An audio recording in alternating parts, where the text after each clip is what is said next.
undefeated on 6.5 out of 7 points. Matthias Berg from Germany follows closely at 6 out of 7 points. A very strong day from him. And bom dia, pessoal. Eu vou começar a transmitir agora o Mundial de Othello. Eu vou colocar o áudio original, que eu estou fazendo a transmissão direta. E bom divertimento a todos. From Arthur from Switzerland and KTP Alapuro from Finland, and we'll have a whole range of players with 5 points. And I think for the semi-finals you will need at least 10. yes, it is the top 4 that go through to the semi-finals, which usually ends up being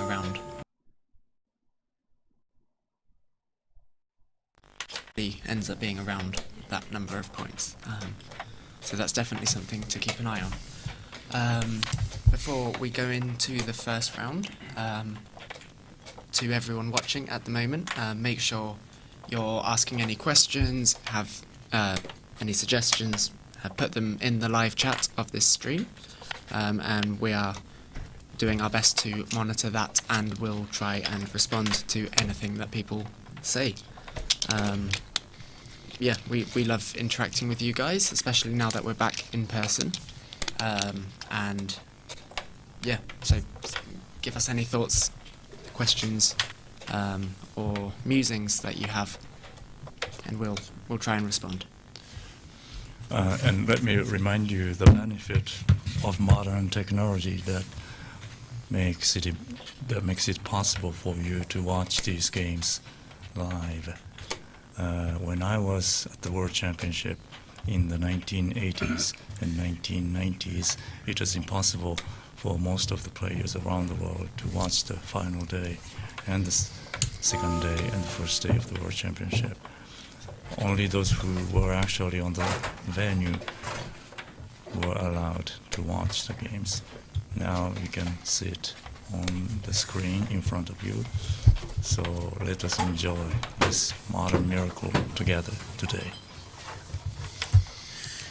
So meanwhile, we're watching the live game on table 1 between Kento Urano on the left playing with black, and the reigning world champion Akihiro Takahashi playing with white, and you can see him on the right side of your screen. That is a huge game. I thought it was one of the highlight reels from Studio Othello with the dramatic music in the background, but this is the first game of the day, the 2 Japanese giants. Yes, and I think there is a good possibility that these are the ones who will play in the final tomorrow. This is an important game. Takahashi there with his famous orange juice, so he'll probably do quite well in this game. I think the live this video couldn't show the first part of the game, but this opening is the opening for cow opening. I think it was sailboat or something like that. Yeah, and actually the white before the white E6 move is maybe new for Urano, maybe? Well, Murakami, do you know this? No, I wasn't watching the first 10 moves of the game closely. My instant response would be G6.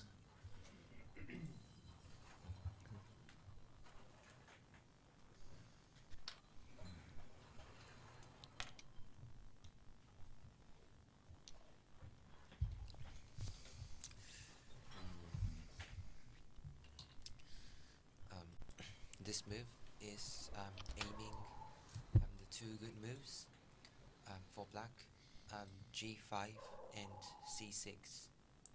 If white if white moves the two or one of these, the black will move to the other good moves. Yes.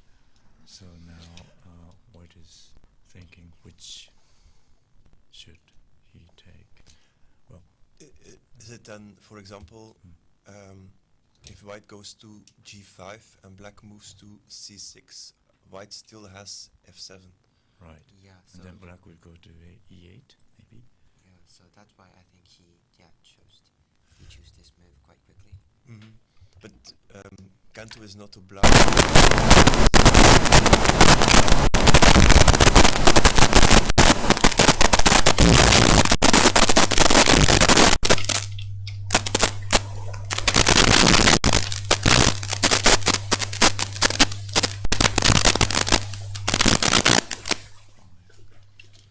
Is this a play technique? I think it's not. I think white, the move of the opening which the white chose is not familiar, I think. I think going back to talk of lobster openings and things, this one looks a bit like a fish. The black. So that's exciting.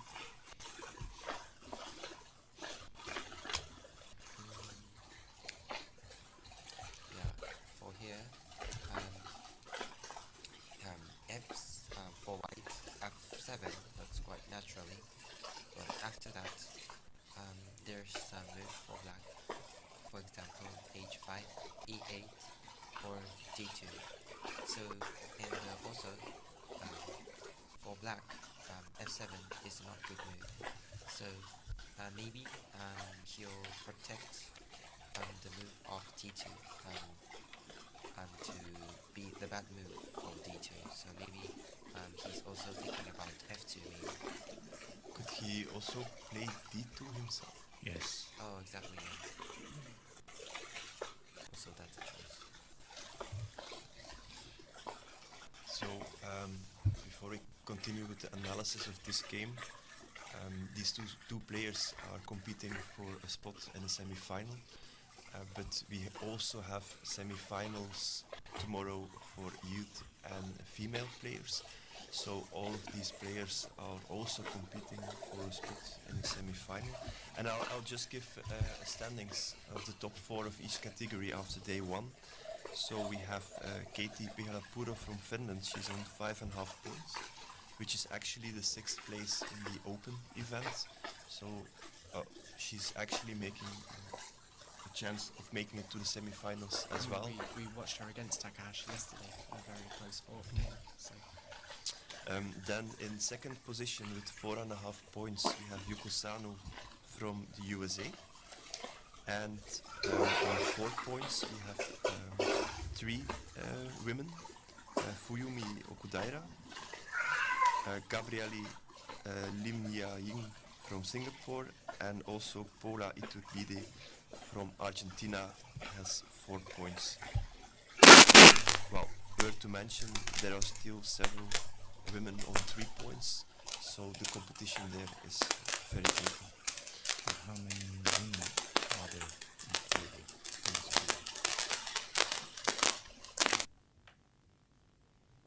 24. That's many. It's a very good thing. And also in the youth category, there is a fierce competition ongoing. We have a young player from the Netherlands, well, they are all young because they're youth.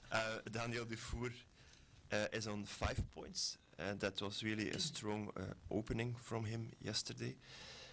Also, Miyamoto Taketora from Japan, he is on 4 points. And then again, Fuyumi Okudaira, she's competing both in the youth as a female category, is on 4 points. So she's also has a good chance of making it to the semi-finals in the youth category. And then there are no other youth players on 4 points, but there's a whole bunch of players, 6 of them, which are on 3 points. So there the battle for the 4th place in the semi-finals will be very exciting. Okay, we've had a move on the board, F2. Yeah, Takahashi, I think quite used a lot of time for here.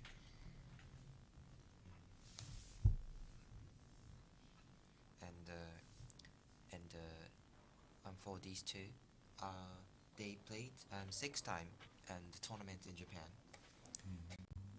And actually Takahashi won 4 times and lost 2 times.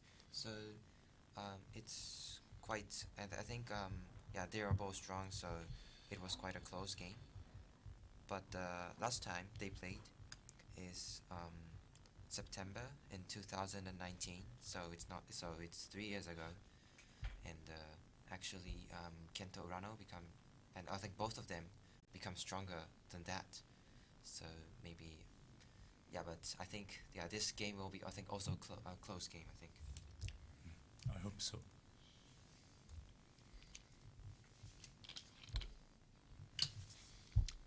How do their styles differ from each other? I think we mentioned about both the player yesterday, but I think some people are not looked this live stream yesterday, so I'll explain again. Akihiro Takahashi, the most strongest guy in the world, and actually his playstyle is not just a book player. Also, he knows a lot of draw lines, but he don't use the famous draw lines because actually he's so strong at end games and mid games too. And but the draw line is not best way to win his game. He uses opening quite strange for maybe other players, and so also maybe the other players which the openings that other players don't know. So in the game, through the game, maybe there's some situation that only Takahashi knows the opening. Yeah, and so he wait for the miss of the other players, and he just won of the strength of the mid games and the end games. So almost quite a defensive style. Yeah. Yeah, I think so. Yes, I agree.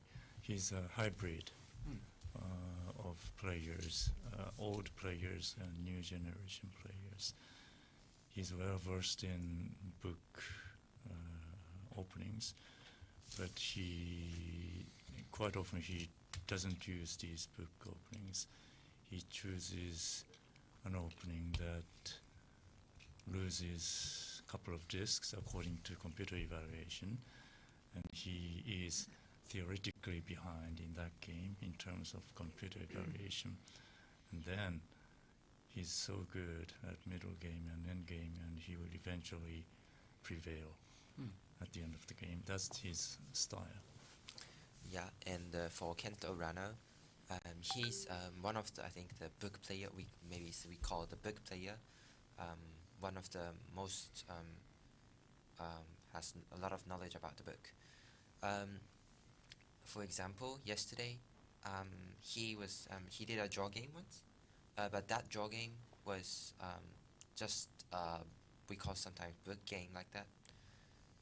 He just did a draw line against Junior Arthur, so he doesn't think. He just knows the move, all the move. And also the game against Matthias yesterday. Yeah, that went on forever. Yeah, that one was quite interesting game, but actually the Kento Uranos know that opening quite deeply, and he just won because he knows a lot, and actually Matthias doesn't know, but he knows, so and he just wait for the Matthias's miss and just won like that. So, back to the position. How's it looking for both colours? I think it's quite close game now. Yes, and it's surely out of their books. Yes. Both players are thinking hard. They are struggling in the unknown path. So while they are thinking for their next move, it's worth to mention that we have a live footage of tables 2, 3 and 4 on the other live streams on the YouTube channel. On table 2 you could watch Erwin van den Berg playing black against Matthias Berg. On table 3 Alessandro Di Mattei playing black against KTP Halapuru.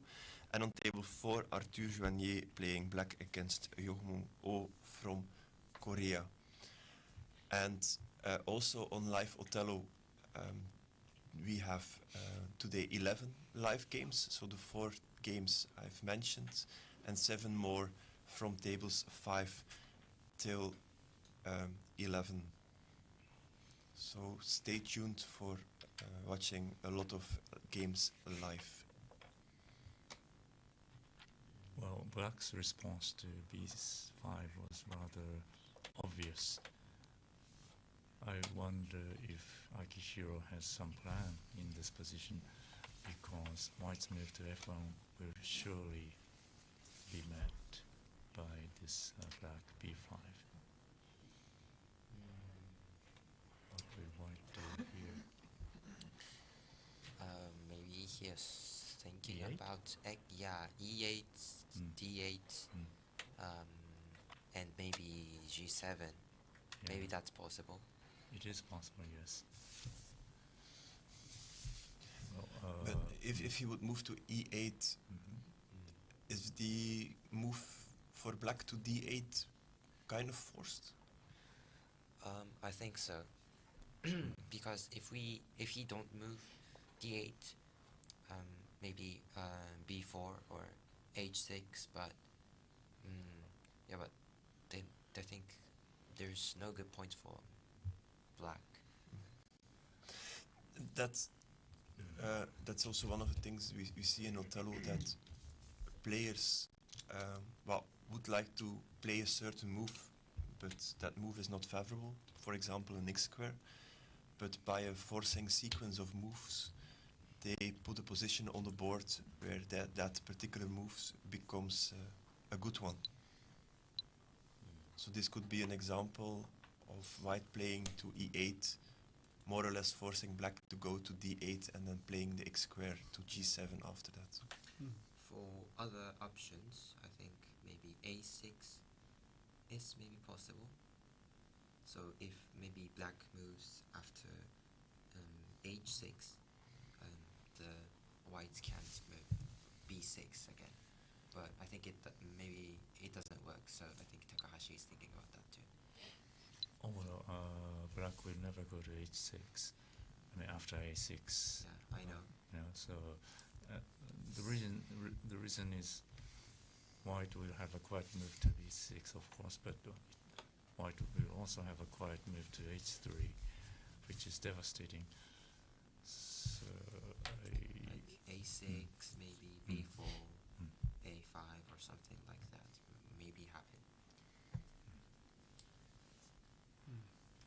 Well, anyway, A6 is an option, a good option for white. Or how about H6? Is that possible? Well, H6, it doesn't seem to be so good, because black will just go to H4. No?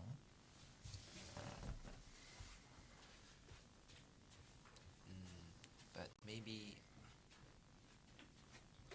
I just think like, and Akihiro moved to A6 that we won't mention. Maybe he just thinks that the move from E8 is too dangerous. So after that, we just mentioned about B4 now, but are there some options? If black goes to B4, can't white just go to b3? Isn't that? Maybe that's possible. Like, but if we move like b4 and next b3, I think the move a4 will be good for black. So after that, white has to move to the bottom side and the right side, and I think these moves, yeah. Oh, but Kento chose a4. Maybe he thought that one of the moves from a4 doesn't, no, b4 doesn't make sense for him. Now white will go to e8. Watch Yeah. here. Yeah, I think so, because maybe some beginners think b4 looks quite good for black, but after b4 there's so good move for b3, and for example, if white moves like e8 and black d8 and white for g7, black only has a move into the upper side, and or b4, or maybe the g2 is also possible, but is that the x square, so a bit dangerous. But fun. Yeah, exactly. But well, if he plays out that combination, and well, plays e8, d8, and he doesn't play the x square, But okay, he choose it choose otherwise. Yeah, I think there's two options here. One is h7 is, and the other option is for h4.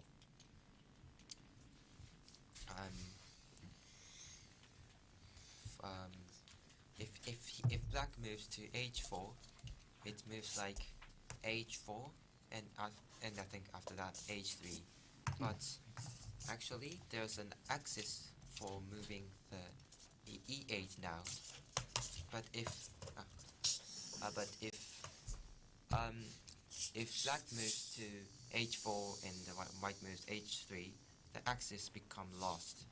So maybe that's not good for black, and I think Kento is thinking about that.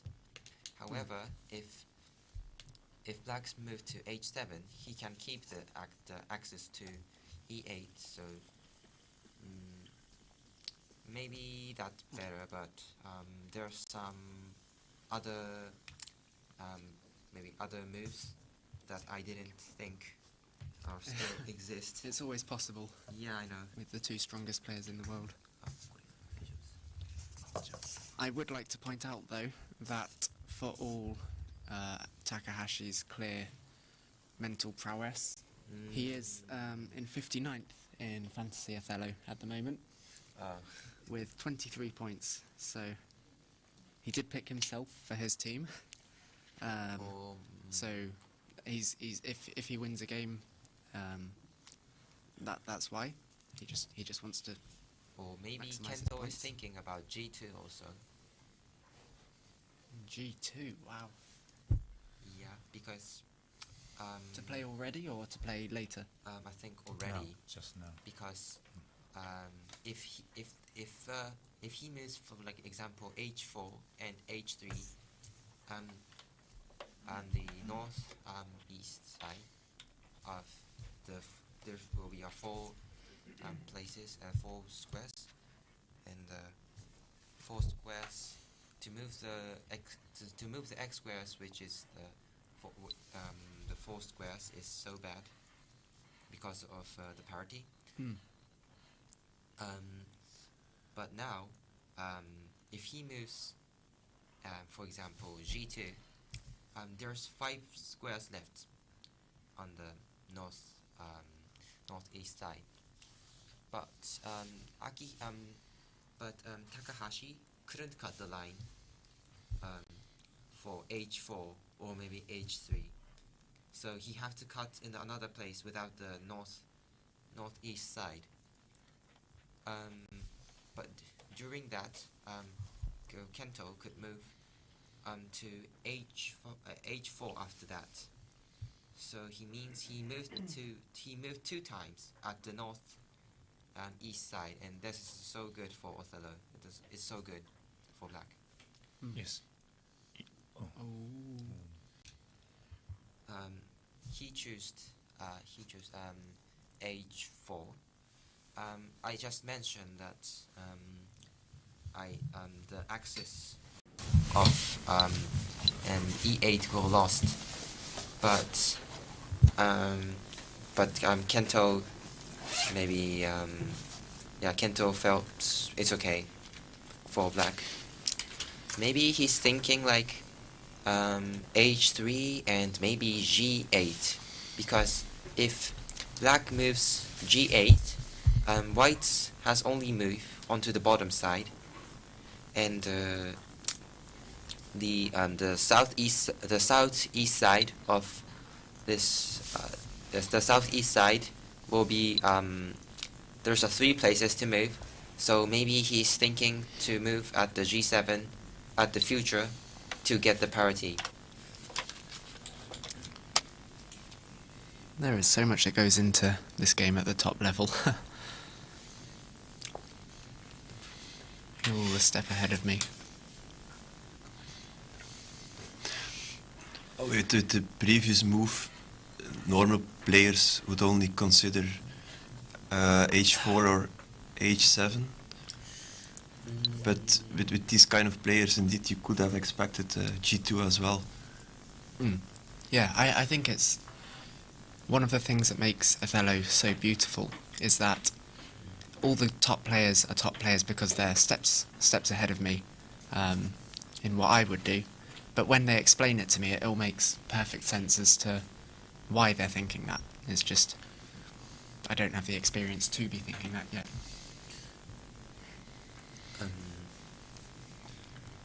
Will Ron play to g8 now? Yeah, I just mentioned about g8. Just before. Yeah, because yes.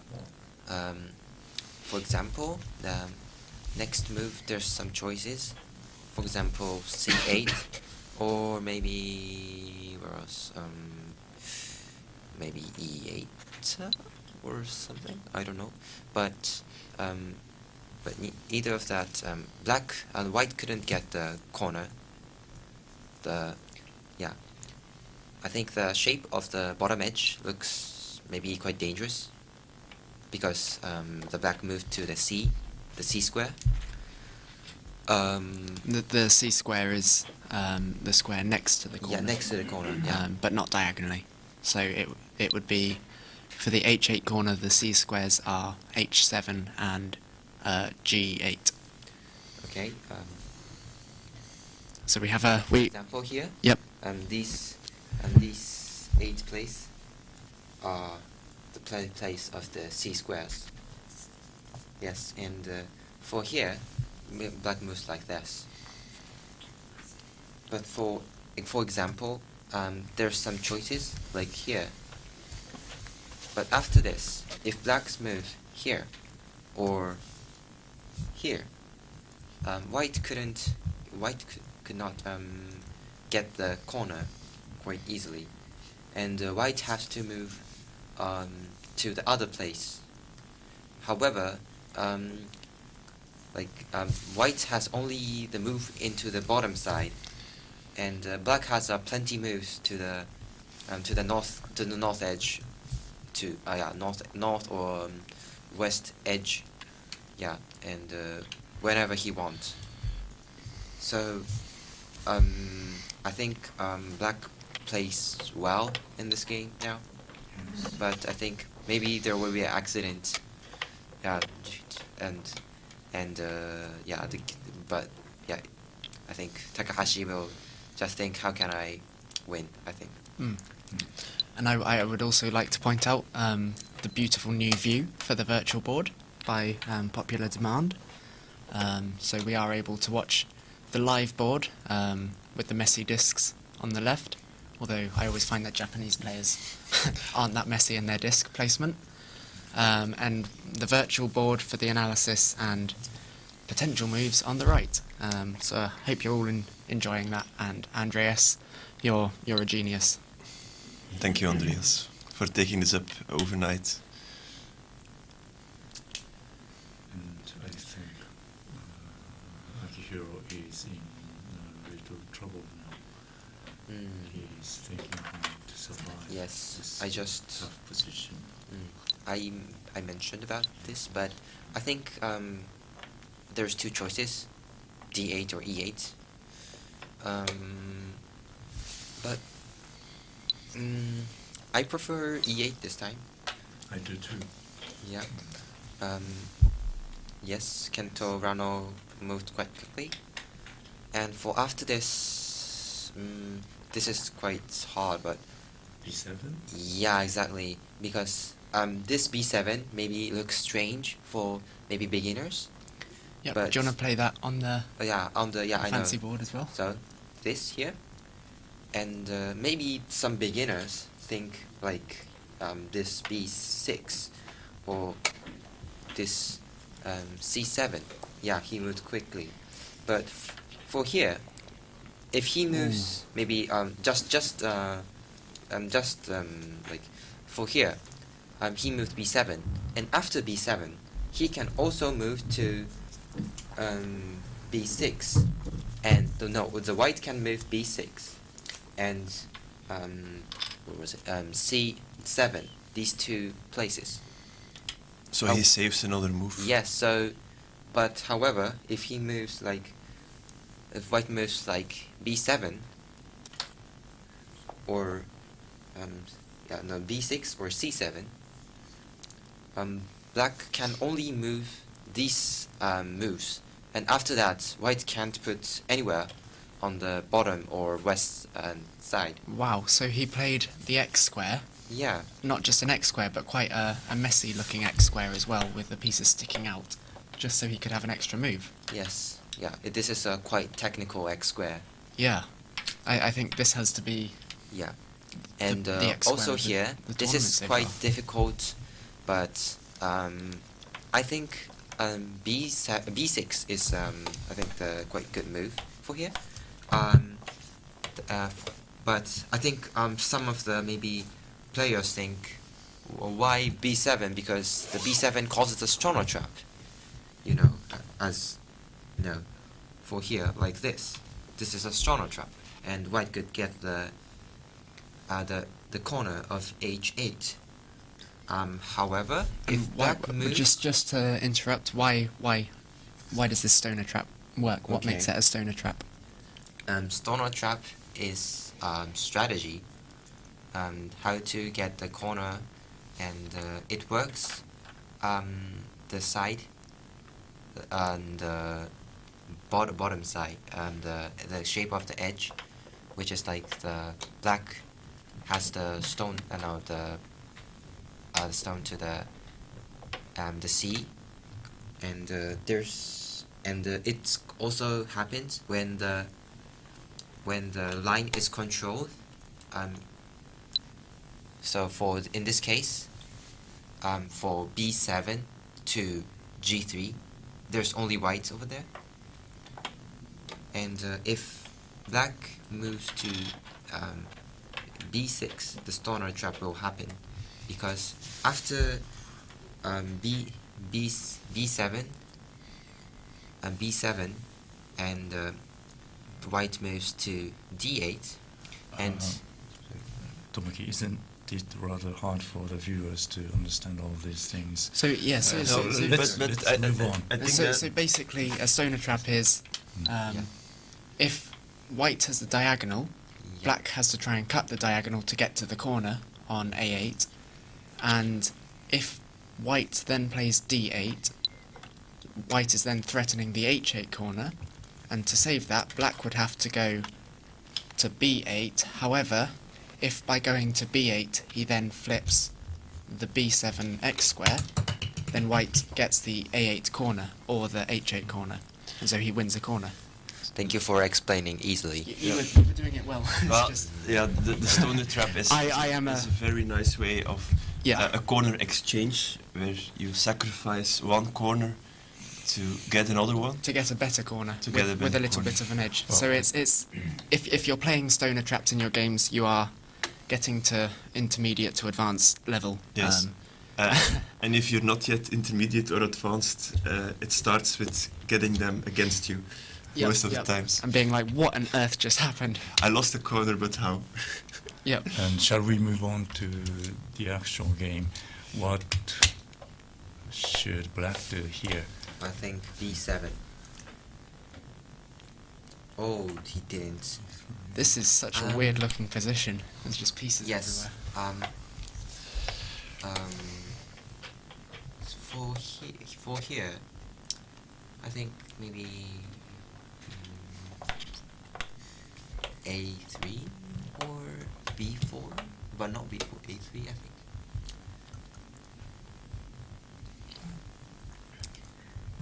So Kento Rano cut the line, yeah, quite quickly.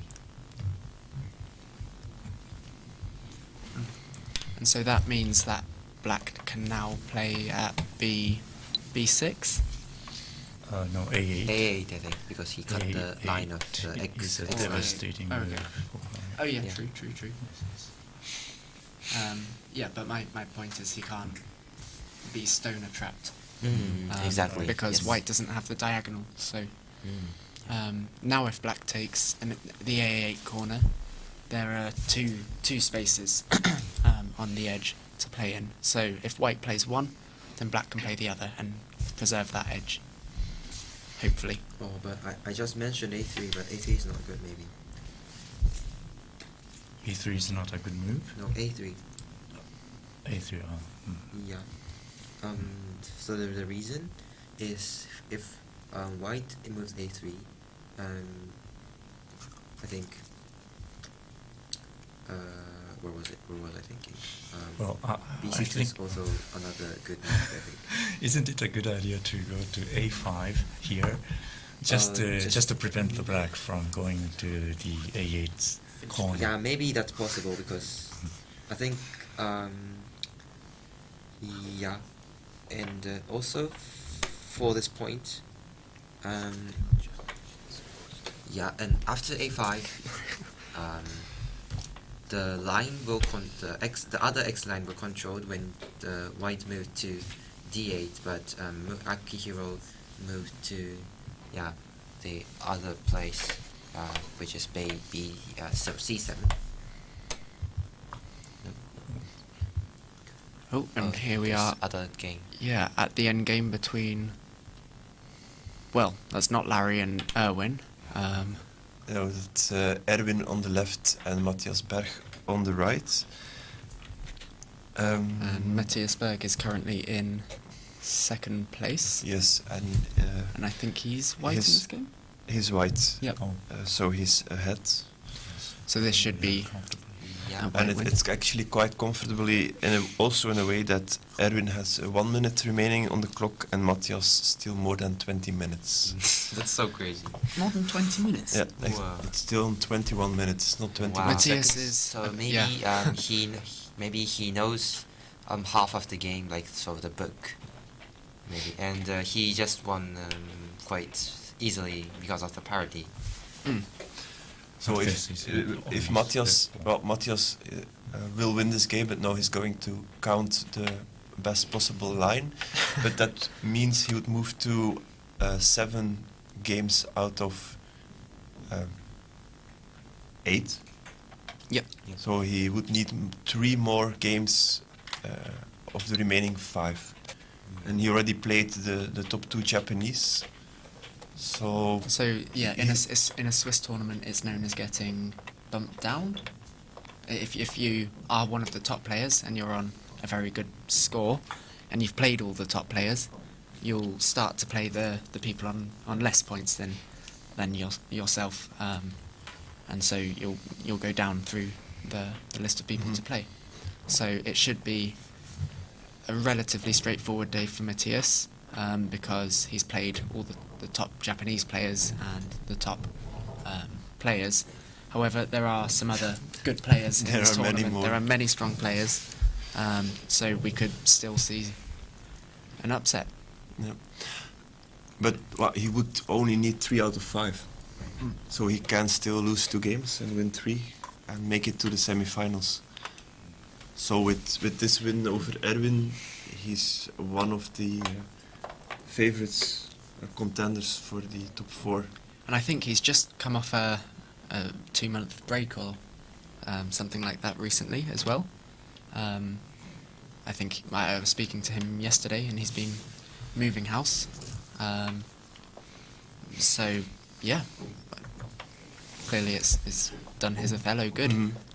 Well, he told me yesterday that he prepared heavily for the European Championship. It was also mentioned in one of the interviews. And in that training, he mentioned 3,800 games in April. Wow, that's obsessive. So this could be one of the reasons that he's playing so well now, with this preparation still, still in place. Absolutely. So there's another win for Matthias there. Okay. Meanwhile, we had a couple of moves on the main board. The ace-8 corner has been taken. Whose turn is it? Black's turn. And Black. Black's turn, yeah.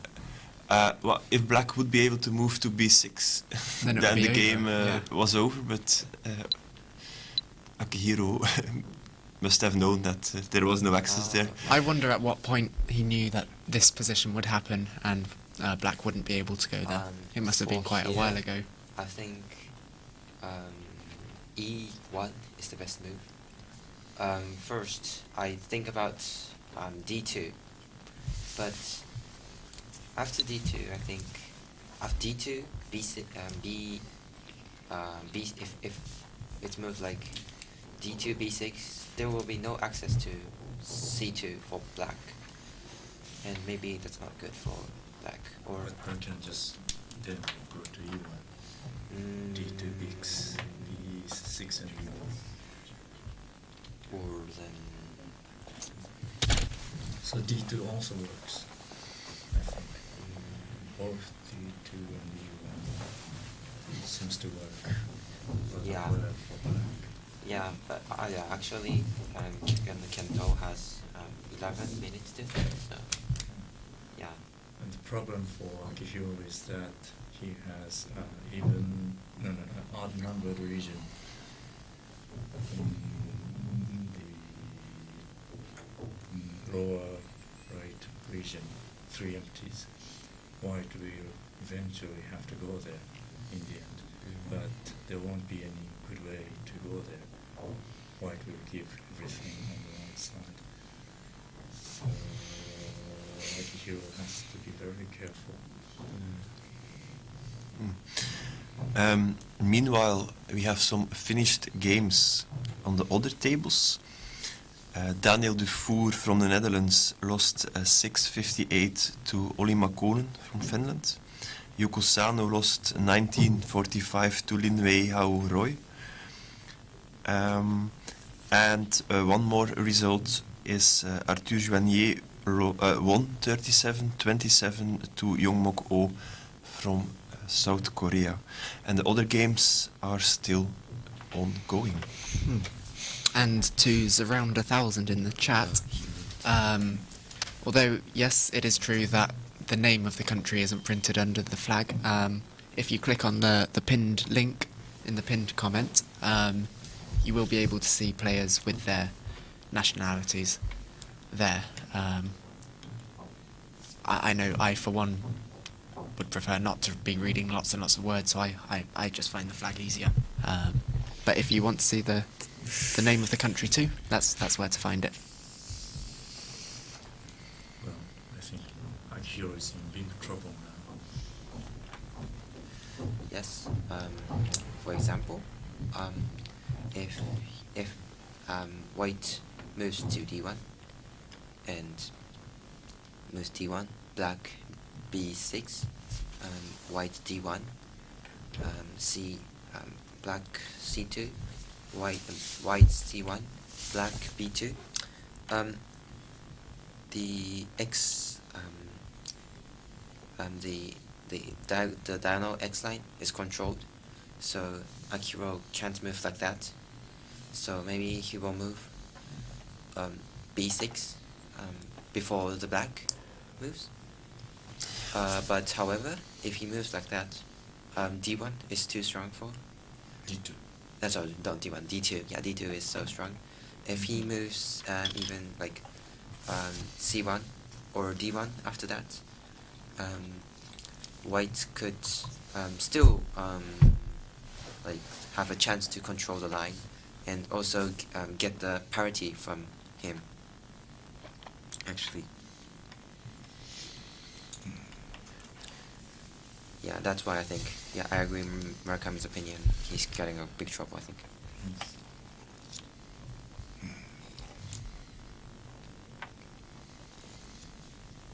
And also, Akiro has only 5 minutes to think, so he has to move quite quickly.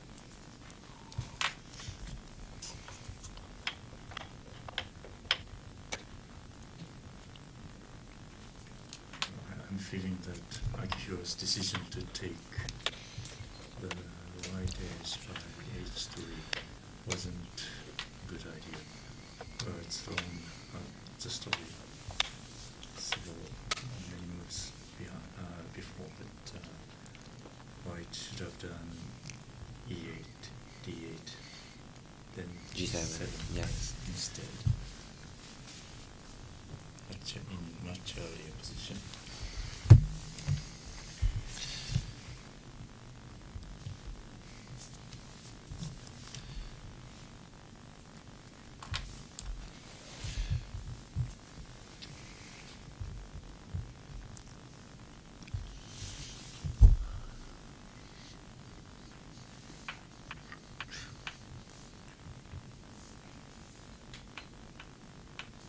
Tom, if you were in the place of the reigning champion, what would you do in this position? Probably just flip the board upside down and run away. But they're clearly more mature than I am. No, when I look at the board, it's indeed or filling b6 first, or taking the axis away. That's one of the two things that at first glance I would think about, and the second option happened. So Akihiro, excuse me, moved to d2 and removed the axis to b6. So will black just play g1 here because he won't flip? And if he moves g1, I just guess white will move b6. Then c2. Yeah. And white will go to c1 and black will go to b2. Yeah. Also, And I white is just think about b8, d8, g7 because I think maybe that's not the best move, but I thought I can win. The black can win quite easily because the northeast side is only the three. There's the 3 places we can move, but only black can move. And here we are seeing a game between Katie and Alessandro, 2 of our top players here. Alessandro with black. How is the position looking for both colours here? Black is winning. Yeah. Okay. But Yeah. yeah, quite close game, isn't it? Like I think. Yeah. So we couldn't follow this game on live Othello because apparently there was a flipping error early on in the game. So unfortunately, the full sequence of moves will not be available for our audience.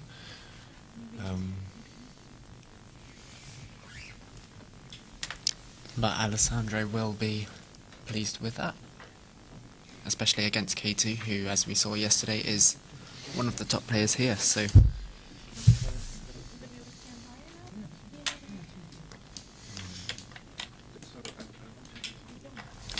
Are there any other options? after that b6. I think we just have Oh, but Oh, um, this is exciting. yeah, but the black moves speedily because this is just only the.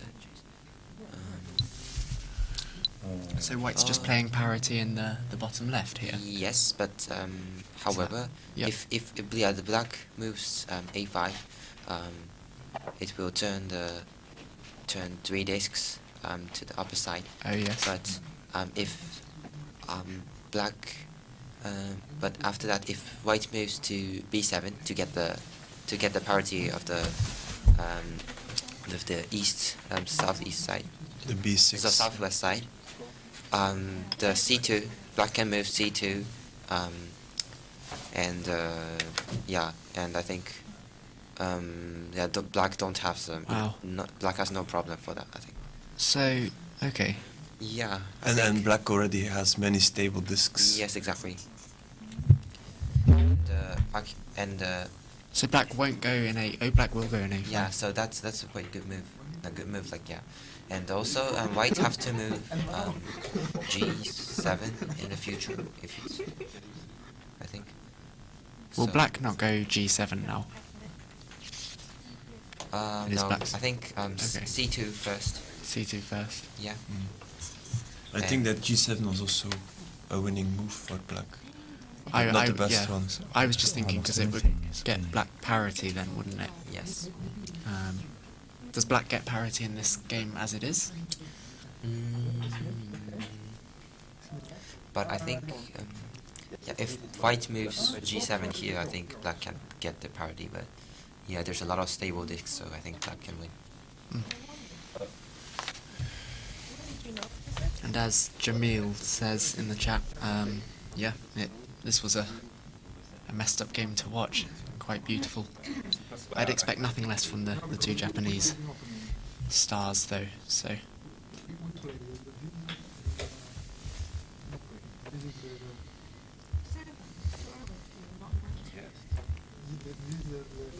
I know this opening, so I'm sure that we are playing.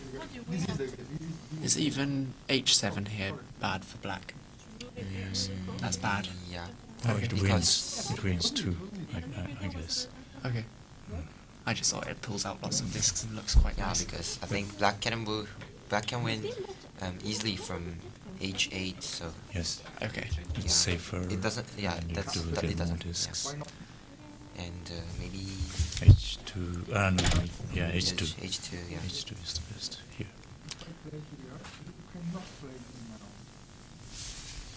But of course, G2 is also winning. Black is Yeah, so ahead. he's counting. Yeah, Kento has more than 5 minutes.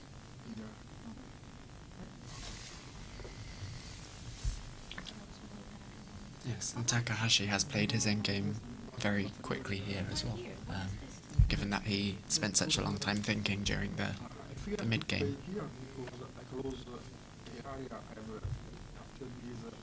I would not have seen this.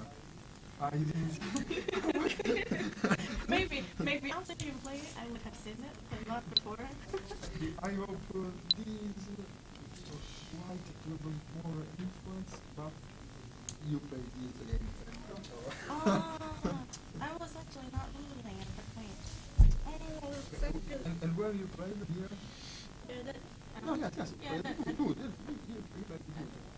White, yeah. black. Oh, To press me here. So this will put Takahashi on 2 losses so far. Yeah. Do you think he'll still qualify for the final, the semi-final? Surely. Yeah. He will need 4 out of the remaining 5. Which is definitely possible for someone like Takahashi, but Okay. No mistake. Okay, better. White, black. And So, here maybe I Kanto will still be undefeated. after this, true, yes. 7.5 after this, out of 8 points. been losing too. White, I cannot And as far as we know, so Matthias Berg will be on 7. Out of 8. Alessandro Di Mattei as well. know how to compare. So Takahashi lost and Erwin lost. So and Arthur will be Arthur is moving to 6.5 points out of 8, and then we'll have quite some players on 6.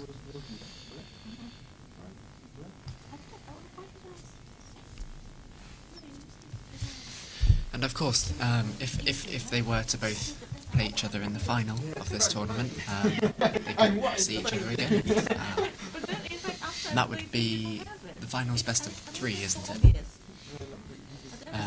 So first to 2 rounds. So we could be seeing more from these two playing each other, which would be exciting. With Akihiro already having 2 losses, it could end up as well. They already meet in the semi-finals. Yes. Akihiro only qualifies 4th. That would be unexpected, but of course we're still 5 games away from that outcome. And the semi-finals and finals are on Sunday, so tomorrow, and yeah, they'll both be able to get good night's sleep. Hopefully recover a bit more from the jet lag they must be surely feeling, having come all the way from Japan. I think Urano will win by 6. 33. Still Just count it. such a Yeah, close it is game. a close game, yes. Last is 2. We never play. C1, white B1. Oh, so he moved. So Takagi is better to keep him more I made, I think, a good decision without broken you. We So hear there was no mistake. H1. I should have interrupted you, and it would be a big, very big mistake.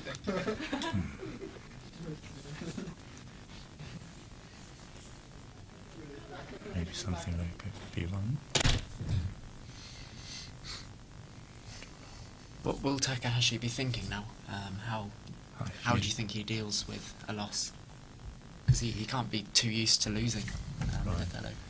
Well, I guess at first he's thinking about H1 and then B1 maybe. Yeah. Yep.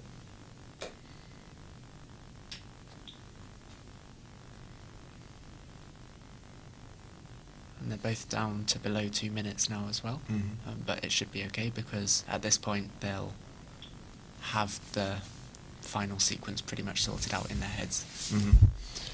Maybe an idea for the post-match interview, as we have, I think, for the first time, 2 Japanese in the room, to do the interview in Japanese, Mm-hmm.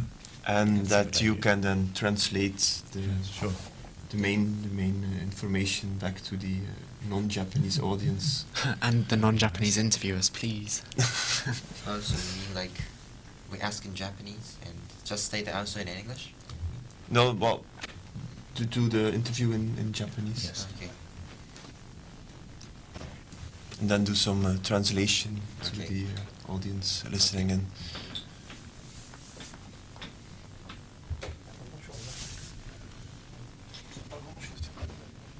fonctionne ou pas?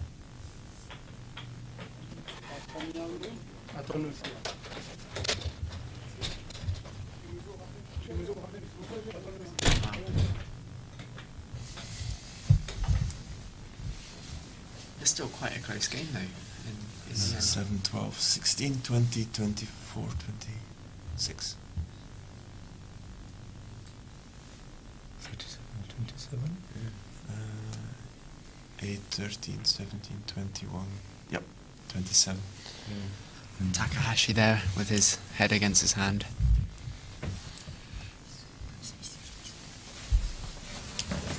They will be along to the studio shortly, and yes, we will ask them some questions. Make sure, if you have any questions, I see 91 people are watching at the moment. Make sure you ask them in the chat now, and we will ask them. Or try to ask them. Depends on the question. Some results from the other tables. Leishum Koi lost 17-47 against Oscar Eklund. Roberto Sperandio lost 31-33 to De Camargo Lucas. And Hobo Roel lost 30-34 against Imre Lieder. And then England coming back. It's because it's before lunch. And then a last score from the live Othello. Brian Rose lost 25-39 against Larry Pihalapuru. So we're waiting for the 2 Japanese players to come in.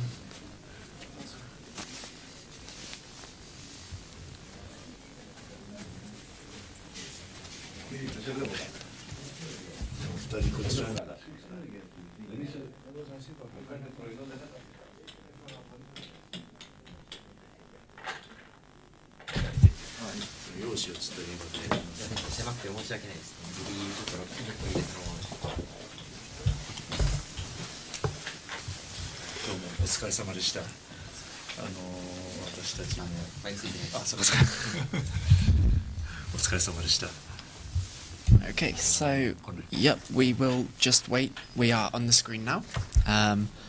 We are going to interview them in Japanese, as we do have 4 Japanese people here and 2 not Japanese people. But Tomoki will do his incredible translation as well, and yeah. And also welcome to Of course, yeah. 始めさせていただきますが、結構意外っていうかな、割合一方的になったようにも見えたのですが、何か誤算があったんでしょうか、高橋さん。そうですね。結構自分から見て G8 の31手目かなを結構停止してたところがあって。G8 どれだろう。C。自分たちが言ってたやつです。X 打ちなんかした方がいいんじゃないかみたいな。これを結構停止してた部分があって、そこがちょっとあまり良くなかったかなっていうところかなって。So, Akihiro thinks that he was not looking, he wasn't expecting Black's G8 here on the screen, and it was very effective, and that's what made the position good for Black, and he was in trouble afterwards. で、浦野さんはあの手というのは割合すぐにっていうかなんていうか前にもこれでいけそうだっていうような感覚があったんですか。そうですね。この局面で H4 に当てるのを考えてるとき、この辺取らして G8 で戦えてると思って進んでました。So the move to H4, Black moved to H4, and then White took the edge to H3. And Urano was thinking about this move to G8 when he was thinking about the previous H4 move. He judged that giving the right edge to White and then gain 1 tempo to G8, and he will be in good position. じゃあ何か質問を2人どうぞ。昨日お二人とも、かなり良い成績を収められて、お互い上位にいたと思うんですけれども、お互いにその日本人選手とは当たるとは思ってましたか？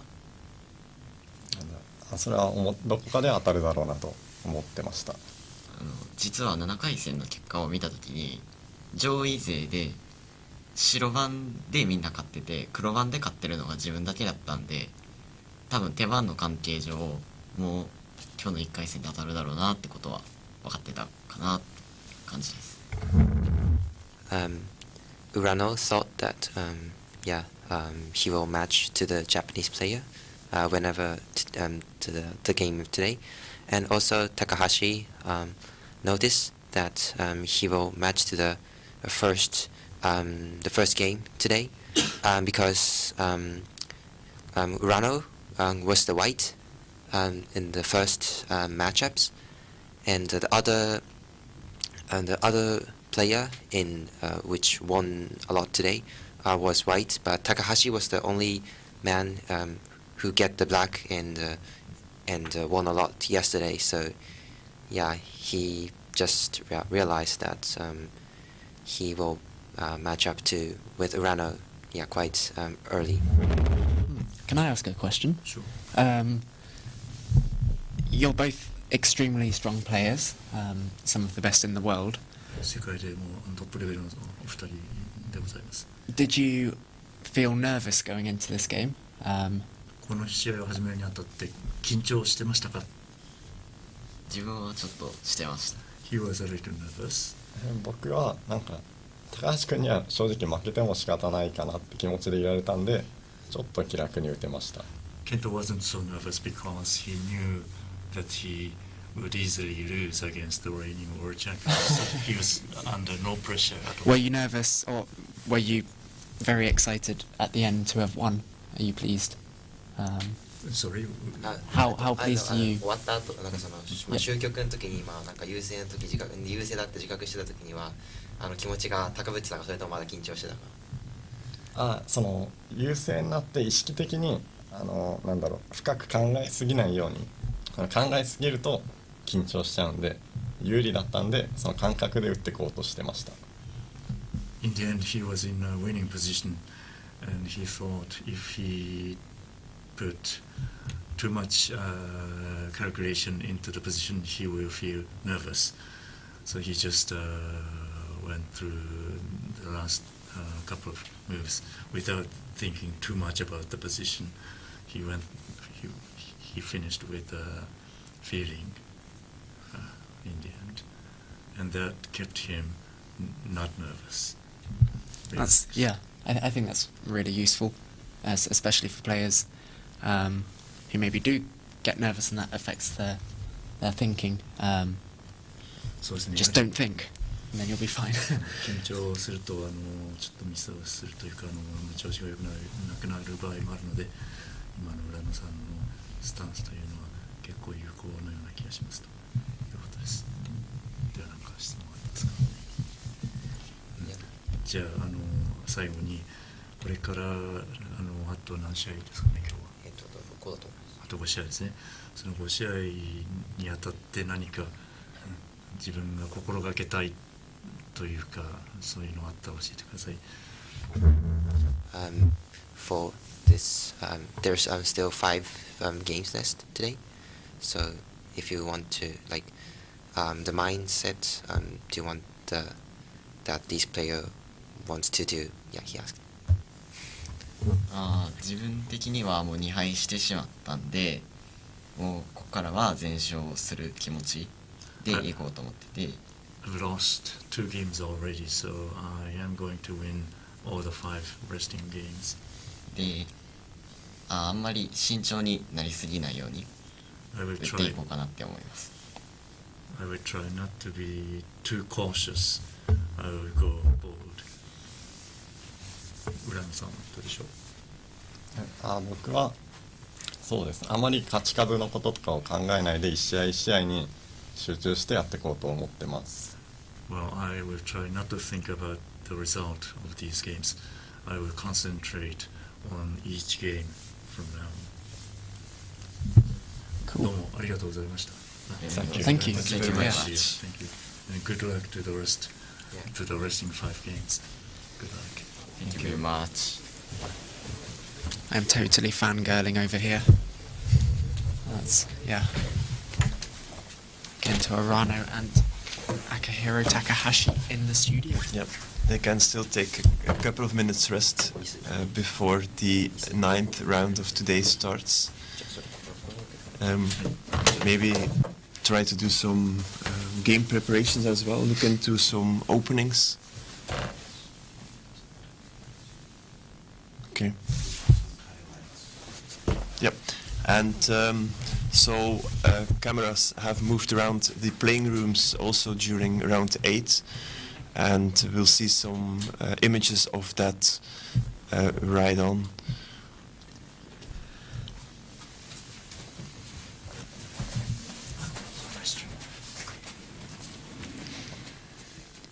So this is the playing room where the tables 5 to 19 are.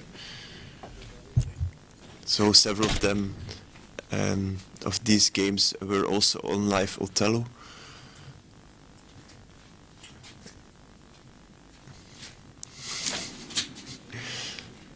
Here you see Michele Borassi playing.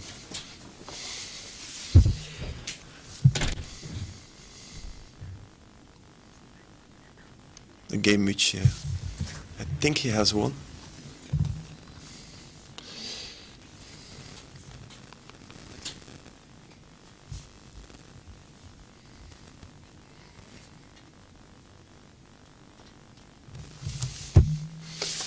Paula from Argentina was playing against Brecht van Damme from Belgium. This game was not on live, so the result there is yet unknown.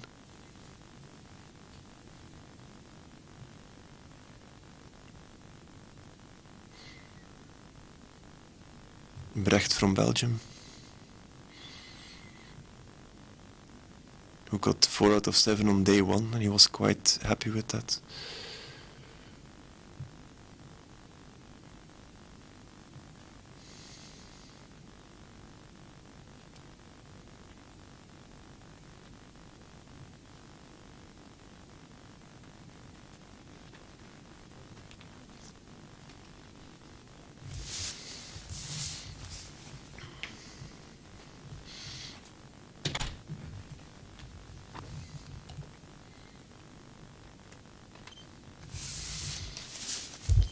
Mehul from India.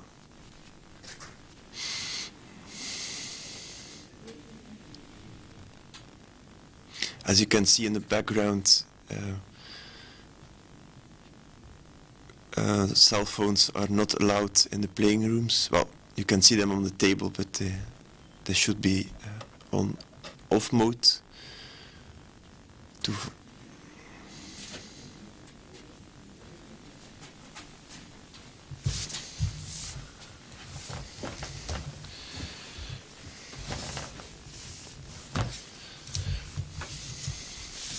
It's really nice that we have the video from the playing room, and the media team is really doing great efforts on compiling these footages almost immediately.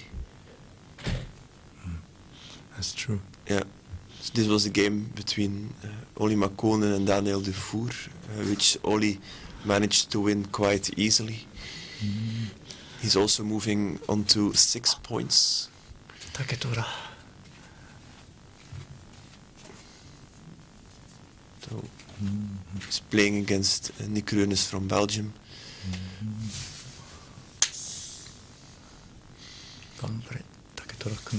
Discs are a bit shiny from this view.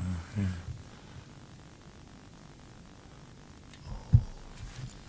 But it looks like Nick is in a pretty good position. Yes. Taketora is in big trouble. Here we see Domenico Palladino from Italy on the left playing against Daniel Rüssler from Germany on the right. They were playing on table 17 this round.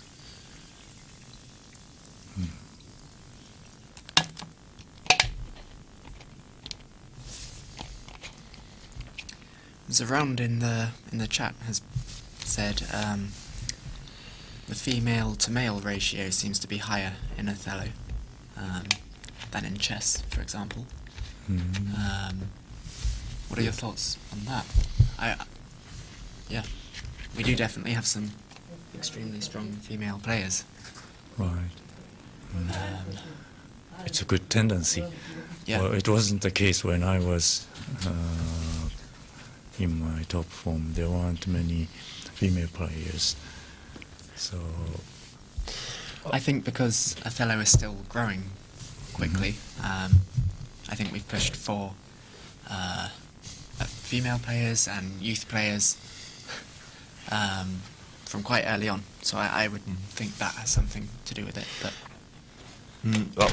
before 2005, where there was not a individual spot for female players, the female players had to qualify in the main team to be at the World Championship.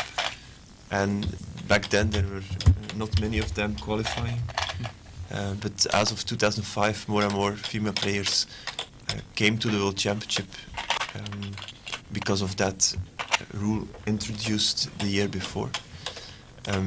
But I don't know why are female players playing less of those strategic board games than male players. Is that?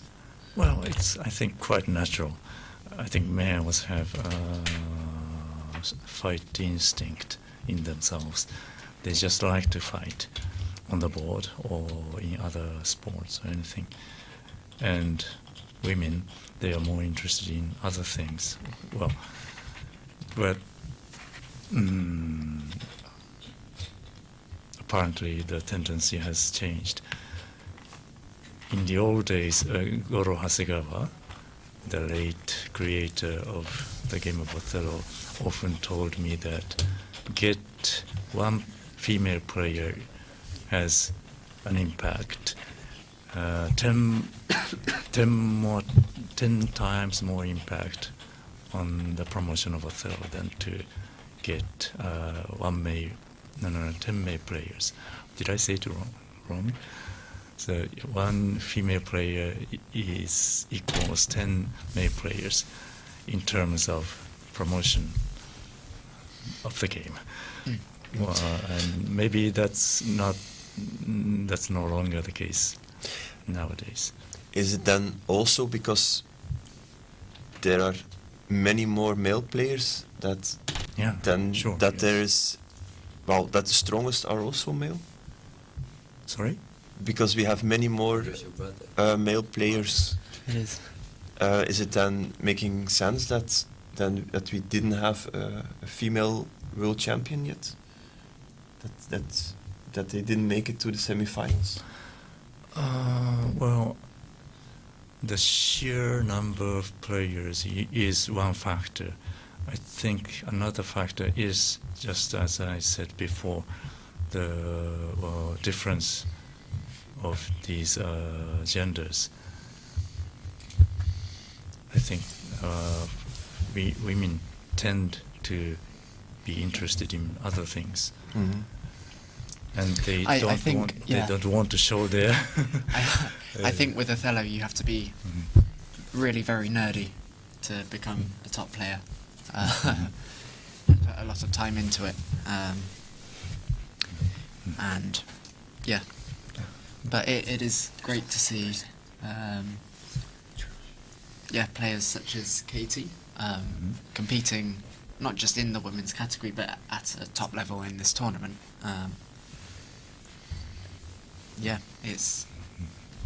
It's been quite a tournament so far. It's been very good. And I'm hoping that one day a female player will make it to the semi-final and eventually the world champion. Well, my wife is pregnant at the moment, and if she has a daughter, I will train it right up from birth. Good. So. Good education. Indeed. Well, we did have one female player in the top 4 in the history of the World Othello Championship. Oh. And that was Carol Jacobs in 1977. Oh, yes. Because, the second World Championship. The first one. The first one. It started in the first World Championship was held in 1977 with, there were only 5 players, but Carol Jacobs was then 4th of the 5 players participating. Indeed, she made it to the semi-finals back then. Right. But ever since, no female player did manage to play the semi-finals. How old is the game of Othello? Do we know? Yes, it was invented in 1973, I think. Okay. So almost 50 years old. That's a lot newer than I would have thought, I think. Yeah. We didn't have posters enough to cover this. It's all good. Yeah, especially for such a... It's Lazard's charger. Yeah. Especially for such a beautiful game. For it to be that recent is quite incredible.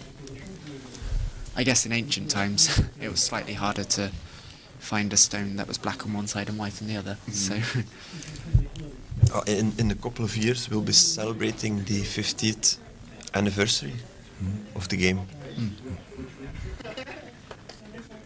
So I can imagine that it will be a huge event, that 50th World Championship.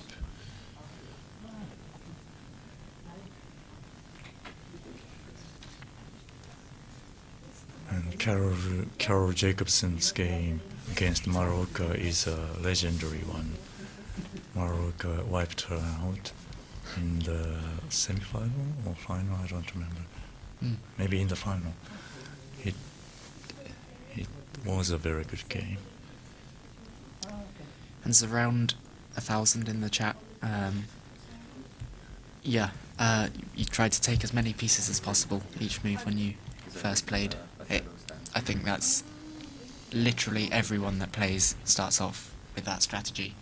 And I think the moment that people become kind of entranced by Othello is when they realise you don't just have to take as many pieces as possible. There are better ways to go about it, which seems quite counterintuitive until you understand the game a bit better.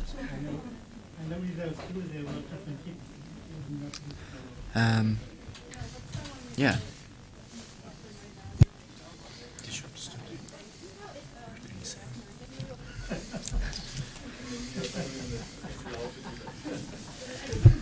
Okay. Just before we're going to have a small break, but I would like to mention, so Murakami was right. In 1978, Carol Jacobs played another World Championship, and there she became second. And there in the final there was a wipeout. Right. Yes. Good boy from Orient.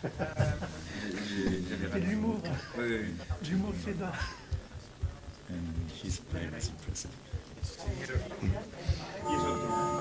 His play in the World Championships is one of the key events that ignited my interest in the game. I wasn't even born, so... Okay, so while you are watching the footage taken during the rounds, we'll be out for a 5-minute break, and then we'll be back with more news from the World Othello Championship.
This is a ticket for tomorrow. At the bottom, there's an expo. We could expo. There's a lot of games. There's a lot of things to see. Yes. That's what he said. He's running the face off. You have to send them. No. But should be just agree to what you want.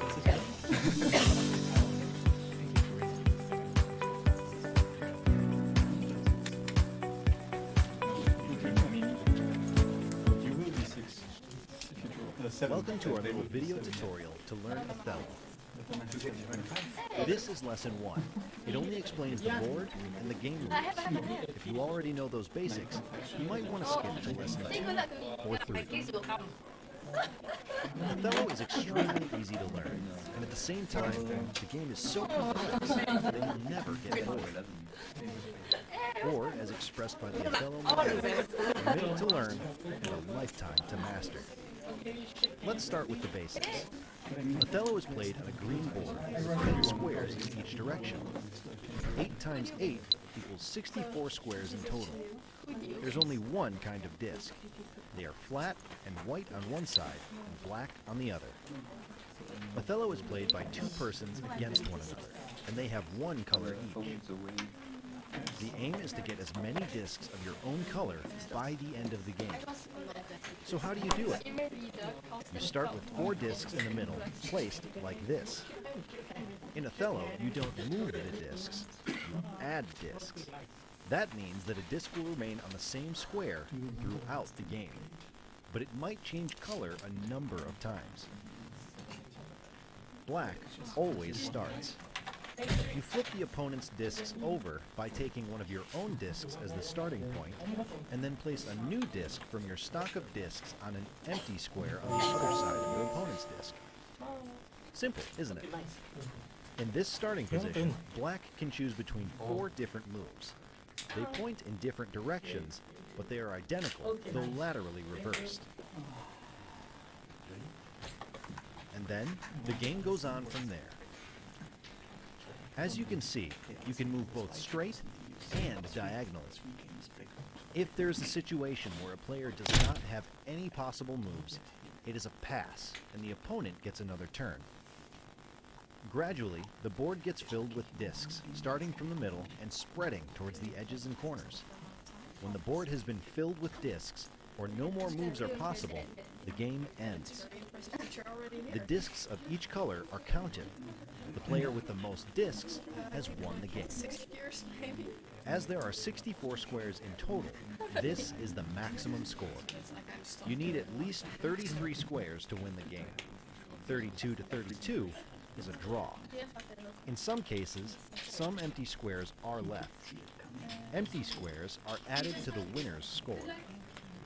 Now you know the Othello rules. I told you it's simple. Bom dia, pessoal.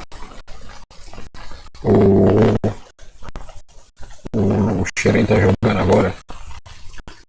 Eu coloquei o WZ para acompanhar o jogo dele.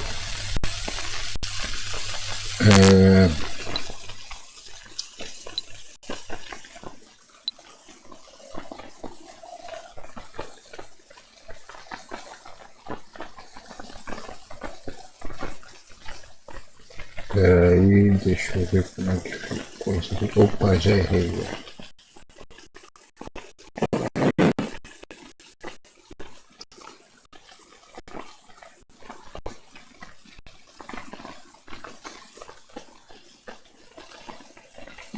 Aqui.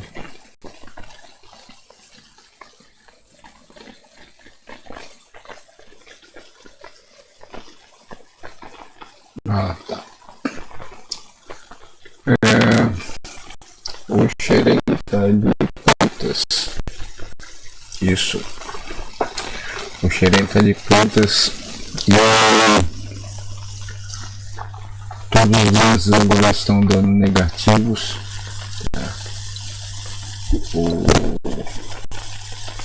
O WZ dava como melhor resposta. Agora, por exemplo, a melhor resposta é 1 com -7. Já já ficou um pouquinho complicado, porque já tá dando negativo, né? Os lances. Agora o melhor lance é F3.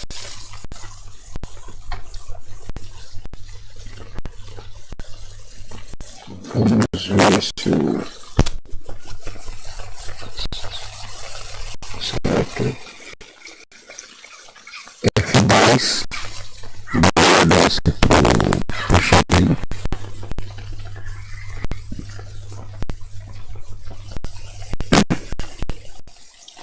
Só que a F2 está dando menos 6 a todos os lances dele da negativa.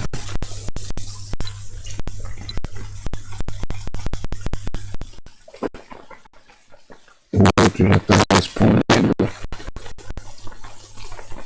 quase que imediatamente. Tá?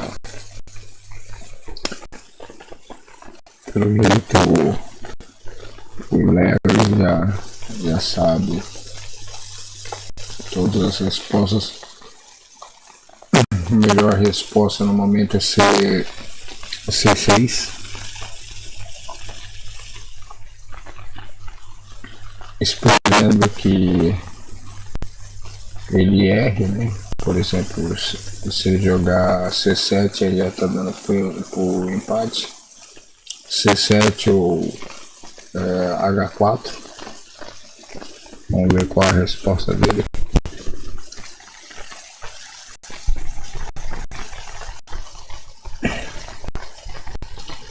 Só tem um lance positivo, que é C6. O único lance positivo. São 3 lances de empate: C7, H4 e H5. Esses são os lances de empate. Como está no início do jogo ainda, então tem bastante tempo aí.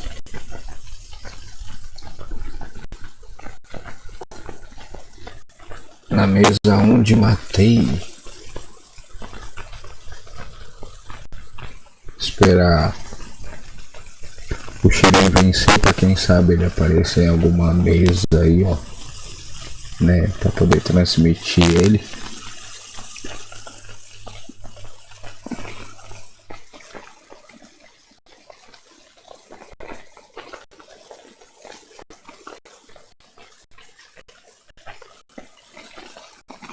Vamos ver como é que fica a resposta.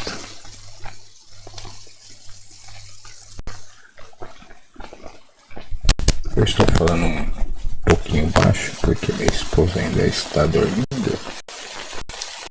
Eu vou falar mais próximo do microfone, assim, quem sabe.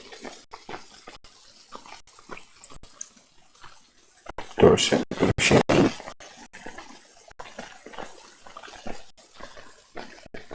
Esperando que o Larry erre o lance.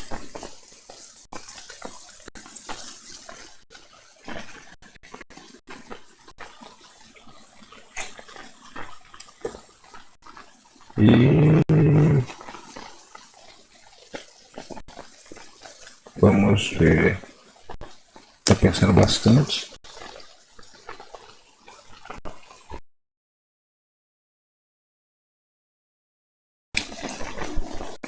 Talvez esteja achando a porção muito complexa.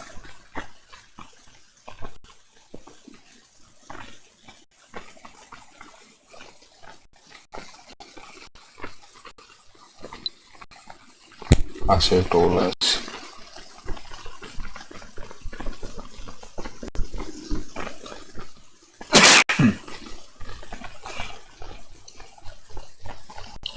Melhor lance pro Xerém é B5,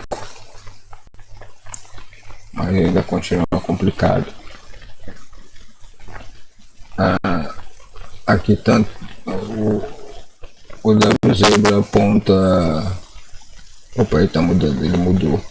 Ele tá apontando a 5 como melhor.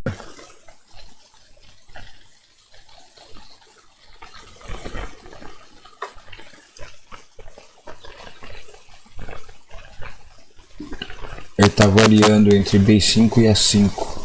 Esses são os dois lances que tá variando. Pelo menos aqui no WZ, aqui que tá aberto comigo, acompanhando o jogo de Xerém.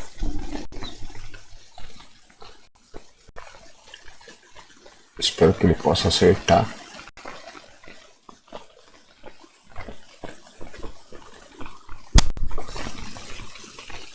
Agora no momento tanto faz, ele fica variando.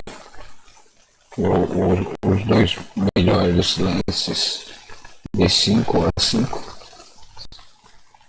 Vamos ver como é que fica.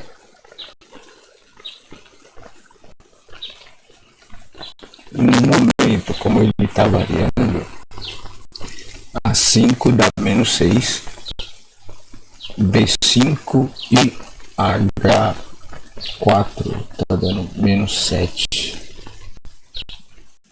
Então eu espero que ele possa acertar o lance correto.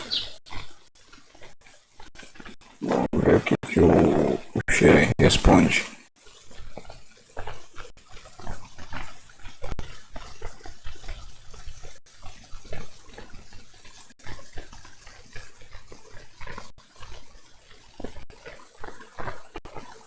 O Xerém está pensando bastante.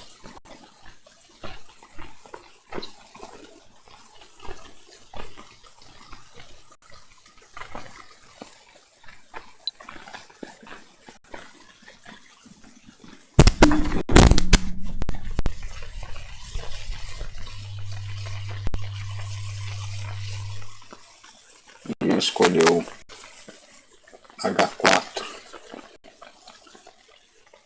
O melhor lance para as brancas, tanto faz. G5 ou H4. Tanto faz qual seja o lance, vai dar no mesmo. Ah, tem outro lance aqui também. Tem o D7. Mas como ele está variando, ele está apontando o G5 como o melhor lance. Cada variação.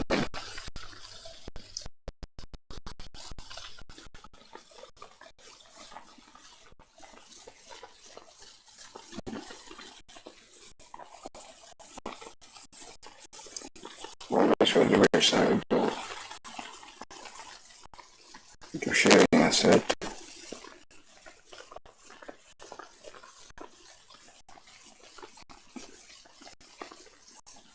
Por enquanto acertou o lance.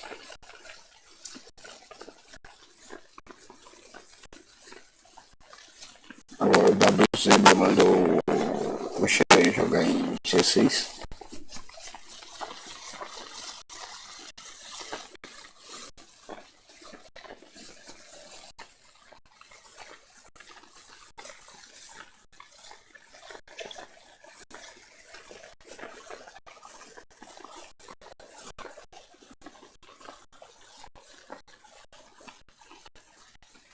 Variou.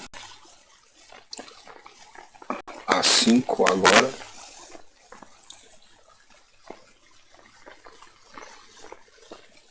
Vamos ver o que o Xerém vai responder.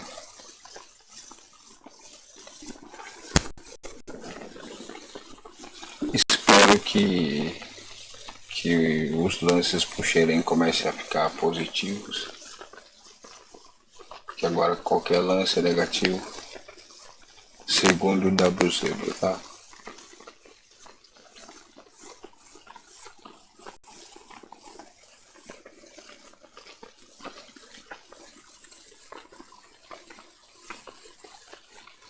Tá variando.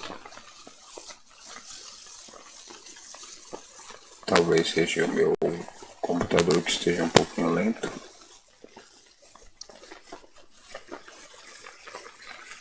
E o tempo está quase se igualando, 1 minuto. No momento, 1 minuto de vantagem para o Xerém.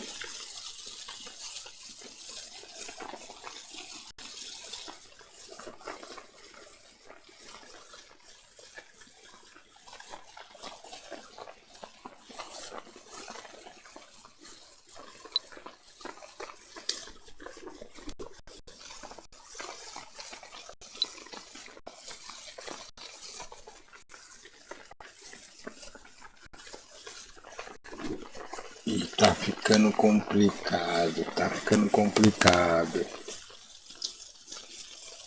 Melhor resposta 5 com menos 8.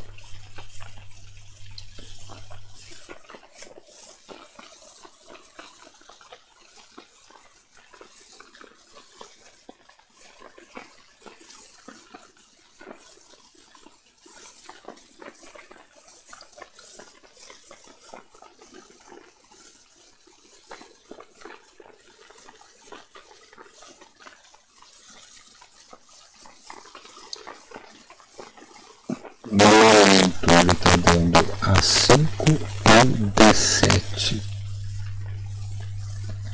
Vamos ver o que o cheirinho vai escolher.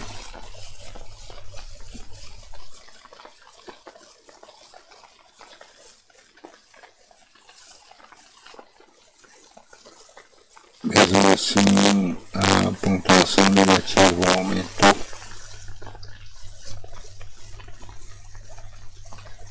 Isso não é legal.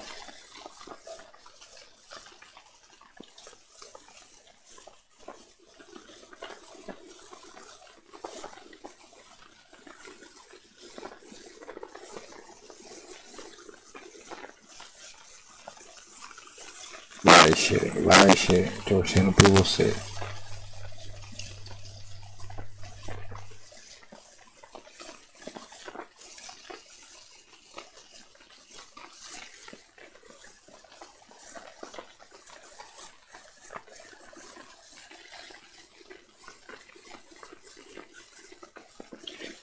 Tinha que mandar uma mensagem pro Xerém pra ele abrir a minha live. Aí ele vai poder acertar os lances.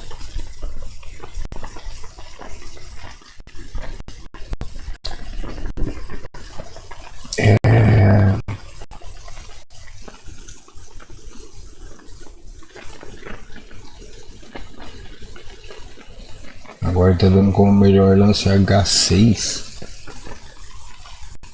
H6 como melhor lance. Mas ainda continua negativo. Ele tá variando em menos 6, menos 7.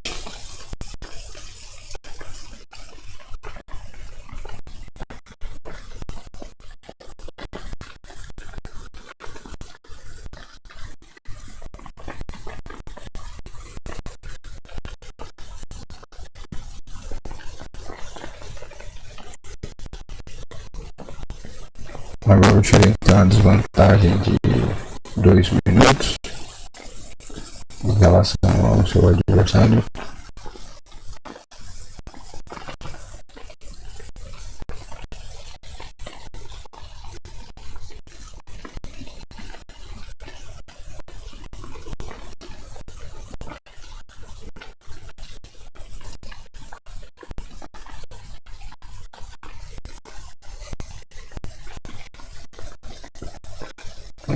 Xerém tá pensando.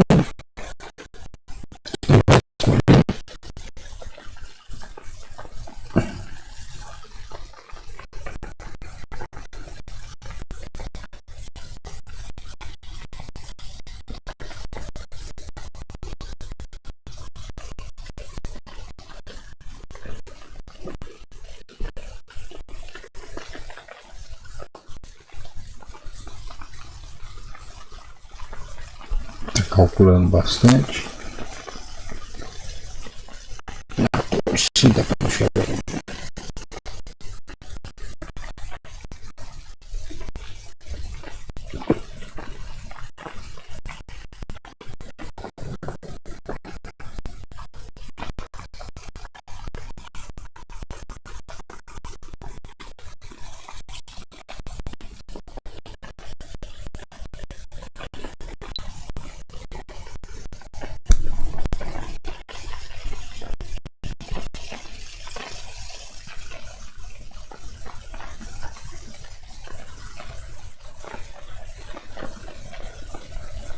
Xerém escolheu C7. Agora o melhor lance para as brancas é A6.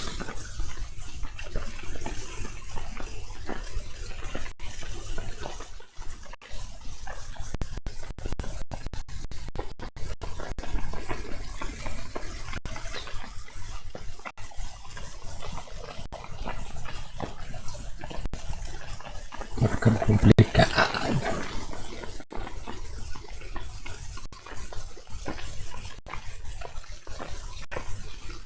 Eu acho que eu vou colocar o WZ para vocês verem também.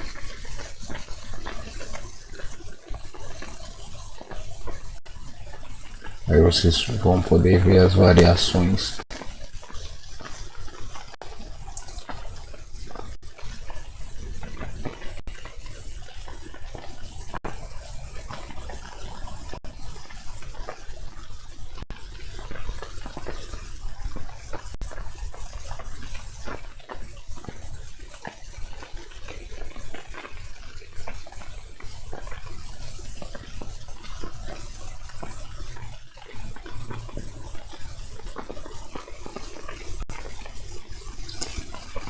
Torcendo para que o adversário erre.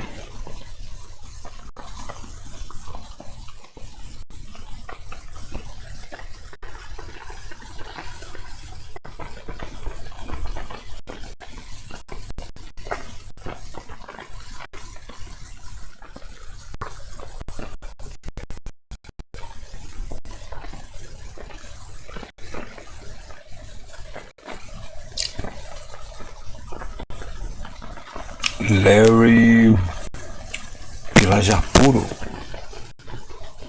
não sei se pronuncia assim, mas de qualquer forma torcendo contra.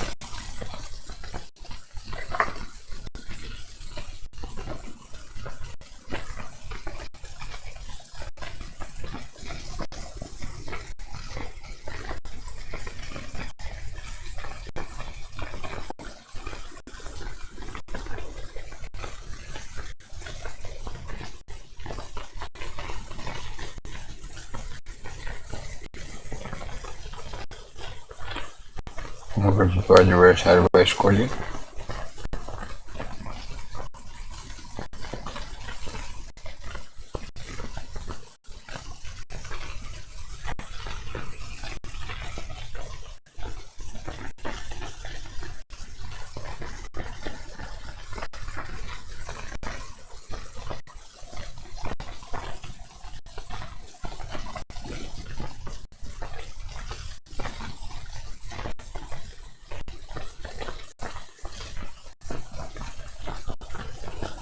Igualou o tempo novamente. Agora os dois estão praticamente com o mesmo tempo.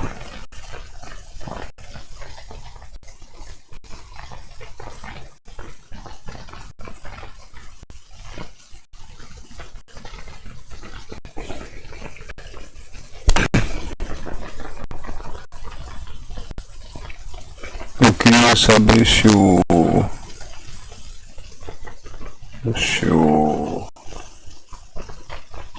Daniel tá jogando.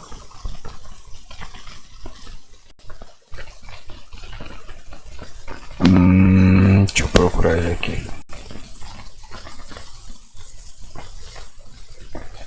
Não tá passando o jogo do Daniel no live Othello.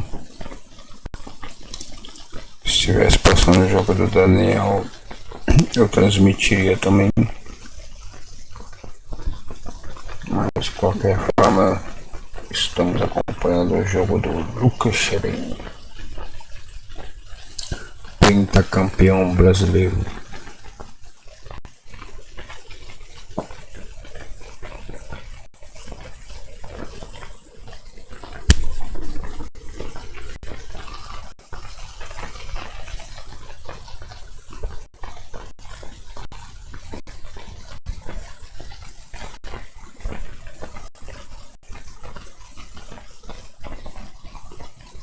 Pera aí, deixa eu ver se eu consigo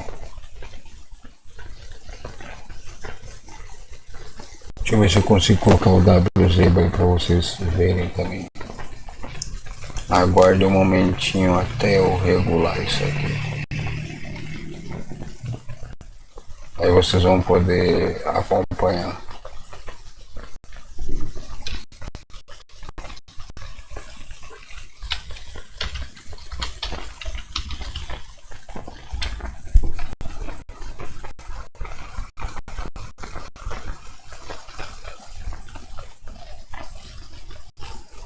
Vocês aguardem um momentinho só para mim regular aqui.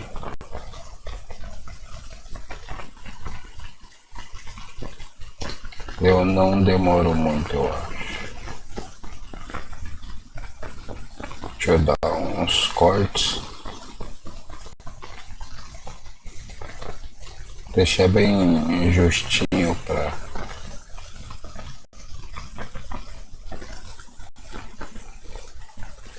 vocês poderem acompanhar também.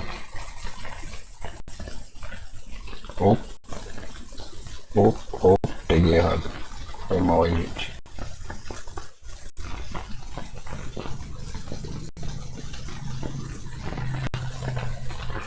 Vou deixar aqui. E ele acertou o lance.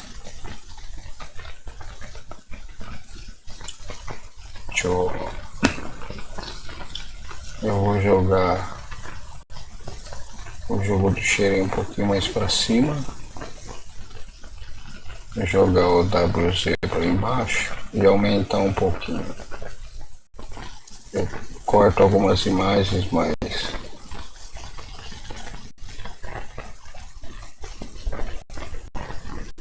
pelo menos assim vocês podem acompanhar também.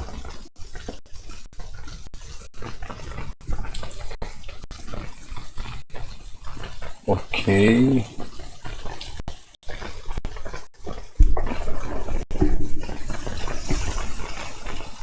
Essas são as variações de acordo com o jogo.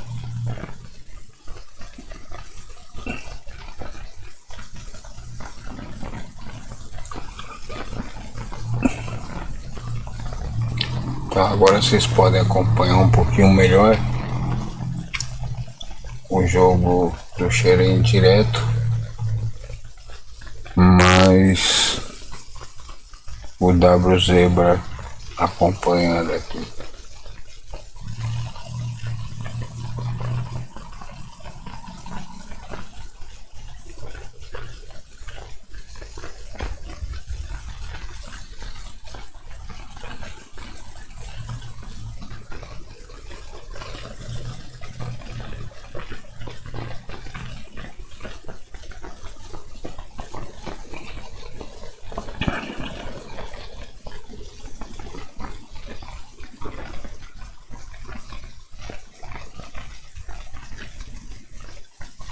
Agora já mostra a variação direta.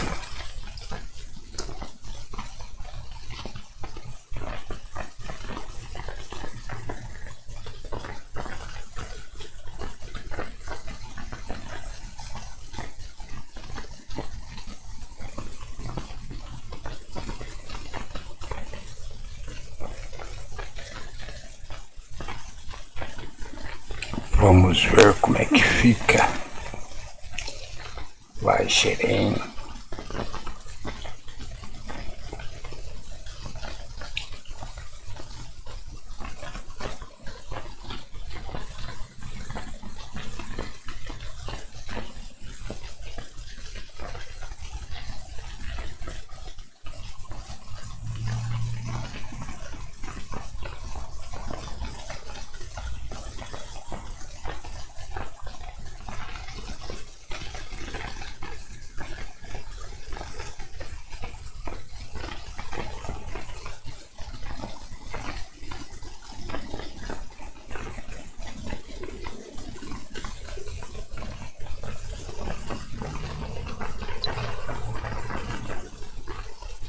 Foi dado o lance.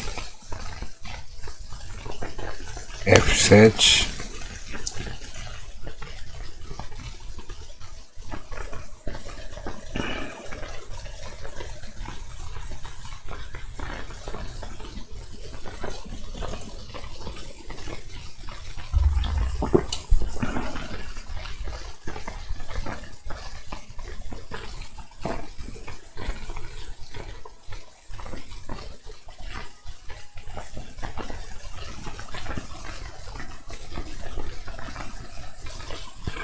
Agora tá pedindo pro Shiren jogar E7, mas qualquer valor ainda continua negativo. Tá complicado aí.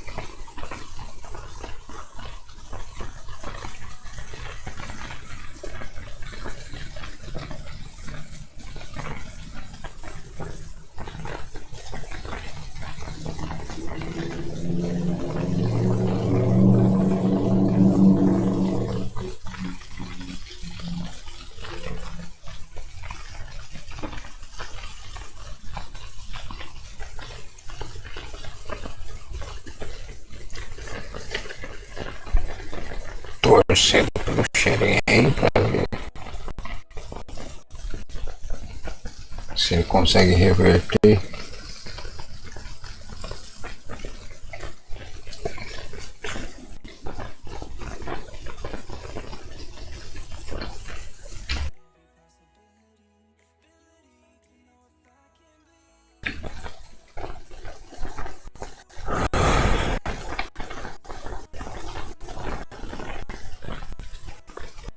Esperando o lance.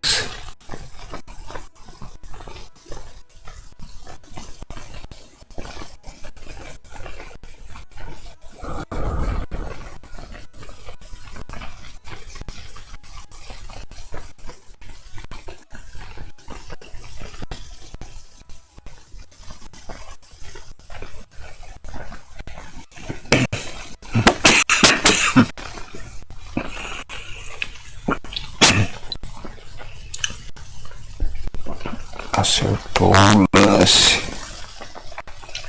mas mesmo assim não tá fácil não.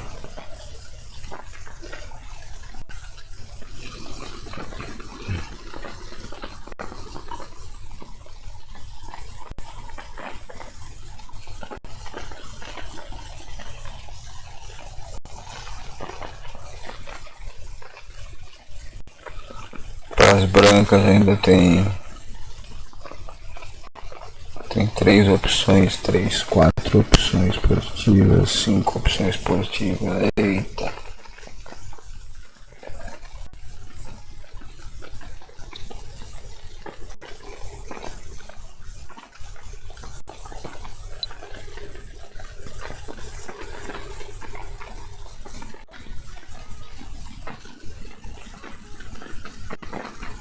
Eita, nós.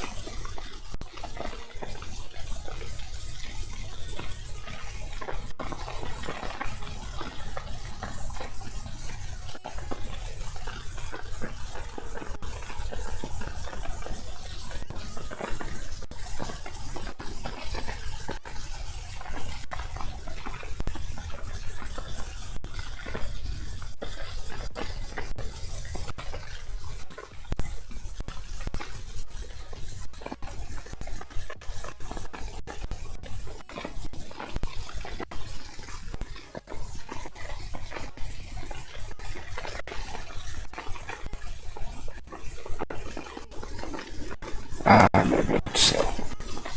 Isso que eu não queria ver aparecendo. Não tá aparecendo.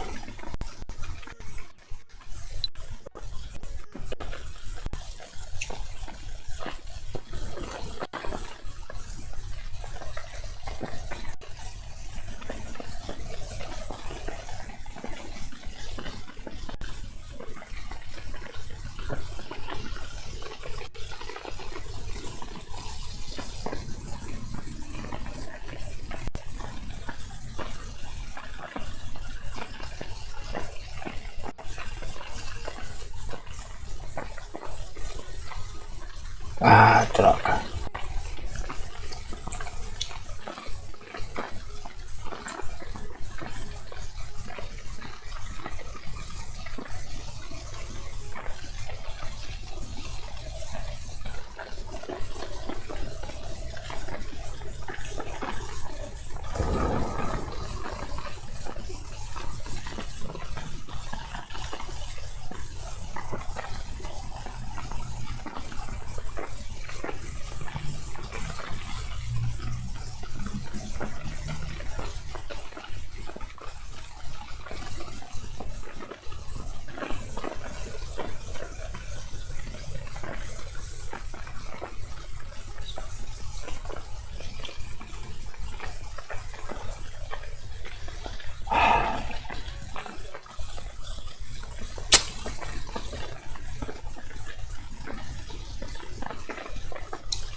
Tomara que ele comece a se embananar no tempo aí.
Próxima vez pedir pro Xeren levar ponto. Um ponto lá e aí eu vou acompanhando aqui.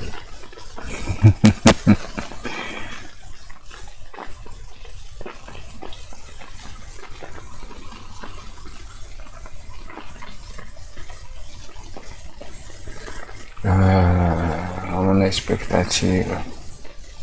Na expectativa do erro.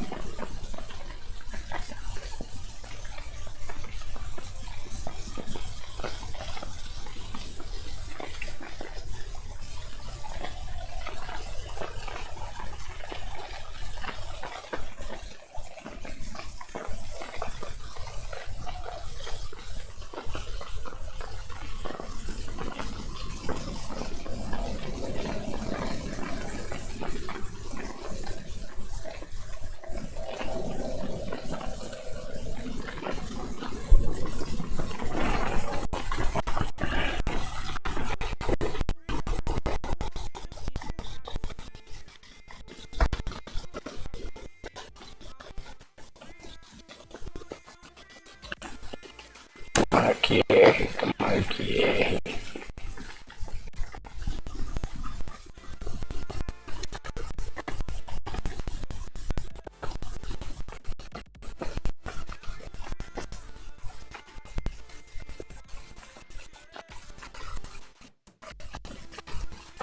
Bem que o Xeren podia aceitar numa 4, 30 por aí.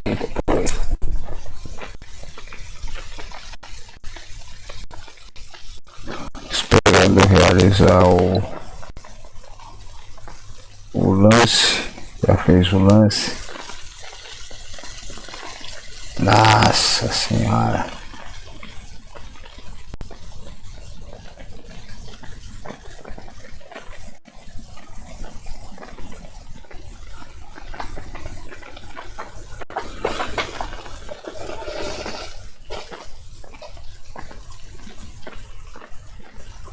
Que o Léo acertou o super melhor lance.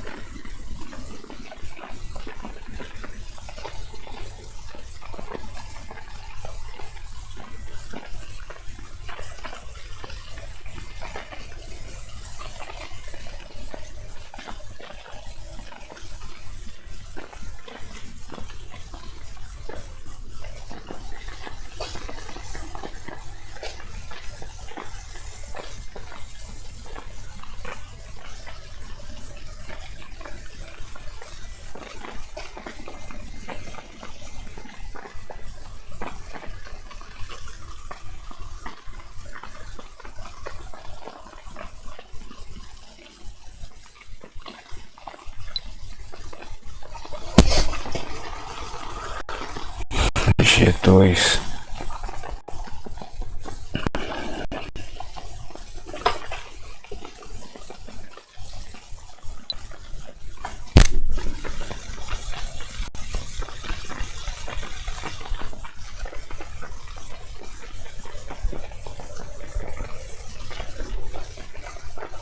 Nossa senhora.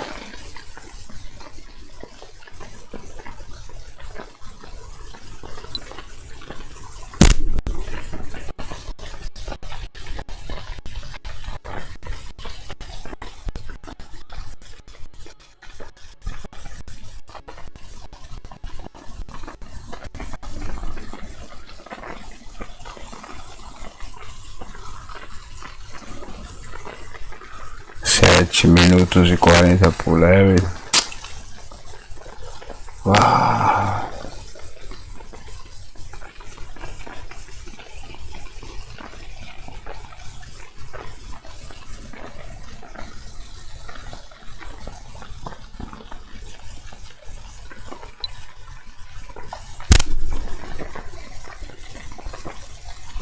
E 8.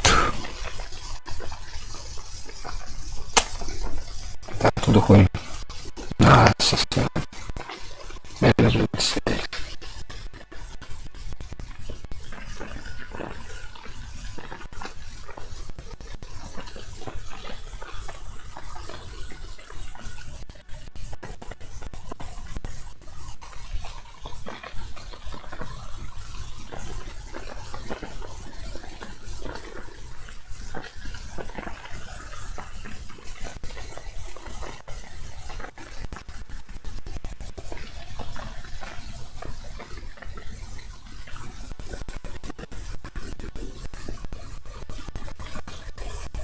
Uau, melhor lance que eu cheguei menos 26.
Ah, droga.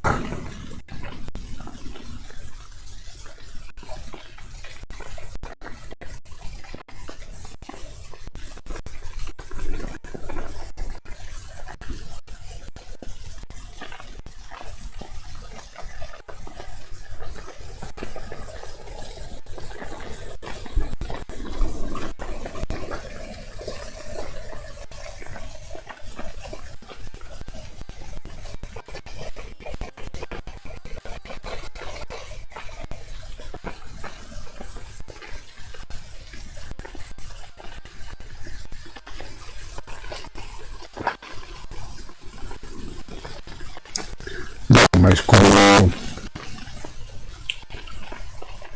o Xerém também já ganhou de alguns caras fortes, se eu não me engano ele tem 6 vitórias agora, né? Então agora você começa a pegar as pedreiras normal. Mas de qualquer forma, torcendo para ele que se saia melhor nos próximos jogos.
Caramba.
Cinco minutos e 30. Puxarei.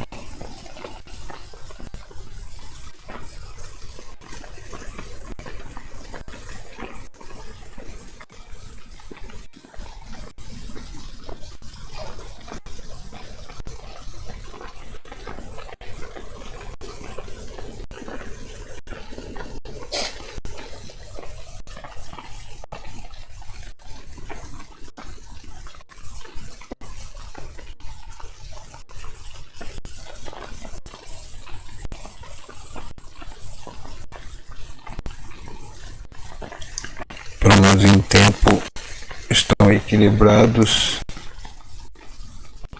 Vamos ver quem vai começar a passar mais aperto depois.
os lances.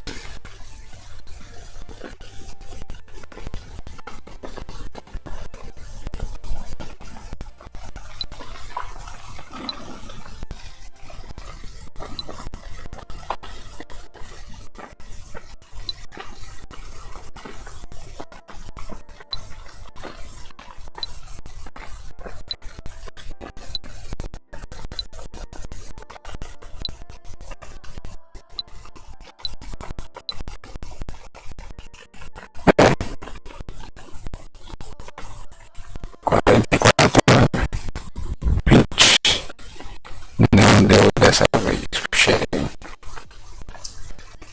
Bom, gente, eu vou voltar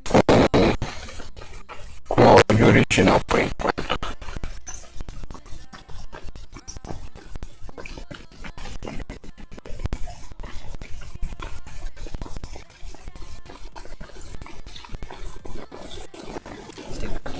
What's your favourite game that you've played so far? Which one have you enjoyed the most? 一番楽しかったゲームとか今日やっぱり基本的なこの大会ですの大会だと2回戦で香港のプレイヤーと当たってすごいその接戦になって際どく勝ちきれたんでそれが結構いい試合でした。The second game, the player with Hong Kong, it was a quite close game, but I could won the game, so yeah, that was the game. It was most interesting. And so that was the one that was drawn as well. 引き分けの試合とかはどうだったか。引き分けの試合は全然感想はなくて何も考えてないので感想も何もないです。The draw game is just a big game, so I have no.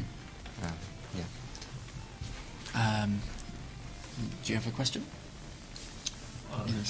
じゃあそのディマンティがその奇数理論を活用しようと思ってバシッとこの全てを与えて合格だけを残すっていう手を打ったじゃない。あれは予想してましたかね。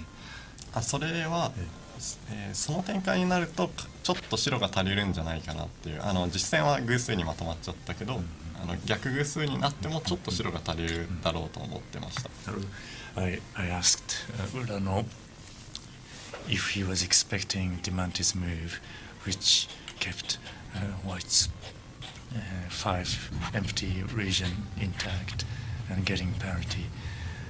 And he said he was expecting that move, and he had evaluated that if Diamante chose that move, he would win narrowly. じゃあ何か質問ありますか。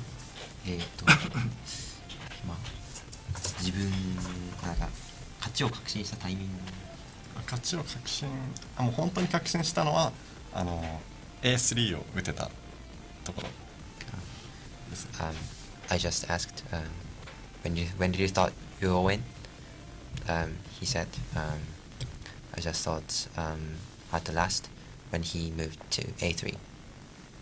でだけどその H4 に打たれた時に Should we show that on the virtual board even?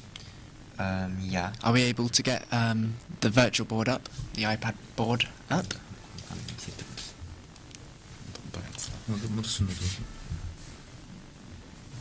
Thank you. じゃあどうぞ H4 で。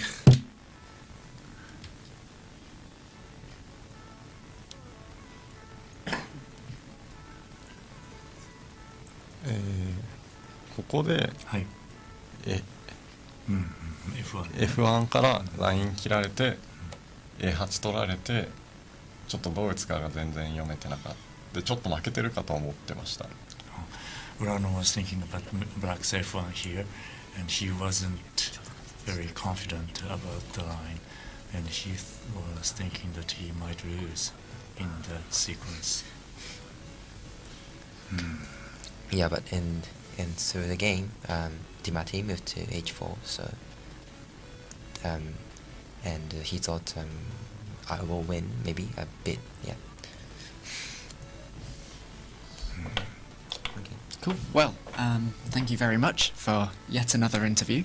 I'm sure you'll have preparation to do for your next game, so we will let you go again. Thank you. But I look forward to probably interviewing you again next round. But we'll see. We'll see. またインタビューするかもしれませんけど、よろしくお願いします。お願いします。ありがとうございました。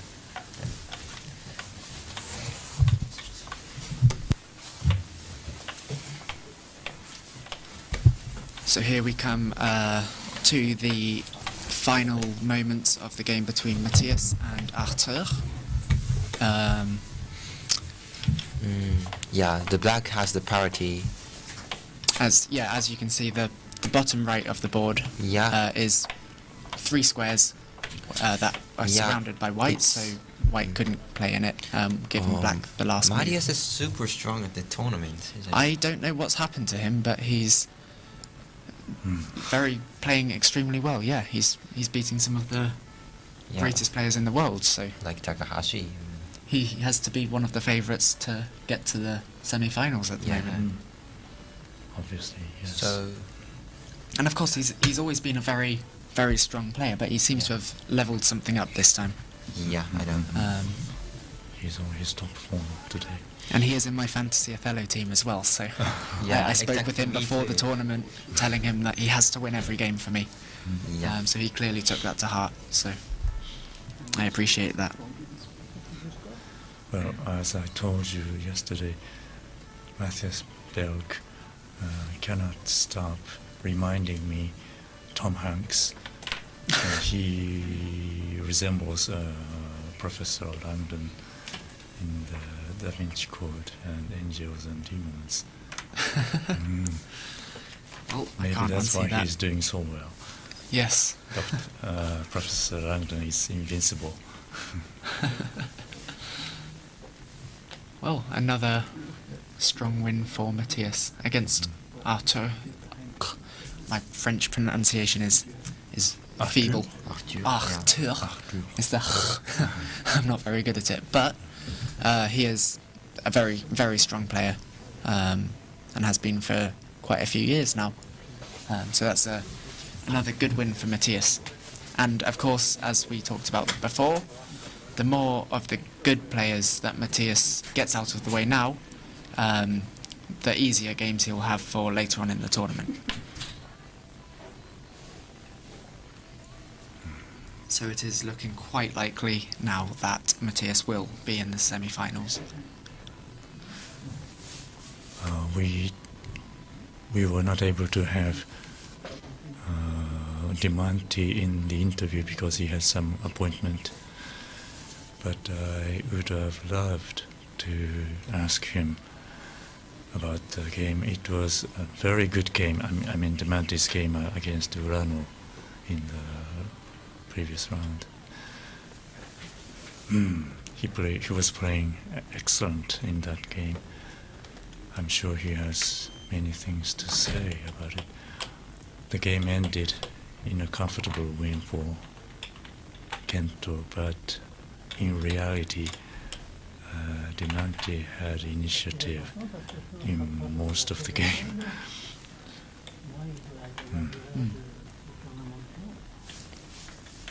Yes, around in the live chat has pointed out that Othello seems to have a strong win for one colour a lot of the time, whereas other games might be a lot closer at the end, which I think that's quite true. But hopefully one of the games that we'll watch will be a nice close ending, which you definitely get as well.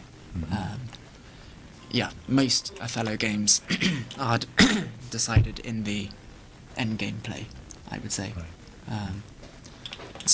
And the final position can be one-sided, but the real evaluation until the very end can be very close. I would say times. A big win, or as you put it, a bean wipe, counts. It's not reflected in the final score of the game as such. It's more reflected in who has control during the game. Right, and it is often a good strategy to lose a couple of discs in the end game just to make the position more complicated for your opponent, so that your opponent might have larger possibility of making mistakes, and that will lead to more one-sided games.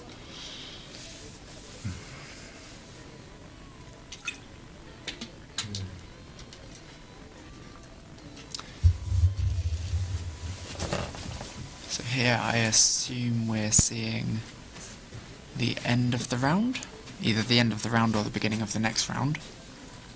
Although we don't have the pairings for that, so it can't be that.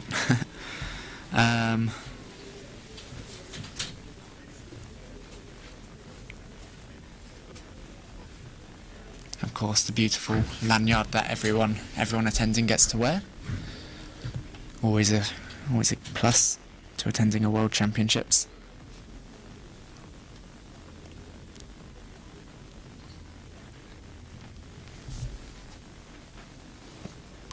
Here we have the minions dressed in yellow.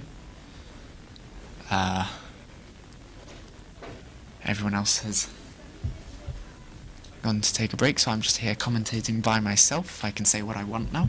And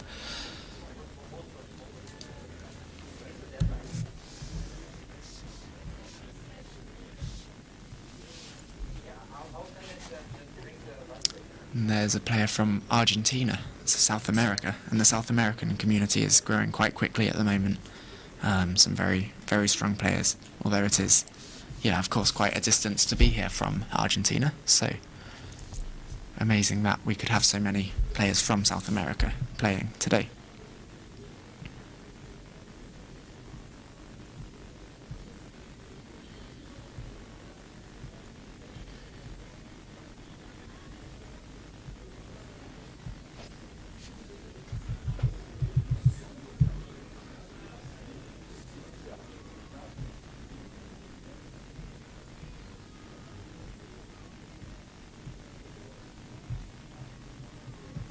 And here we have, well, we did have an Othello board. Now we have one of the strong players of the tournament, Mehul Vyas from India. I always find it interesting to see kind of the idiosyncrasies that players have. So what drinks they'll take with them, water, and of course Takahashi has his orange juice. I also always find it interesting to see how players will lay out the discs that they haven't played yet.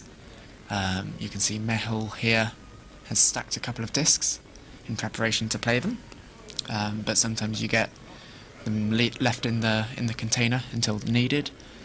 Sometimes you have all the discs messily out in front of them, and sometimes they just have one to fiddle with. Can of Red Bull here. And clearly White will be sprouting some wings in this game. Wings for the win. But it's looking like a good game nonetheless.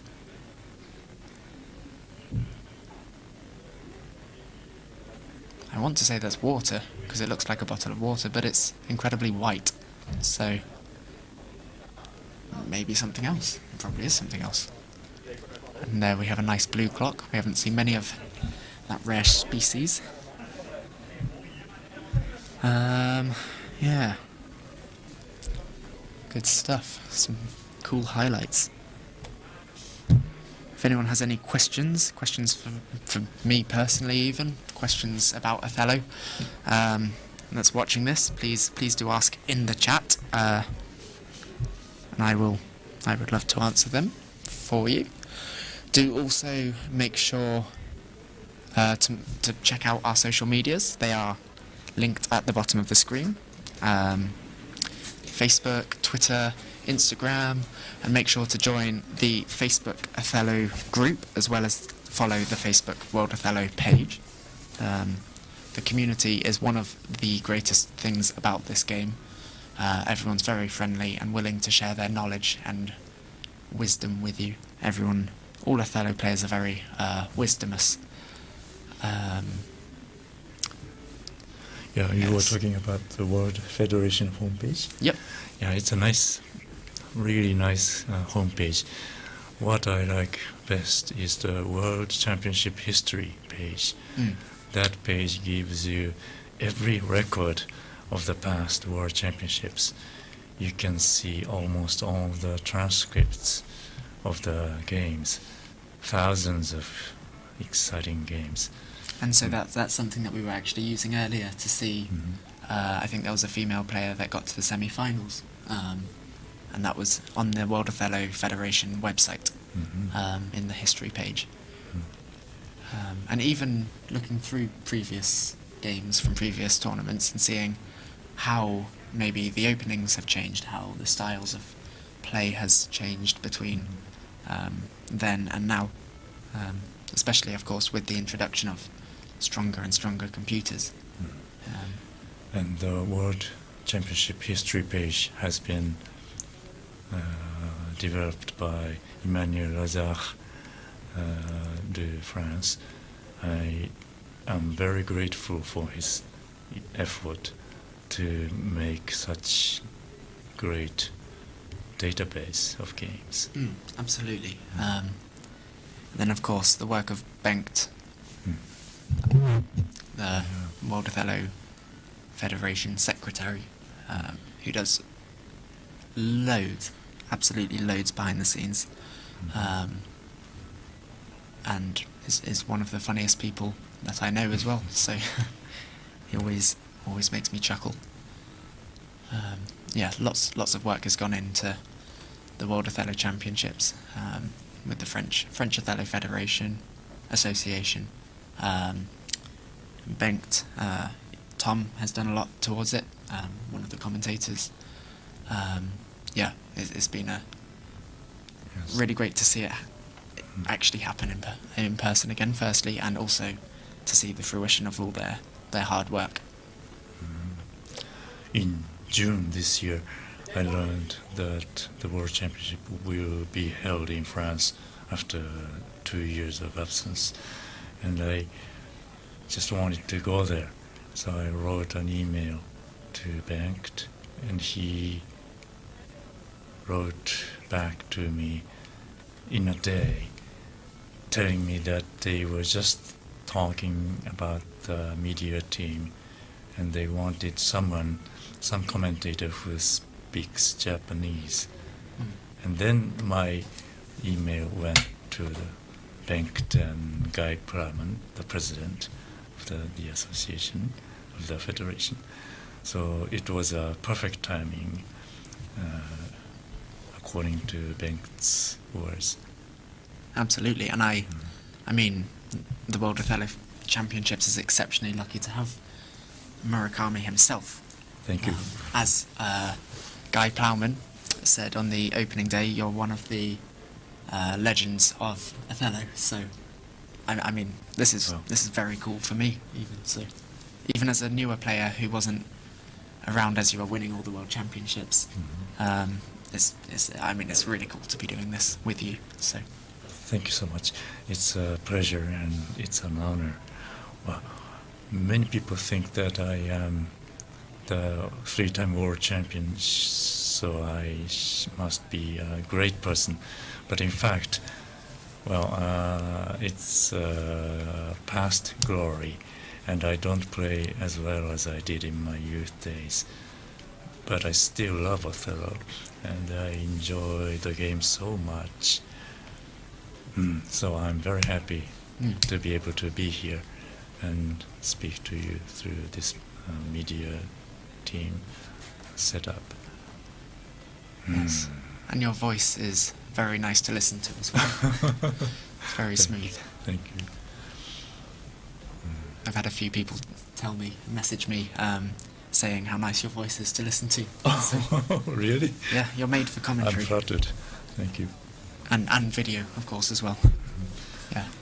And that voice has come back miraculously after the operation. Maybe I haven't mentioned it earlier, but I suffer from brain tumor. It is benign, so I am not dying in coming years so quickly, but I have a tumor in my head. And I went under 3 operations, opening my skull and taking out my tumor.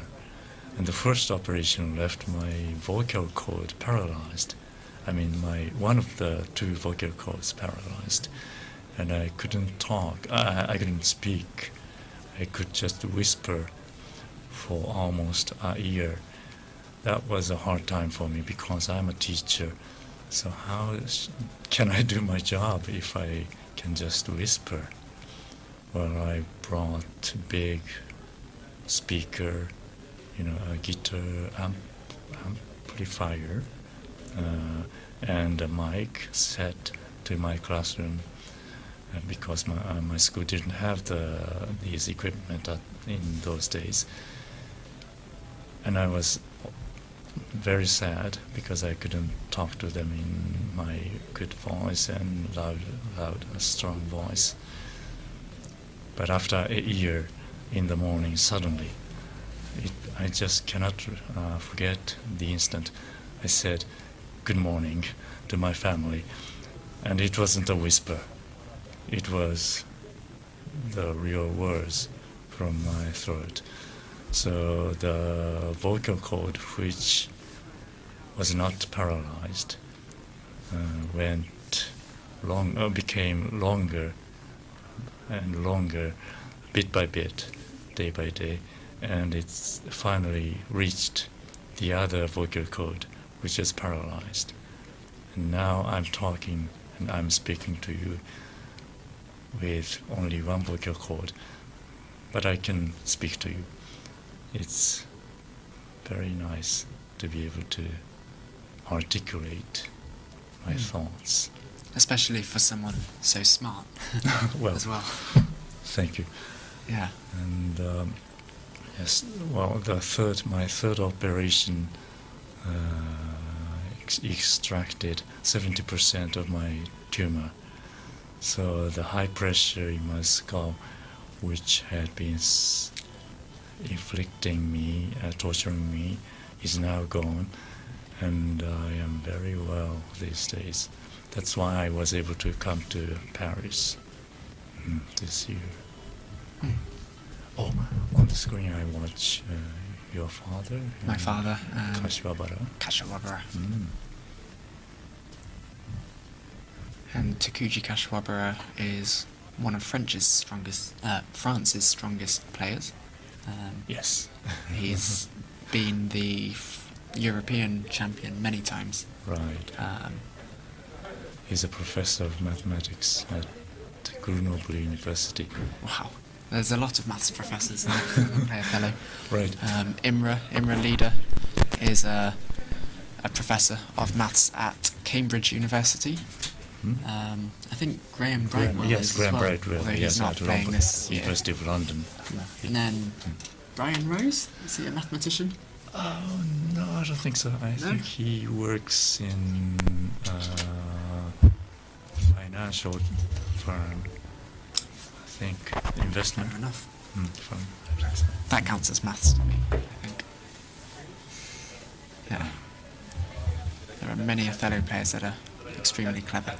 Right. told me table 2 black. Well, and many people ask me if I am a mathematician, because they think that good at mathematics is a must to be a good Othello player. But in fact, I am very poor at mathematics. Yes, as me too. Yeah, a lot of teacher, even in my school,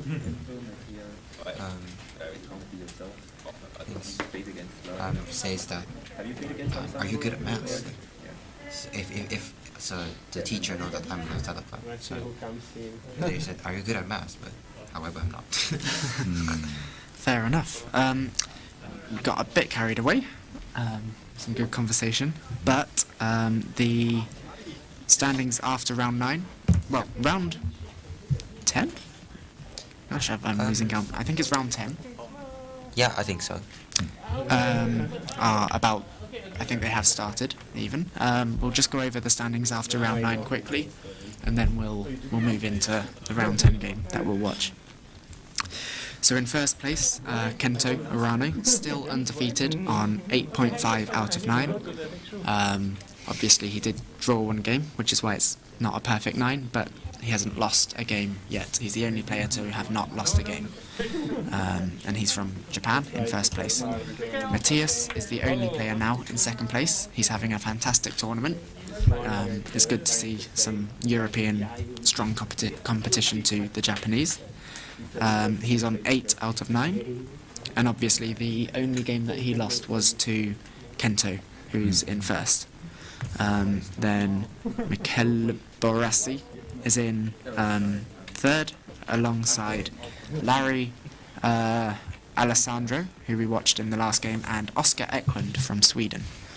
And they are all on 7 out of 9. And then Arthur is our Akihiro Takahashi and Katie. They are all on 6.5. So Takahashi must have drawn a game. Actually, he drew a game against Imre Leader. In the last round. Imre. Wow. So Imre Leader from Great Britain, speaking of, is in 10th place. And he's on 6 points, so he must have drawn another game at some point in the tournament. And yeah, he's in 10th place with Brian Rose, Erwin, Roberto, Ollie, Jan, Roel, Chun, Nicky van den Bigelaar, Lucas, Takuji Kashawabra, and Domenico Palladino from Italy. They're all on 6 points. So it's still quite an open tournament. Anyone could really get to the semi-finals at this point. Yeah, and like for the Katie is quite in the high-ranked place, and maybe she's possible to go to the semi-finals. Maybe the first time of the female player. Second time. Second time, yeah. Yep. But first time in a long time, which would be really good. Oh, that you just mentioned. Yeah. Before, yeah. Yep. And I'm very happy that players, old guard players, like myself, Imre Leader, Takuji Kashawabara, and Brian Rose, there are many old players who are doing fantastic in this tournament. I'm very happy. Yes. And yeah, so we'll go over the team rankings quickly, just to put them out there, because of course there is also the team championships. And again, for those that didn't watch yesterday, it's the top 3 players from each country that count as their scores get added up, and that is their team score. So in first place is Japan on 20 points. Second place is Finland, who were obviously one of the favourites for teams, and they're on 19.5 points. Third is Italy on 19, fourth Netherlands, fifth is Switzerland, and Great Britain are down in 12th on 14, so that's sad. Anyway, we will start watching the game. The pairings are Kento Arano versus Oscar Eklund. Oscar is in joint third. Table 2 on the other streams is Borassi versus Matthias, and then Larry versus Alessandro on table 3, and Arthur versus Akihiro Takahashi. So all really strong top 4 games. So all really worth watching on the streams. But we will be watching Oscar Eklund versus Kento Arano, meaning that we'll get to interview Kento again. So let's think of some questions. Yes, I've saw this openings before. Yeah, he played. Yeah, this is actually Akihiro changed the moves at the time, but Oscar I think followed the the draw line, I think. Yeah, because Urano moves quite smoothly, so yeah, these two are quite moving so fast, so I think they already know.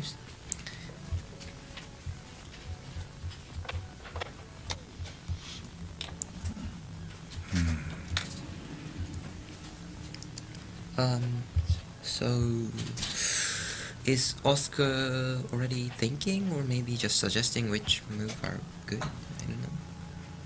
Well, he's thinking. Yeah. Of course, he knows what the AI players recommend, but the recommendation of AI players are not always the best choice for human players.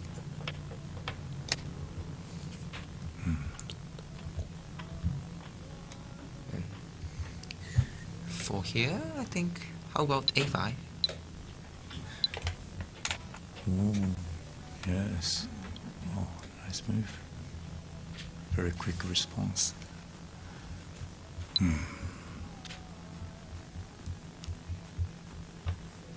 D8 is a natural response for white.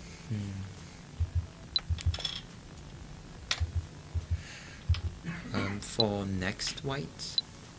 Yeah, D8. D8. Yeah, I just thought D8 first, but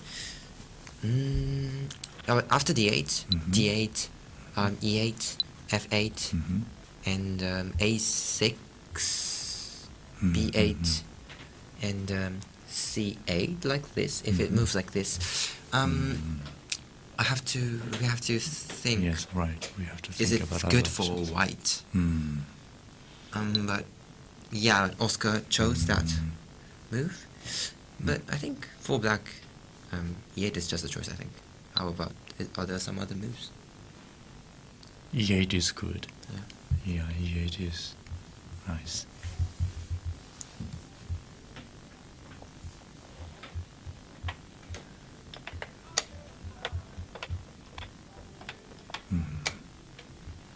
Kento went to E8. For here, white, maybe he's thinking other moves, but I prefer F8. I think that's the most simple move. Yes. Yep. Oscar chose it.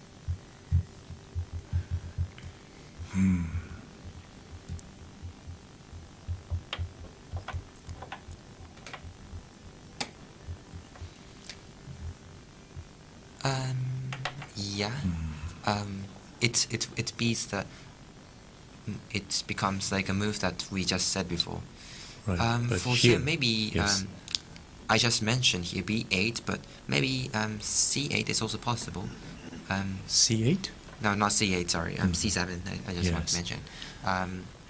C7 For example, B7. C7 and FG8, FG3, and F3 and H4, kind of like that.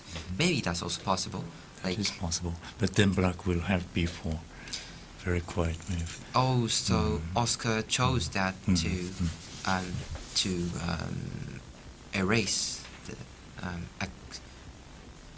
to erase the access to the B. Yeah, but Kento made the access quite quickly, and yeah, his move is so fast. Maybe he knows. I don't know, but yeah, but I think this move is quite only the move that is possible. Isn't it? Yeah, it is very important for black to. I mean, it is vital for black to have an access to C7 when white has taken B8. Oh. So.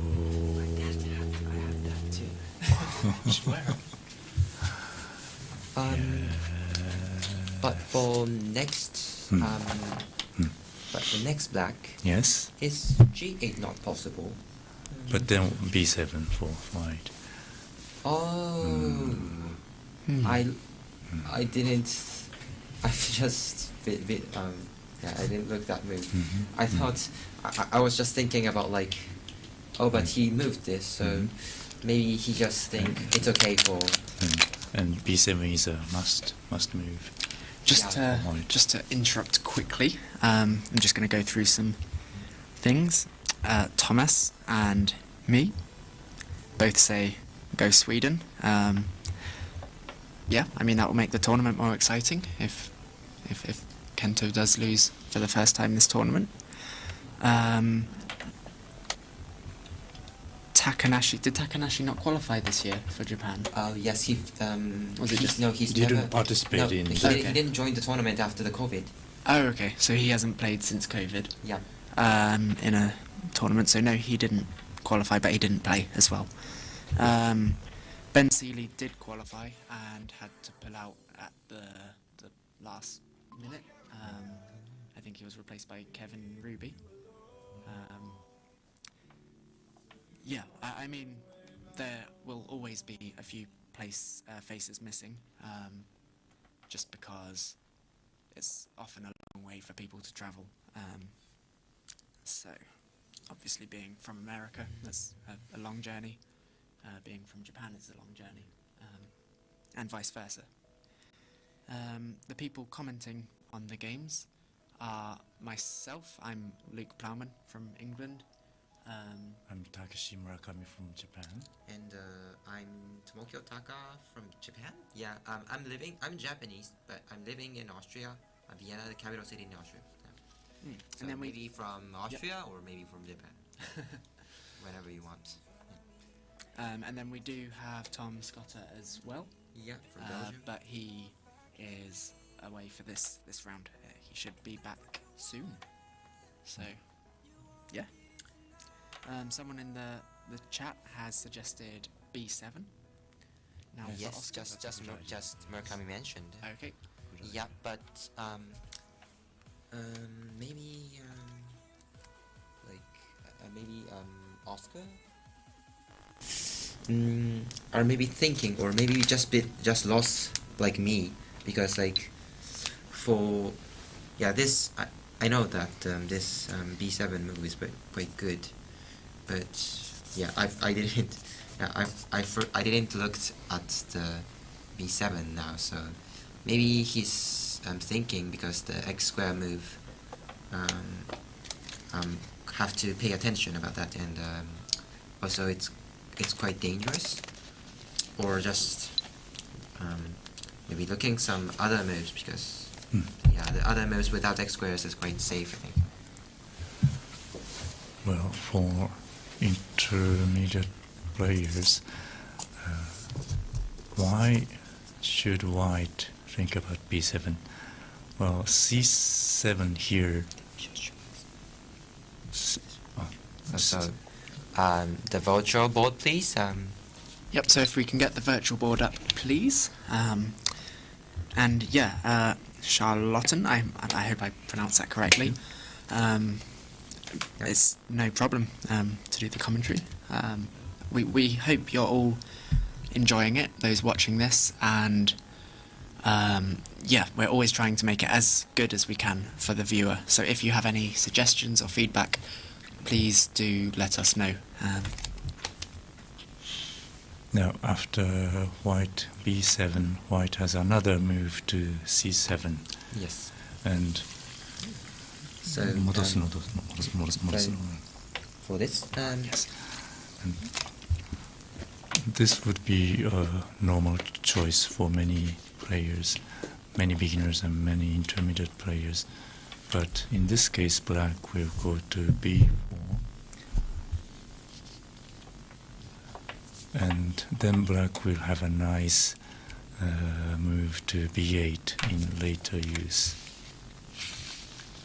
That's why white should think about something else. White should think other moves other than C6. Yep. And also black can't move because for here, the line of C, these 4 discs are all white, and there's no black pieces to make an axis of C7, and also these 4 discs are all white. So it is quite this case is quite rare, I think, but yeah, but in Othello, I think most cases are so rare, so we have to think about every moves that it's possible. Yeah, so if we could switch back to just the live board now. Oh, and white move to B7. And actually, in the chat quickly, it's not Guy. It's I'm Luke. I probably sound like Guy because I was brought up by him, with him being my father. So I may use some of the same phrases. But yeah. And for here, first maybe a lot of people think B4 or maybe I don't know, but for B4 it is. Yeah, B4 is a good idea. Yeah, but C2? it is. No, B4, yes. Yeah, but for this B4, this disc will be black, so the white, the move of this move for white, it will be quite a good move. Yes. So I think it's still quite a closed game. I think. Quite. So Yes, maybe white is getting a little ahead in this game. And for example, if white move like this, and black get like this, the white can move this, and black can't move here. This is so bad for black because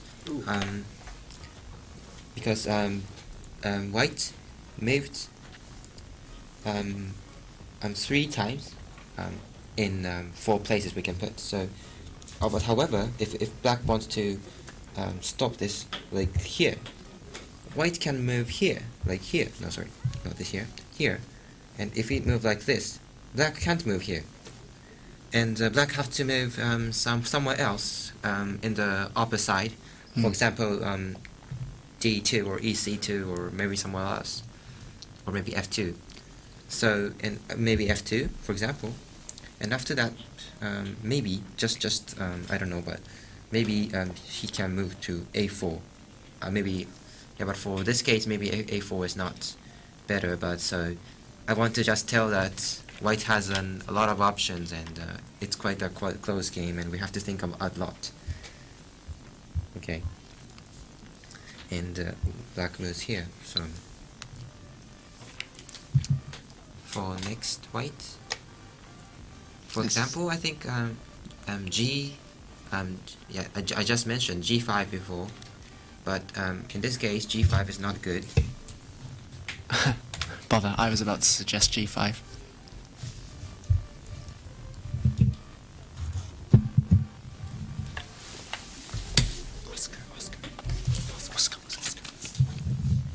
For here, in this case, yeah, but I just mentioned that before. The A4 is A3 is such a good move. Because of this case, white can move G6 is like this, but for this move, the white is gone and this is all black. So white can't move in G6 without making some the connection of the G6. So yeah, so this is not good. And no, Oscar moved here, and Kento moves quickly here. And for here, I just mentioned about A4 before, but I think A4 is not the best move. I think. How about your opinion? Yeah. Well, A4 is yeah, and well, white can afford to let black go to A4 because white will then have E2 or B3, nice places. Yes, the aim of this move is to stop the connection, the connection of the G5 for this. Black wants to move here, so and the black's the connection was disappeared for this, and black moved here quite quickly. For here, I think E2 is the most simple and good move, I think, for here, because if it moves like there's no connection to move here, and also maybe for here, I think. So black has to move to the north edge, I think, So I think yeah, the black is so hard to do this. Or maybe I just mentioned about E2,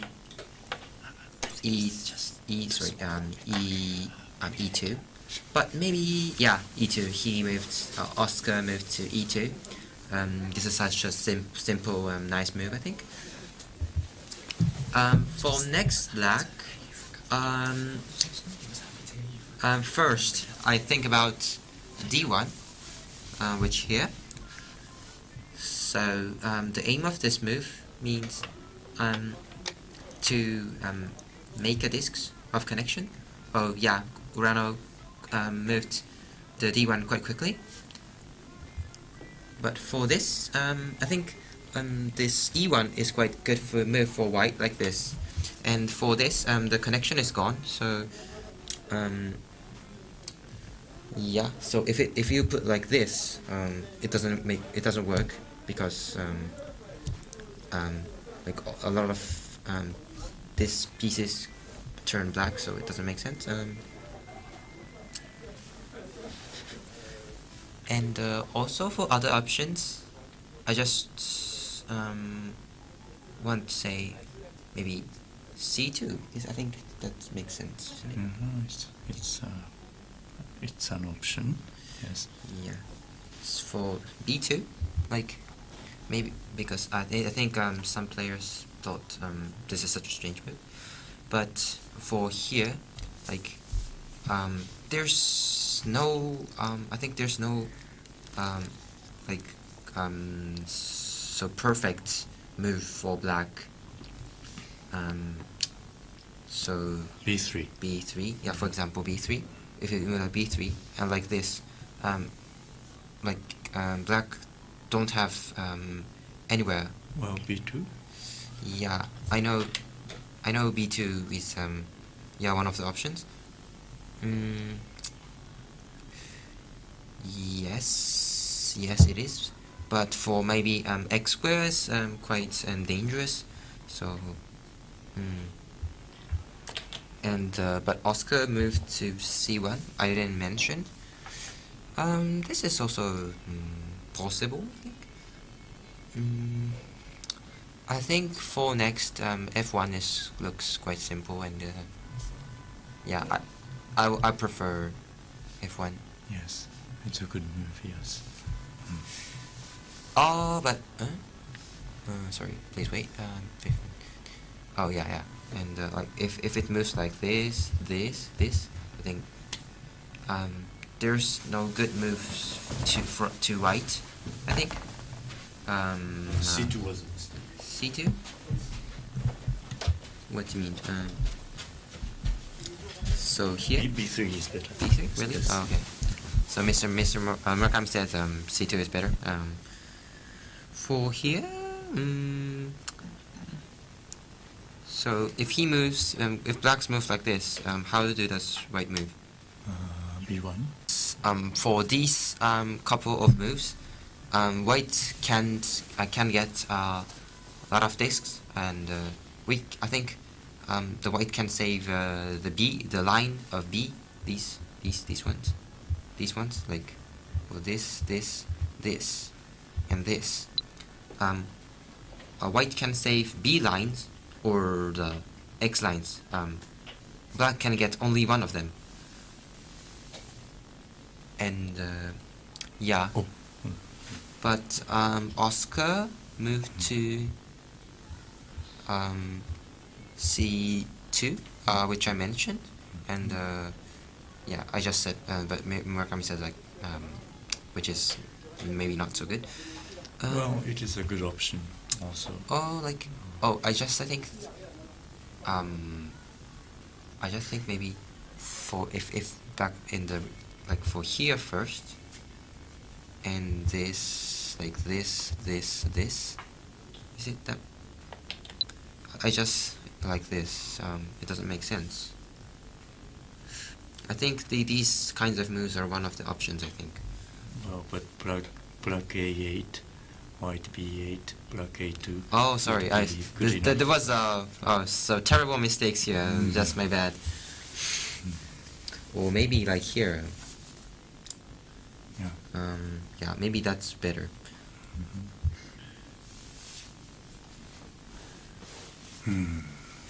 So, or maybe like kind of similar, but from here, maybe. Like here.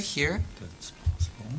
So, if black, in this case, if black moves to e1 here, white can move to b2 here, but then black will have g5. like this. And if it moves like this, maybe no, after. no. What do you mean? Black e1. What? Here. Yes, and e1, yes. And then g5. Yeah. This may be bad for white. Yep. But yeah, but I think we have to think a lot about but Oscar moved to g5 again. So yeah, I think the next black g6 thing. G6 is quite a good move, but what do you think the meaning of this move? g6? Yeah, G6. g5. Oh, it It was is a good move, I think. really. Yeah. So, but yeah, but I think Oscar had a plan after g6. I think. But like I think white can't move. White can't use the parity quite effectively. I think in this game. Yeah. Like It's quite a simple, straightforward game. So it might just come down to parity. Yeah. Yeah, the color, like the shape of the edge, is quite strange in this game, isn't it? Like, and the left edge and the north edge, I think. It seems quite strange for me, and yeah, this makes so difficult for end games, I think. Shall we go back to the live board to check on their Yeah. time? Are we able to take it away from the...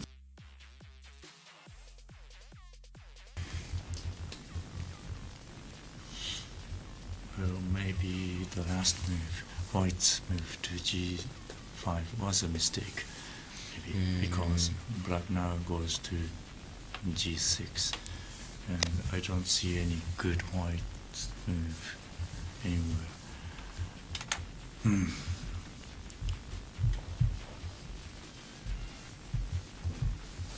Well, we can try. Cool, so if we could go back to the live board, please. If white goes here. Yeah, but for example, then, oh yeah, this and this, you mean? Yes. Yeah, this quite works good. Yeah, this is good for black. So white has to avoid this. Right. Yeah. And I don't see any other option for white. Is there anything white can do now? Like for here, this. But this is next. Oh, yeah. But yeah, this is one that I said it was wrong. Yeah, but if you sorry okay, but I can't see. White seems to be in trouble. So maybe g5 was a big mistake. Maybe, or maybe more before. But white has, been surviving very well. Right. More than very well. Oscar is, I think, Sweden's strongest player at the moment. Yeah. I think Oscar and who was it? And Nicholas, you know? Yep. Yeah, I think these two are very strong Swedish players. Yes. I've played in online tournaments before. Like I think one of the usual joined like the one that Leonid Shivman was held. Yep. Yeah, and these two Swedish players also joined, and I played with Oscar and Nicholas. Hmm. Yeah, at the time, I was so lucky, so Nicholas made a mistake. But in this when he becomes so strong, I think. Yep. So And we had I will probably lose. Yeah. Well, I don't know. But we had someone asking yesterday if we would see Nicholas on the live stream, and well, I don't think he's had quite the tournament he was hoping for. But this is our first Swedish player we've watched, isn't it? Yeah. On table 1. So hopefully that's also good. Well, here, I think white will go to h6, then black will go to g7. No, before g7, e1. So white, right.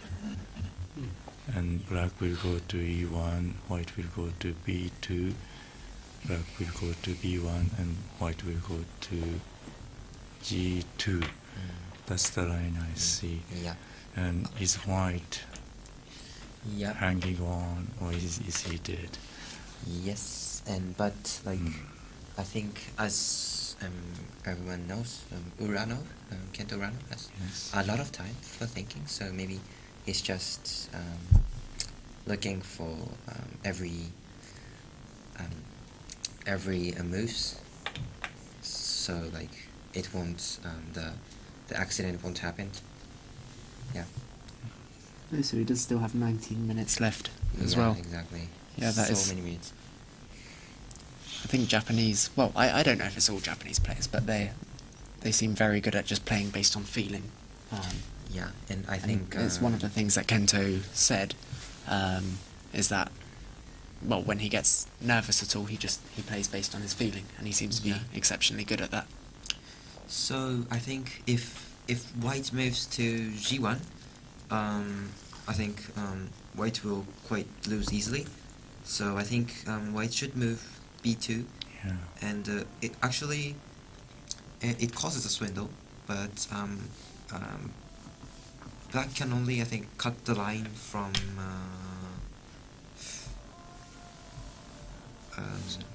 so b2, b1, and g7. Yeah. Will black be winning after that? Or for like if so, oh no. Let me see. So I think that will be a bit complicated. Yeah, it will be, yes. So for example, b2, b1, g7, and h3, and after that. Why is h2, and actually I think it seems black can win, but I think white could get some more discs than the move of g1. Yep. Why is g1 bad? Are we able to? Because if it moves g1 and black g7, it is quite simple, and like black can win quite easily without thinking, I think. So we can get a lot of if discs. white goes g1, black goes g7, he has the diagonal, and then white just doesn't really have anywhere. Yeah. I think even I don't have a mistake. It's so easy after that. So yeah, but however, b2, that's so difficult to. Ah yes, and also if white goes g1 and then black goes g7, then can't white just go b1 then, or? But like g1, g7, b1, and if it's g2, there's b2. No, b2. Oh yeah, and there's just only extends a2 and b7, the b8 Oh, yeah. for white, and the h7. So it just runs white out and moves Yep. if he plays Exactly. g1. Okay. And I would like to point out Oscar's brilliant yellow T-shirt. I think all the Swedish team are wearing one. I think it looks a little bit like the minions from Despicable Me. Yeah. And I'm enjoying that very much. Yeah, and I think this is the minions. Oh yeah, hat. this is Pikachu. That will be shown after this game during the interview, I suppose. Yeah, there are a few countries with their team shirts. I think Singapore Yes. was another one.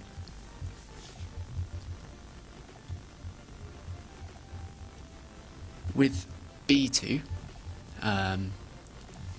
well, someone has pointed out that B2 and then B1, G7, H3, It's and then white is in trouble. right. Yes, Yeah. it is. So- Yeah, It like is. So yeah, black is I know, winning. I know Okay. black is winning. Okay. But Yes, yes. after that, after H2, white can get the parity, I think. Yeah. No, I don't think Why? so.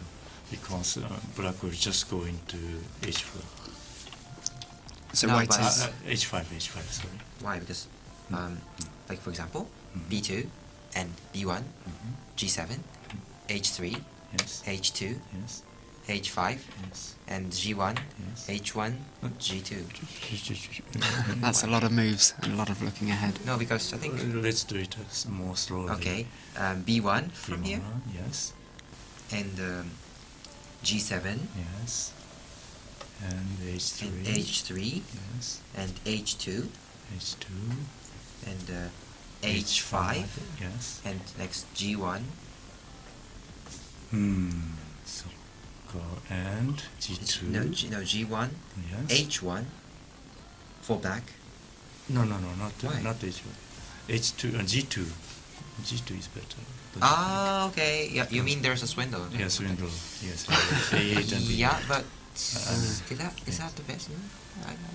I have no idea.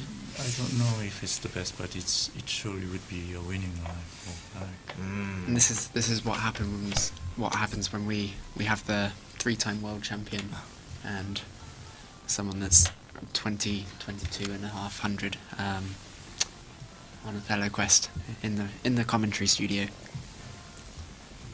Would you give us a virtual board, please? I think some of the players can't understand what are we saying. Some of the commentators can't understand. Oh my god. Well, I can understand. It's just hard to picture. Oh, So here we go. okay. Here we go. What? Yeah, it's now. And no, I think this is some H6? somewhere wrong. No? Here. Oh. Is it like this? Yes. Oh yes. And here, first dimension. How one was the board is not moving. Right. Actually, the board doesn't shows that we're looking. Maybe we have lost connection. The iPad, the position on the iPad here is not reflected Yeah. to the virtual board on the screen. Oh yeah, it's There we go. Here it is. Oh.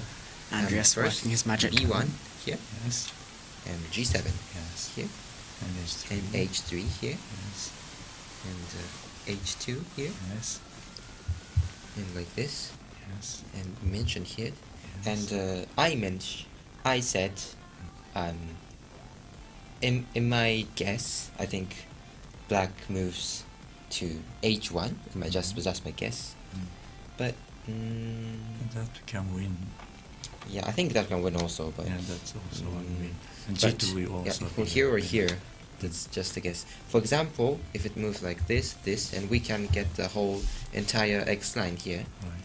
Black Yeah. will win. But and the good point of the G2, for example,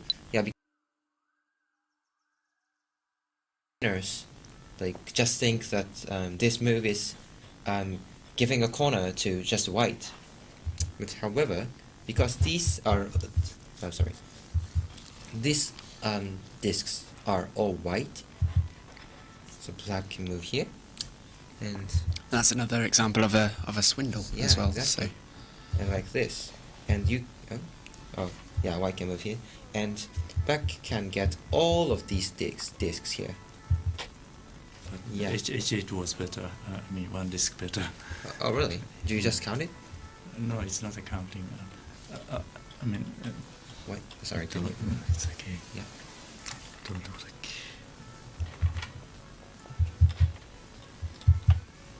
This is one disc better. Oh, okay, yeah. Okay. I just want to show the example like how this window works. Yeah. Okay. Yeah. Okay. So Sure. let's go back to the. And top Othello players getting excited. Yes, it's here. Mm. So, yeah, I think everyone just, and I think yeah, the black Kento is just, I think they're just counting. I think all of the moves because he has plenty of time. Are there some other options without B1? I think the B1 is the Yeah, only move. B1 is the best. I think so.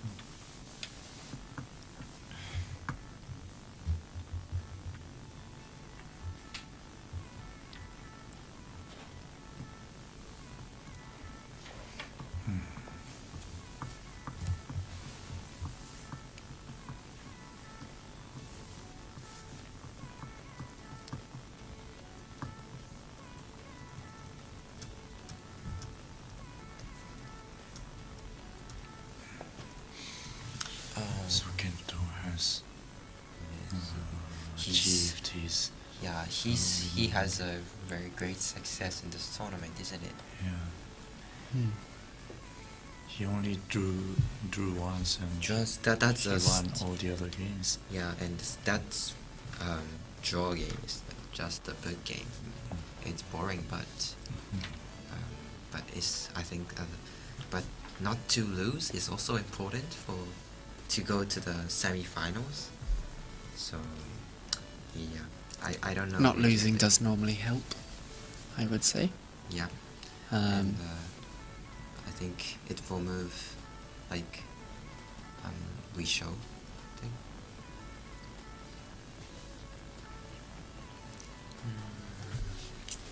I think H3 is the only choice. Yes.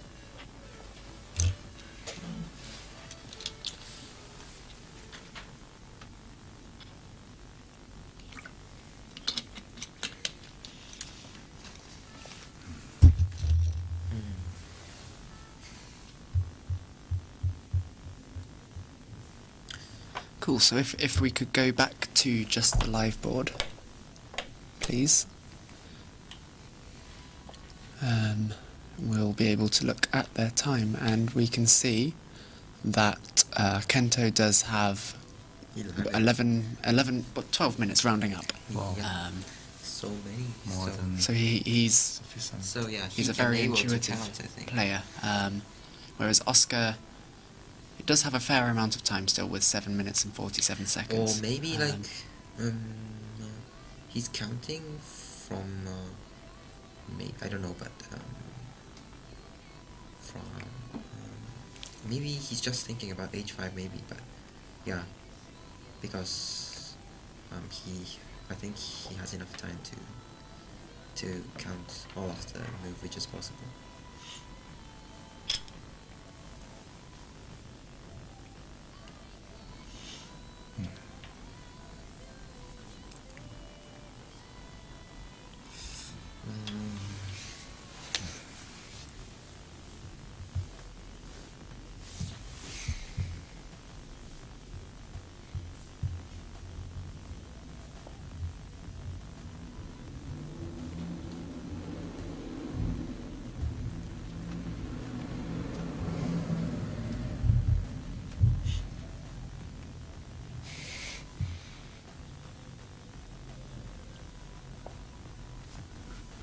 The Urano's mask reminds me of the situation in Japan.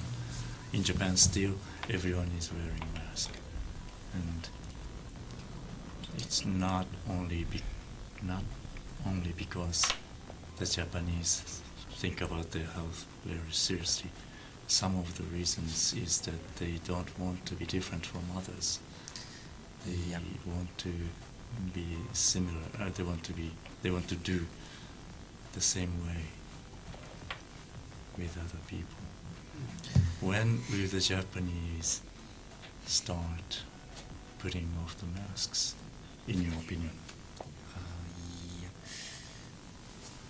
I think it will take about 2 hours. Sorry? Yeah, 2 hours. 2 hours? No, 2 hours, sorry. 2 years. Sorry, Okay, sorry. 2 years, Sorry, yes. my mistake. That's okay. 2 years, yes. Yeah, so I moved to Austria Mhm. from Japan in this summer, I mean September, and I was,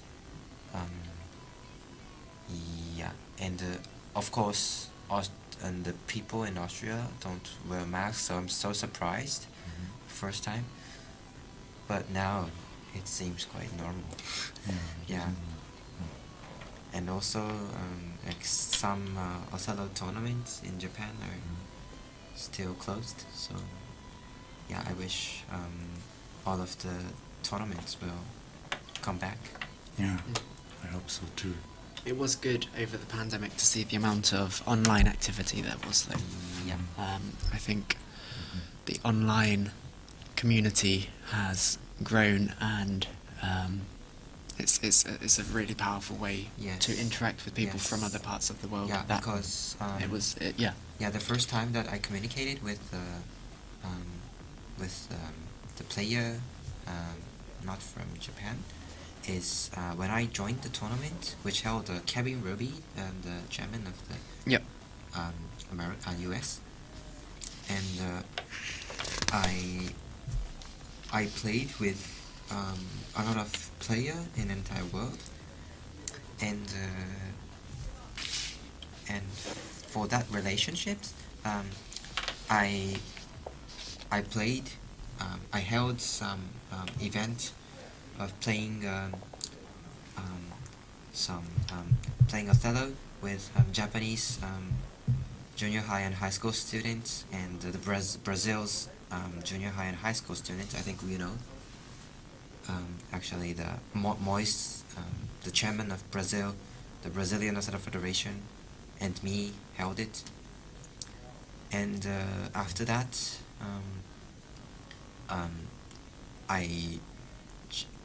I joined to the WhatsApp community of Othello, and I talked, and I noticed a lot of players, and a lot of players from Europe or US or some other countries. Yeah, and I think, yeah, so the pandemic let me know the other countries' Othello community, I think. Yeah. Yes, I was impressed. Tomoki is taking full advantage of this information technology, and he is enjoying Othello just as much as he did before the pandemic. Actually, the tournament of Kevin Ruby was founded by my mother, so Oh, yeah. really? So I have to say thank you to my mother. Yeah. Tomoki's mother is a very nice person, and she speaks very fluent French because she spent 3 years in France when she was young. She helped me a lot when we went to a restaurant the other day, 2 days ago, because the menu was, everything in the menu was French, and I'm not so interested in good cuisine, française, so I didn't know many words in the menu. We ate at a French cafe last night, and it was very good food. It's one of the good things about being here in Paris. That's good. The food is pretty spectacular. Yeah, pretty spectacular in taste and in price. Yes. But worth it. as So well. Kento moved H3 that we mentioned. I think he finished counting because, and so I think H2 is only the possible move, because Right. if we move like for G2, the swindle will happen at A, and we can move A8, A2 and B8, all of these 3 moves. And also I think G1 is not possible. And so will Kento just have counted to the end, so he knows the sequence he'll play to the end now? So he counted, I think, a lot of ways. Yep. And so he this knows is the final score.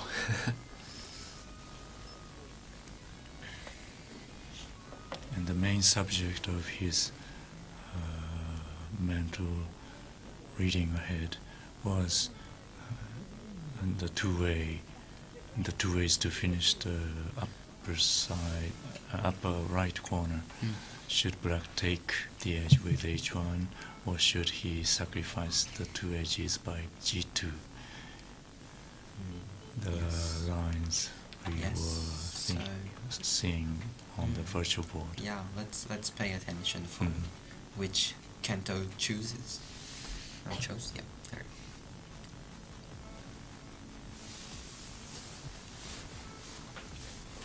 Yeah, but yeah.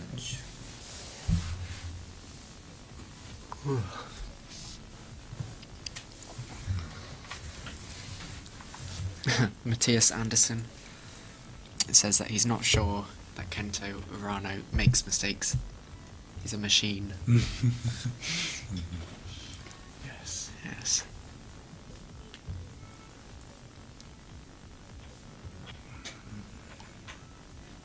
Is this his first World Championship, or has he played in one before? His first time. Right. His first time. Yeah, because as you know, there's a lot of player who is strong but cannot win the tournament. You know, to qualify. Some players go so close, but they can't get the first play. I think, as you know. Yeah. Of course. And we shouldn't forget Japanese expert players who have never had the opportunity to compete in this wonderful tournament.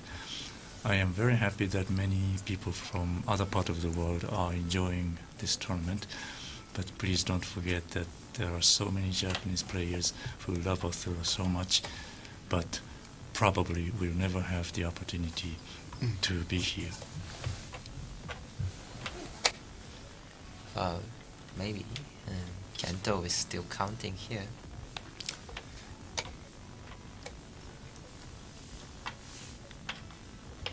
Well, he has the time to do it. Yep.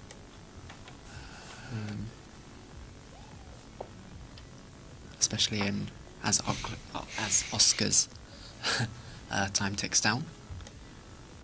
Using your opponent's time to do your own thinking is a very effective way of managing your time.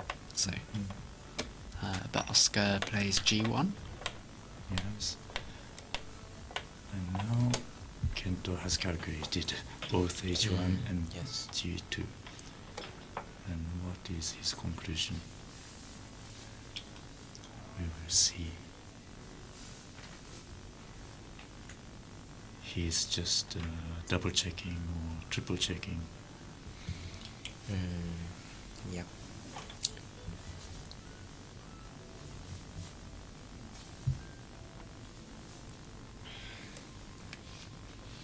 So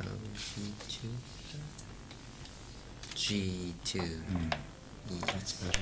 I mean, is it better, really? But of course his calculating will be correct. So G2 was the best move. Yeah, Oscar, I think. Yeah, but if he moves for A2, or I think the H1 is the only the choice to move.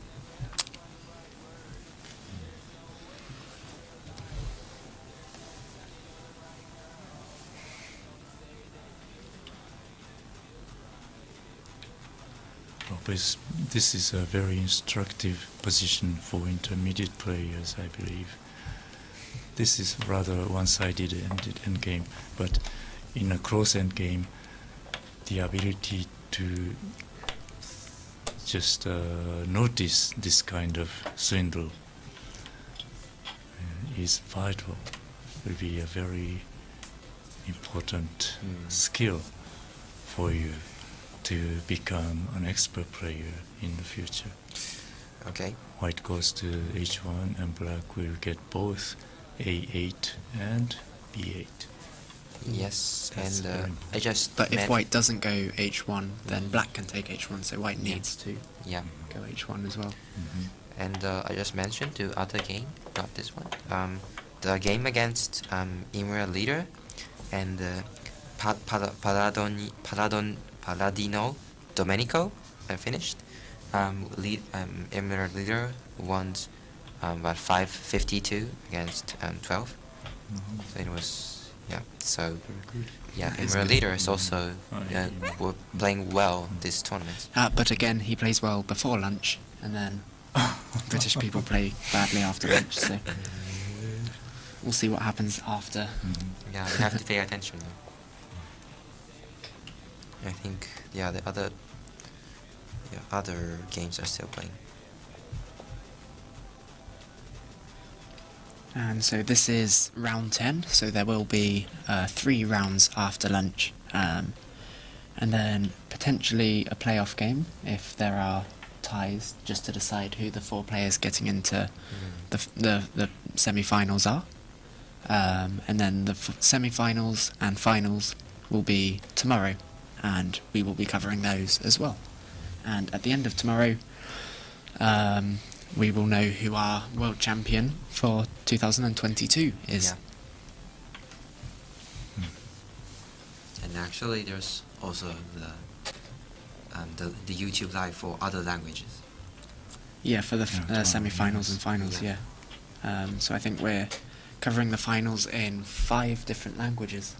Yes. Which so is... maybe me and Takeshi will join the Japanese live, I think. Yep, and I think for the English one, it's me alongside my father, Guy Plowman, so...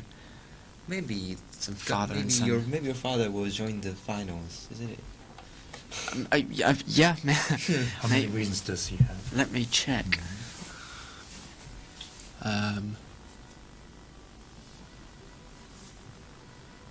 Yeah, Oscar's time is getting quite low, but he should have enough time to play all his moves.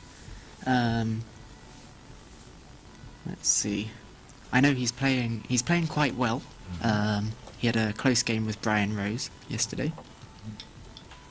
He's on 4. On 4. Yeah. So 4 against what was the 9 I mean, games? Was it 9 to 4 to 9? I'm not sure. It depends how the rest goes. Okay, yeah. But your father's playing well. And I think Kento is counting from A2 and B8. I think. A2 and B8. But like, are there some are there other options? I don't know. A2 seems to be bad. So I think he's counting B8 and H8. Really? Yeah, I think so.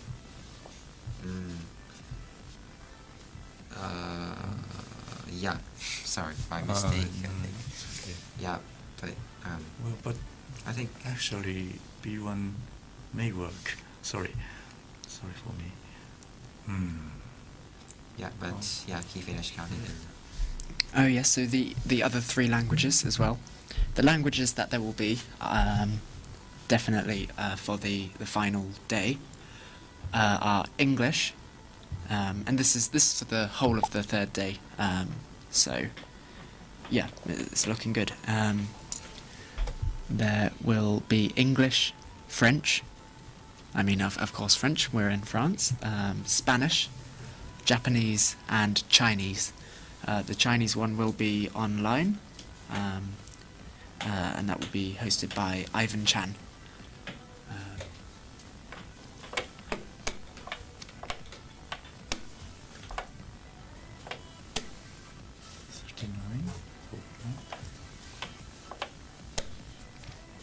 So, Kento wins another game.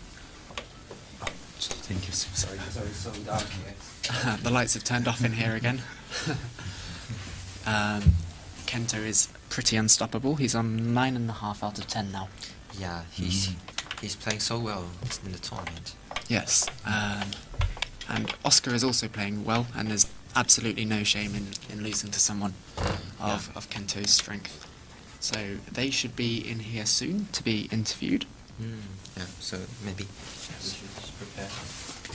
We should, yes.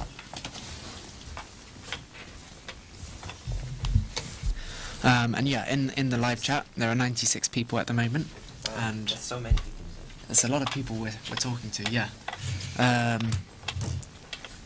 If you have a question, please ask it. Ask it now so that we have it in time for the interview. If you don't have a question, then what are you doing? Think of a question and ask it anyway. Will you be seated? And these two seats. Hello again. Okay. Yeah. Kento is already a regular of this. I think you've been in for the last 3 rounds. Alright.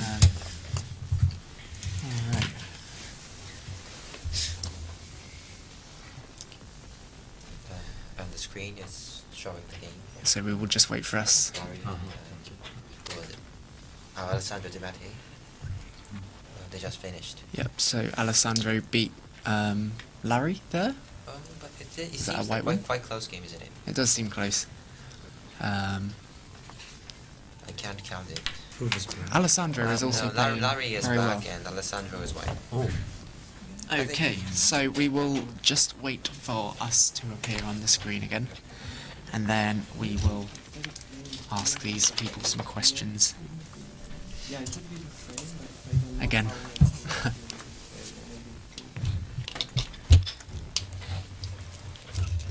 I'm so proud of seeing that. Ooh, it was an amazing game. It doesn't Oh, appear on the I paper. signed that one. Yep. And again, if you have any questions in the... Calabrasi. Oh. Black is... Yeah, black one. So this is the second lost of it. And White one? No. White Very one. close. White won. And so this is the second loss for I think Matthias. it was the only... Yep. Well, I yes, mean, we will all the update other the moves, like, were- the scores for you all This is quite close. at the beginning of the next round. Yeah, so I thought this must but yeah, be working, otherwise I'm not the sure who's position won would there, be completely but lost for me, and White. it should not be. So yeah, well, I guess we'll see. Yeah. Um, Yeah, there's such a lot of close games. yeah, lots of close games for Takahashi today as well. Second day. Just be tired. So okay, it's appeared. Okay, so we are here with Oscar and Kento.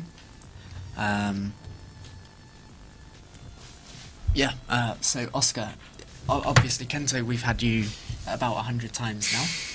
Yeah. So Oscar, I'll start with you. It was a really, really good game. At what point did you feel that you had lost? Because I know I played Takahashi a few years ago, and I just felt like I lost from the second move. Did it feel like that, or? No, not really. But I mean, yeah, it was in book for a while. But I mean, I know Kento is strong. I think he will win the tournament. So, but I mean, I tried hard. It seemed like I had some possibilities in the late mid game, but I mean, I realized quite quickly in the end game that it was over for me. But yeah, so it was a nice game. I'm happy to have been playing Kento now. It's an honor. Yeah, and you've been playing exceptionally during this tournament, so very well done. Kento, you're back here again. We do actually have a question from someone watching who asks, do you have any preference as to who you would want to play in the final? 決勝で当たりたくない選手って誰ですか？ Assuming you get to the final, of course, but we're all assuming it now. 落ちることを願ってるわけじゃないけど当たりたくないのはやっぱり高橋明宏君、あと、ベルグさんともちょっと当たりたくないなという思いがあります。So Matthias and Takahashi. Yeah. Both of whom are playing very well, as we've seen. Do you have a question? Either of you two? Was in Japanese. 結構しっかりと危なげなく勝ったように思ったんですけど、似たような形の経験っていうのがあったのかしら。今回の展開で。この展開はそこまで、深い研究はしてなかったんですけど、そうですね。だからそんなに研究はしてなかったです。なるほど。Well, I asked him,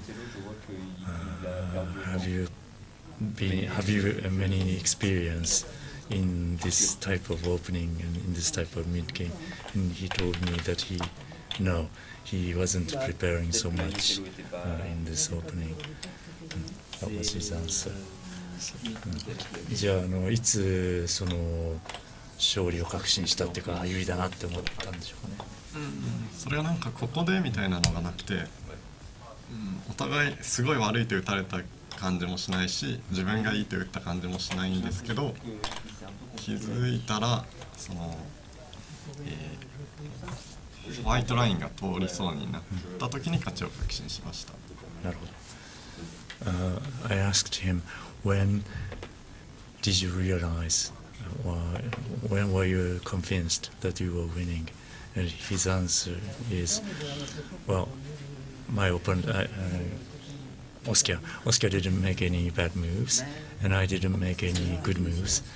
But all of a sudden, I realized that I will have swindle in A8 and B8, and that's when I was sure that I was going to win. Yeah. So I do have a few other questions from the audience. First of all, from Thomas, Oscar, how did you pick your opening for this game? どういうふうにsorry. Yeah, I mean, I've been playing this for a while and a lot online, and but I guess Kent has played it more, so and I studied it deeper, and I mean it's no. Okay, so yeah, but I think I know it pretty well, and I hope that he would be out of a book after a while. I mean, I would be for sure. I don't know any of these lines to the end game really, so it's but I don't know for how long he was in book, and it's impossible to say, so I guess for quite some time. And then yes, expected from the game with Arthur yesterday. Right. Yeah, and I mean he seemed to be out of book, but he's Japanese as well, so there is that. Matthias Anderson asks, does the Swedish T-shirt give you extra confidence? Obviously Takahashi has his orange juice. Is this your equivalent? Yeah, so this was a surprise from Niklas 2 days ago. So I didn't know we should be wearing this shirt in the morning 2 days ago. But then Niklas came with this surprise, and I think it's great. I mean, everybody sees us, I think, in the room. And have you watched Despicable Me? What? Oh yeah. The Minions. Okay, yeah, a bit like that. The Minions. Right. It's good though. I mean, I have the hat to match. So yeah, I saw that. Yeah. Do you have any more questions, either of you? You don't have to. No Yeah, pressure. I don't have. Sorry. Okay. I just want to ask about the clothes, but yeah. The audience got I that forgot. first. It seems like they have been giving some attention here. So Yes, I know. I'm also wearing the T-shirt of my Othello club normally when I play. Yeah, I just wear the T-shirt yesterday. Mm. Yeah, I wish I had an English one, but I'm just a humble commentator, so here we are. Anyway, thank you for coming. Thank you for being interviewed. I'll let you go and prepare for your, well, lunch. That's good. That's exciting. Yeah, thank you for coming. Thank you for coming again. Yeah, Kento is a regular member of Okay. Yeah, so the hat is, there's a kids expo downstairs, which is some event that's going on downstairs with the... Say that again? Can you have that hat downstairs? Yeah, that's where you get them. Oh. If you go downstairs, you also get a hat. Maybe everyone should wear the Pikachu. Get one for Tom and for Takeshi as well. Okay. Yeah, so we are above a children's event downstairs, in where this is actually being broadcast as well. So more promotion for the beautiful game of Othello, and they are giving out Pikachu hats. So Yes. Well, my youngest daughter was once nuts about Pikachu. And she showed me hundreds of videos of Pikachu animation. Yep. And, well, I enjoyed them, but the main idea in Pikachu is so similar to that of Othello. You know, you have to value friendship, fair play, and effort.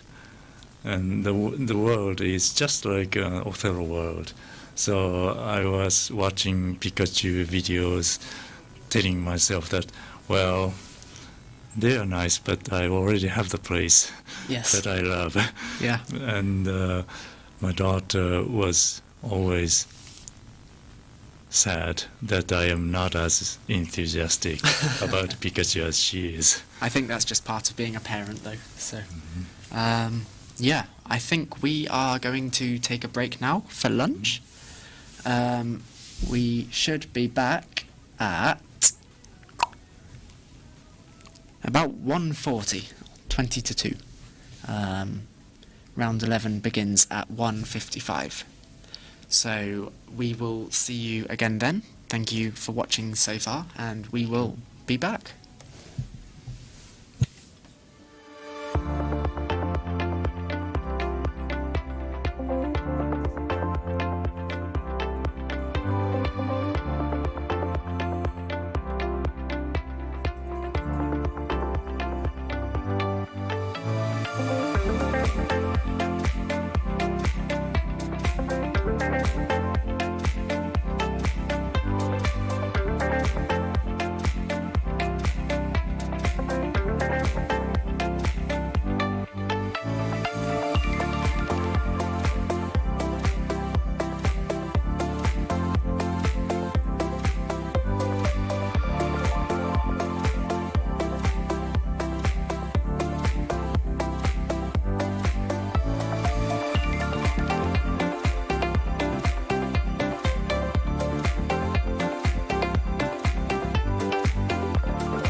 Welcome to our little video tutorial to learn Othello. This is lesson 1. It only explains the board and the game rules. If you already know those basics, you might want to skip to lesson 2 or 3. Othello is extremely easy to learn, and at the same time, the game is so complex that you'll never get bored. Or, as expressed by the Othello motto, a minute to learn and a lifetime to master. Let's start with the basics. Othello is played on a green board with 8 squares in each direction.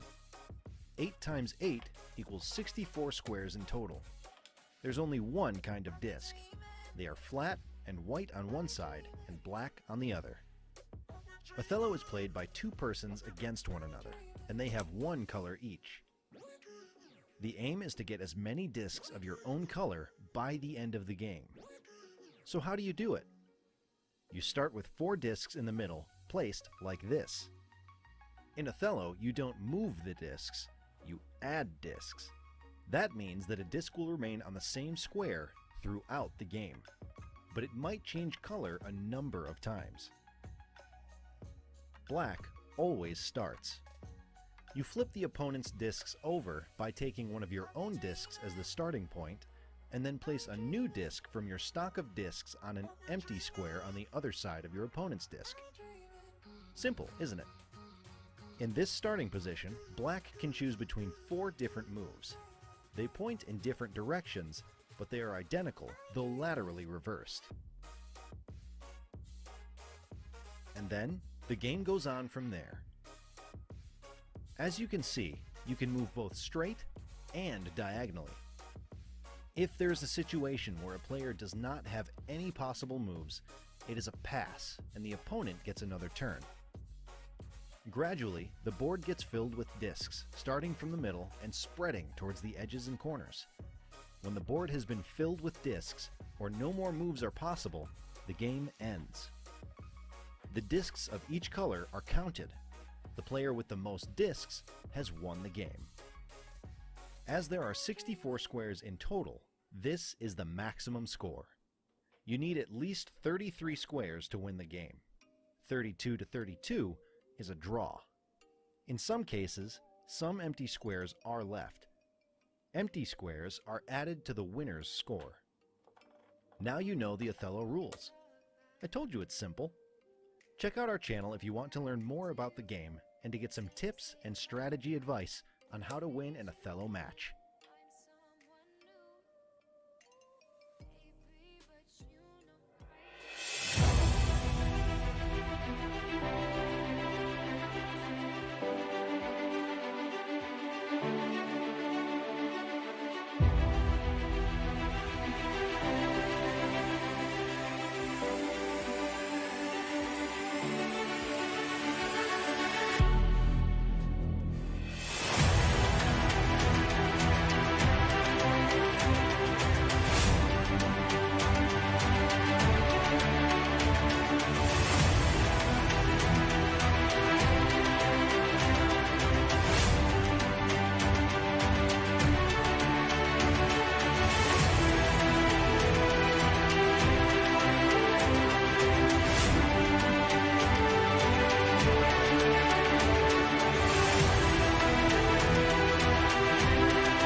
Welcome to our little video tutorial to learn Othello.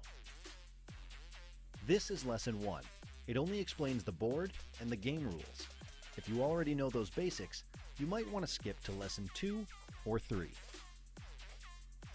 Othello is extremely easy to learn, and at the same time, the game is so complex that you'll never get bored. Or, as expressed by the Othello motto, a minute to learn and a lifetime to master. Let's start with the basics. Othello is played on a green board with 8 squares in each direction. 8 times 8 equals 64 squares in total. There's only one kind of disc. They are flat and white on one side and black on the other. Othello is played by 2 persons against one another, and they have one color each.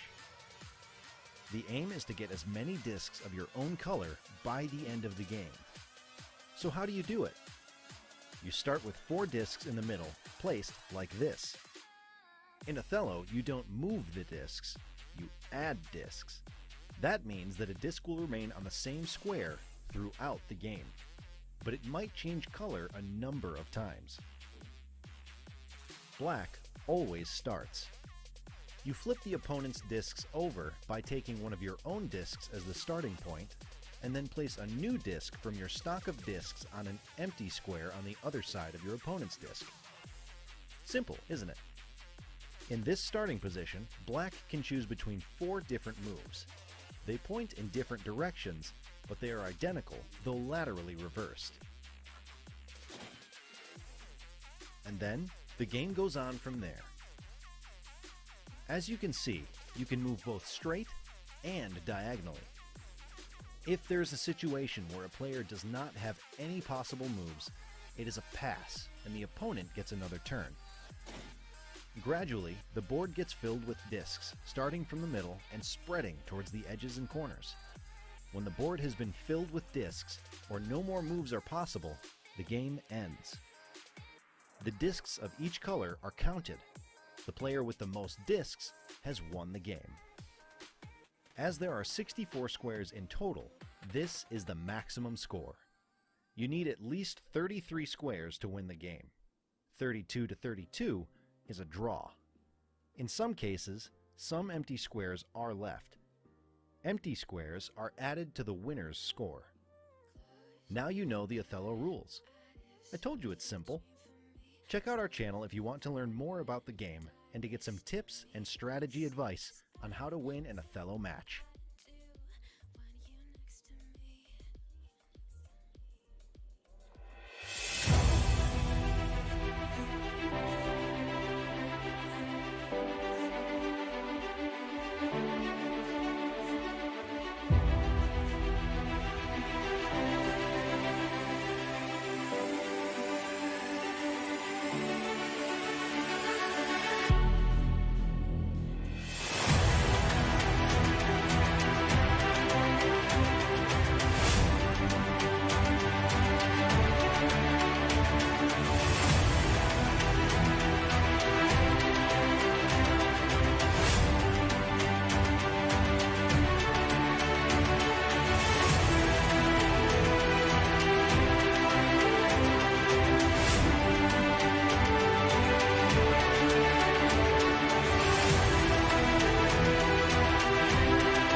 Welcome to our little video tutorial to learn Othello.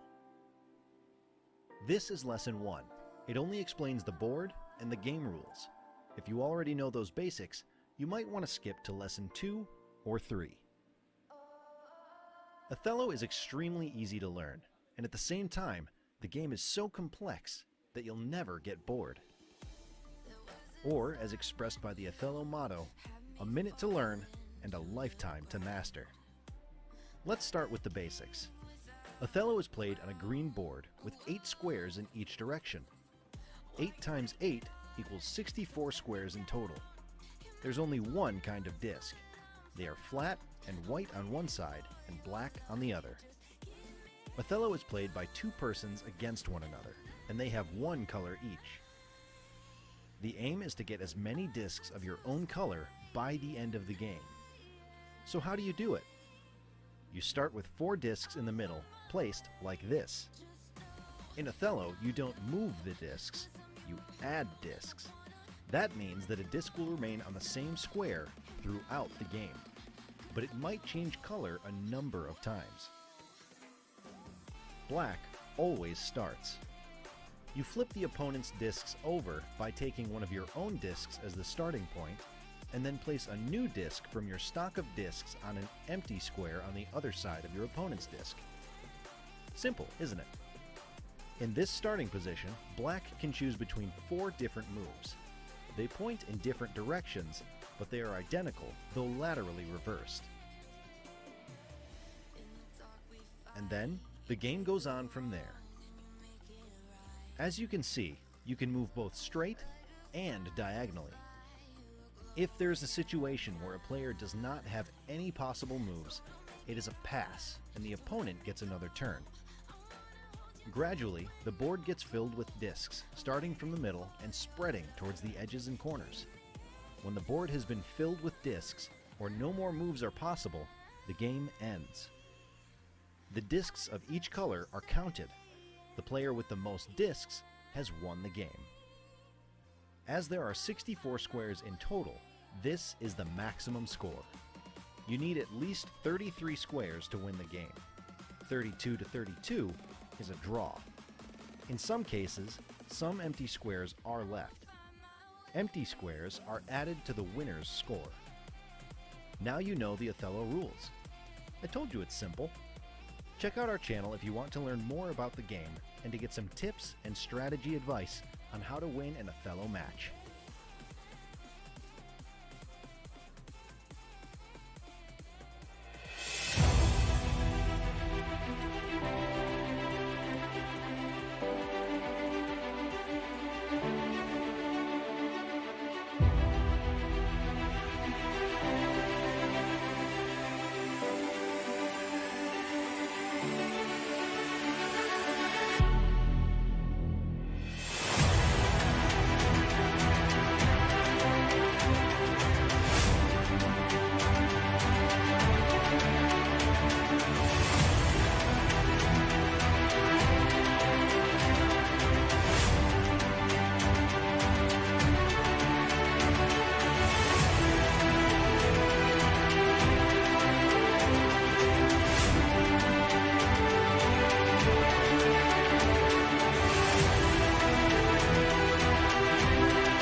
Welcome to our little video tutorial to learn Othello.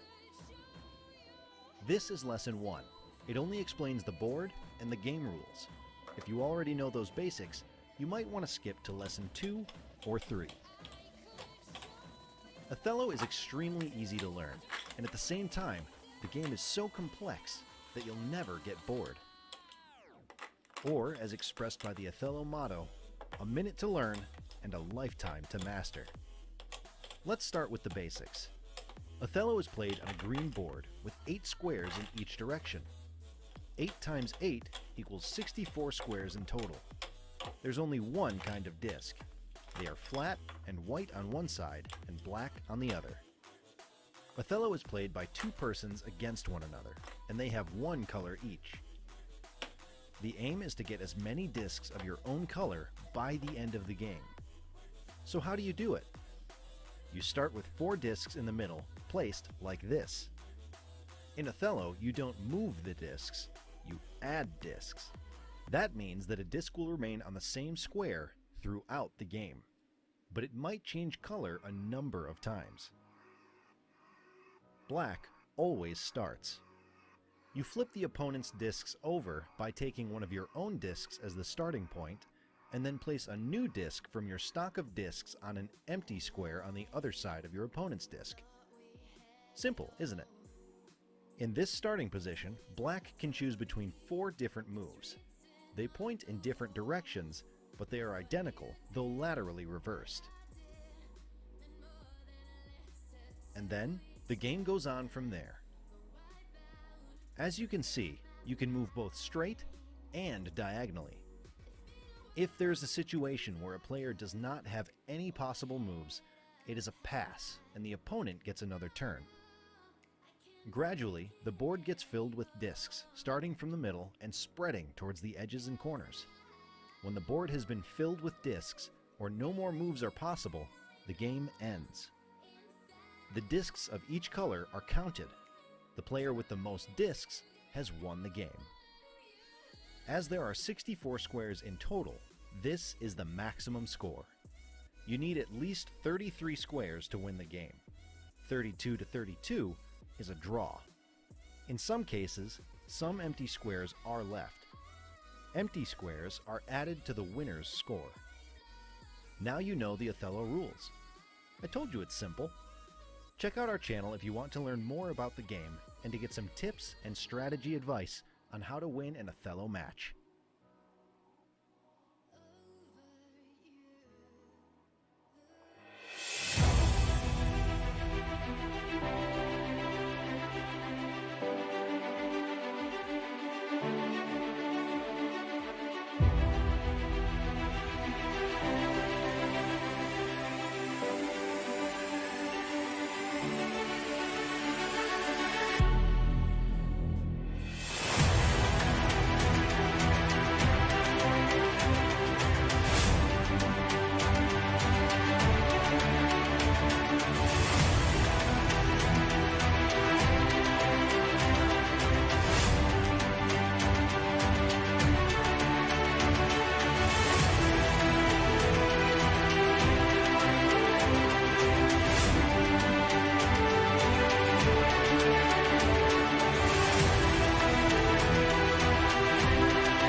Welcome to our little video tutorial to learn Othello. This is lesson 1. It only explains the board and the game rules. If you already know those basics, you might want to skip to lesson 2 or 3. Othello is extremely easy to learn, and at the same time, the game is so complex that you'll never get bored. Or, as expressed by the Othello motto, a minute to learn and a lifetime to master. Let's start with the basics. Othello is played on a green board with 8 squares in each direction. 8 times 8 equals 64 squares in total. There's only one kind of disc. They are flat and white on one side and black on the other. Othello is played by 2 persons against one another, and they have 1 color each. The aim is to get as many discs of your own color by the end of the game. So how do you do it? You start with 4 discs in the middle, placed like this. In Othello, you don't move the discs, you add discs. That means that a disc will remain on the same square throughout the game, but it might change color a number of times. Black always starts. You flip the opponent's discs over by taking one of your own discs as the starting point, and then place a new disc from your stock of discs on an empty square on the other side of your opponent's disc. Simple, isn't it? In this starting position, black can choose between 4 different moves. They point in different directions, but they are identical, though laterally reversed. And then, the game goes on from there. As you can see, you can move both straight and diagonally. If there is a situation where a player does not have any possible moves, it is a pass, and the opponent gets another turn. Gradually, the board gets filled with discs, starting from the middle and spreading towards the edges and corners. When the board has been filled with discs, or no more moves are possible, the game ends. The discs of each color are counted. The player with the most discs has won the game. As there are 64 squares in total, this is the maximum score. You need at least 33 squares to win the game. 32 to 32 is a draw. In some cases, some empty squares are left. Empty squares are added to the winner's score. Now you know the Othello rules. I told you it's simple. Check out our channel if you want to learn more about the game and to get some tips and strategy advice on how to win an Othello match.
Welcome to our little video tutorial to learn Othello. This is lesson 1. It only explains the board and the game rules. If you already know those basics, you might want to skip to lesson 2 or 3. Othello is extremely easy to learn, and at the same time, the game is so complex that you'll never get bored. Or, as expressed by the Othello motto, a minute to learn and a lifetime to master. Let's start with the basics. Othello is played on a green board with 8 squares in each direction. 8 times 8 equals 64 squares in total. There's only one kind of disc. They are flat and white on one side and black on the other. Othello is played by 2 persons against one another, and they have one color each. The aim is to get as many discs of your own color by the end of the game. So how do you do it? You start with 4 discs in the middle, placed like this. In Othello, you don't move the discs, you add discs. That means that a disc will remain on the same square throughout the game, but it might change color a number of times. Black always starts. You flip the opponent's discs over by taking one of your own discs as the starting point, and then place a new empty square on the other side of the opponent's disc. Simple, isn't it? In this starting position, black can choose between 4 different moves. They point in different directions, but they are identical, though laterally reversed. And then, the game goes on from there. As you can see, you can move both straight and diagonally. If there is a situation where a player does not have any possible moves, it is a pass, and the opponent gets another turn. Gradually, the board gets filled with discs, starting from the middle and spreading towards the edges and corners. When the board has been filled with discs, or no more moves are possible, the game ends. The discs of each color are counted. The player with the most discs has won the game. As there are 64 squares in total, this is the maximum score. You need at least 33 squares to win the game. 32 to 32 is a draw. In some cases, some empty squares are left. Empty squares are added to the winner's score. Now you know the Othello rules. I told you it's simple. Check out our channel if you want to learn more about the game and to get some tips and strategy advice on how to win an Othello match.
Welcome to our little video tutorial to learn Othello. This is lesson 1. It only explains the board and the game rules. If you already know those basics, you might want to skip to lesson 2 or 3. Othello is extremely easy to learn, and at the same time, the game is so complex that you'll never get bored. Or, as expressed by the Othello motto, a minute to learn and a lifetime to master. Let's start with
Hello all and welcome to Studio Othello for the afternoon session of the second day at the 44th World Othello Championships in Paris, France. My name is Tom Schotte. And I'm Luke Plowman. I'm Takeshi Murakami. I'm Tomoki Otaka. Welcome. So we're at round 10 of the Swiss tournament, so we have 13 rounds to play, 3 more to go, which means that in a couple of hours time we will know who is heading to the semi-finals, not only in the open category but also for the females and the youth. If we have a closer look at the standings, we have Kento Urano, who is on 9.5 points. He is 1.5 points loose from the other players. But there will be a fierce competition for the 3 remaining places in the semi-finals. Several players are on 8, 7.5 and 7 points. Who do you see as the players to watch here? Watch here? Obviously. No, Just in this game, or? No, in general. Who are the 3 players, I the 3 think strong players? Kento, just because he's been awesome to watch. Matthias and Alessandro, Arthur, and Takahashi, of course, because he's on a little bit of a losing streak at the moment, unfortunately. Mm-hmm. And it's not over. He could still make it to the semi-finals, and as I'm sure we'd all love to see. But it needs, I think, other people to lose now as well. Takahashi is on 6.5 points, so he can get a maximum of 9.5. I'm not sure that would be enough to still reach the semi-finals. Players might need 10 points to reach the semi-finals here. Right, because there are so many players now. 4 losses and 9 wins would have been enough in all days, but with 90 players? Yep, with 88 players we for sure need 10, for sure 9.5 and might be 10. So on table 1 we have Michele Borassi. He has 8 points, playing for Switzerland with black, against the leader Kento Urano from Japan, playing white. You can see him on the right side. Some words about the opening.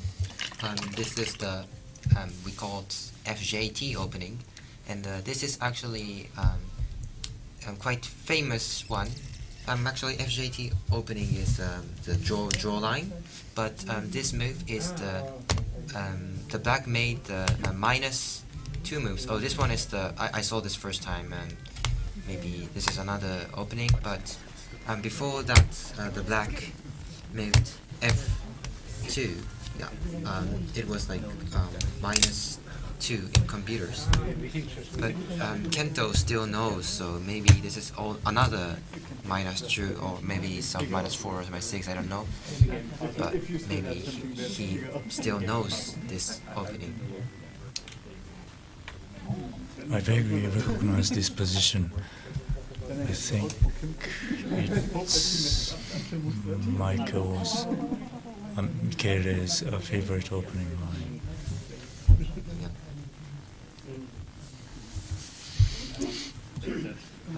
I think Kento knows this opening because some Japanese players love this opening.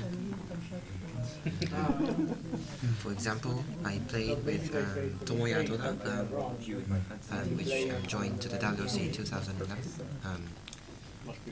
I played this opening with him.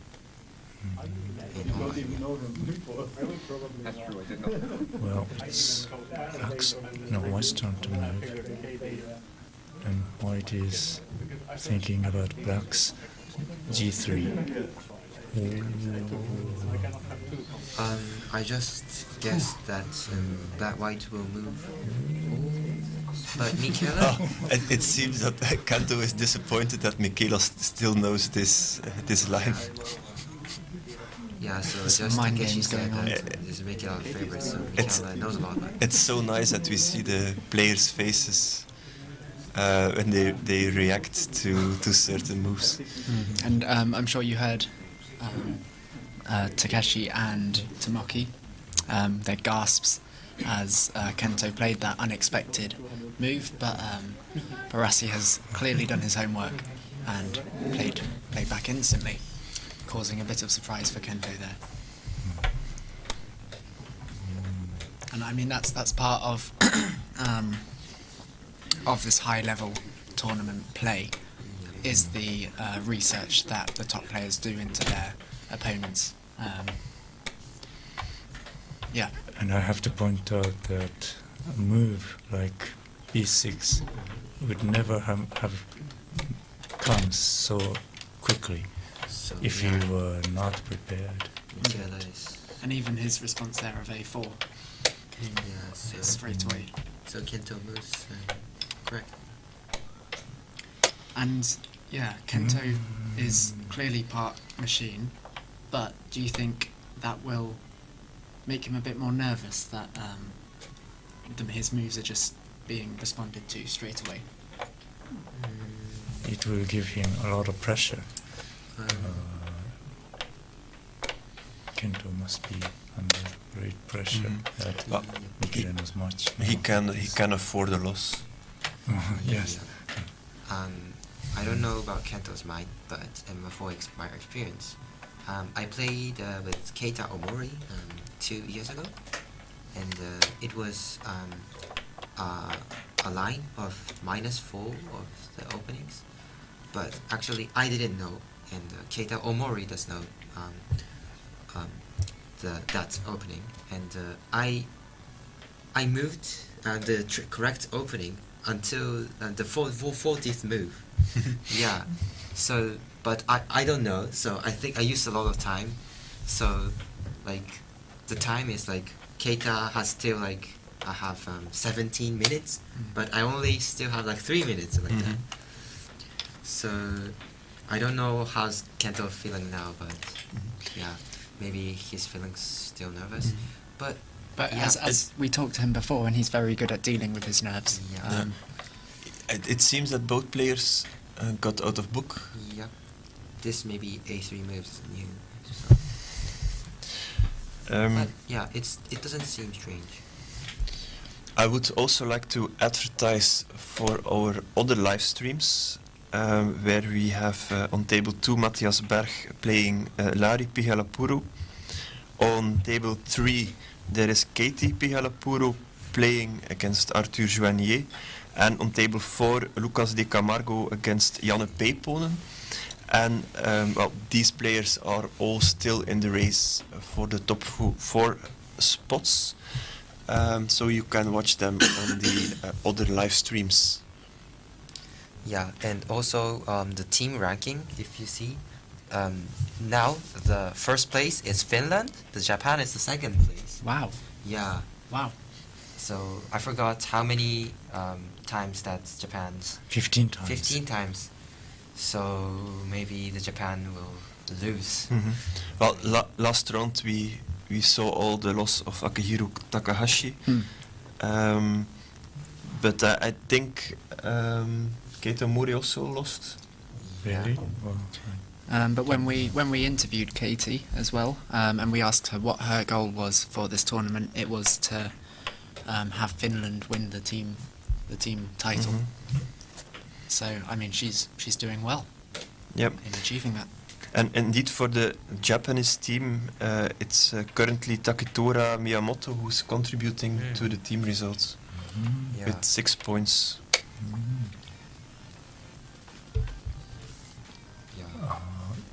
Can I go back into the game? Yes. The black a6 was very nice. It's a model play for many players. You have to see that if white takes the edge with a7, it will flip 3 diagonal discs and it will open up new options for black. If white goes here, black can play here or here. Yes, exactly. So it's good for black. That's... Oh, sorry. So for here, so you mean a7 is a terrible move? It may not be terrible, but it's not so appealing to me. Where will you go, Tomoki, as white? I move to c2 or b3. How about b4? b4? Yeah. I can't guess after b4 and b4 c3. b4. Isn't it an option to go to like d1? Like this. I can't think after this. Yeah, I know because this moves. Or just d2? No? d1? d1, d2. Or a7. Many options here. Yep. Too. Yeah, but I think. Yeah, as. c2 has been played. Yes. Yes. For here, this black. Is black? Moving? Is one of the black options to take the edge, or is it really a bad move? I think it's option. It is an option. What about h4? Is h4? H4. I don't think h4 is a good move because h4 means here like this. But if you move after the h6, this seems quite. Oh good. yeah, just give them that. So I think d2 and here d2 and a2 are I think that the options we have. Or g3. G3. Yeah, but if g3 like this, like this, how do you do it? Well, h3. I think. I mean, here black can go to c3. C3? Yeah. You mean like this? Oh, but like if you move like this is so strong. So maybe. And c1. Oh well. Maybe maybe there's. Yeah, but like. So yeah, d2 is a better move, I guess. So let's vote for d2. D2. Yeah. For example, if you move d2 and like this, like this, like this, like this, it seems better than the move of g3. Just my okay, I opinion. agree. Yes, I agree with you. And also how for example here.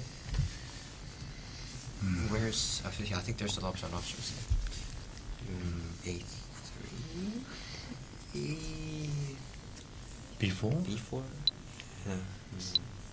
No, not A3, so B4, B3, or C. Not C. Not C3. So, Michele, if you would be able to hear me, Robin Mandersloot from the chat is sending some good vibes your way. So I think now you should be able to find I mean, the good moves. technically, yeah, he is right next door, so if you shout loud enough, we can pass that on when we interview them afterwards. Hopefully it won't be too late. Can we see the players on the screen?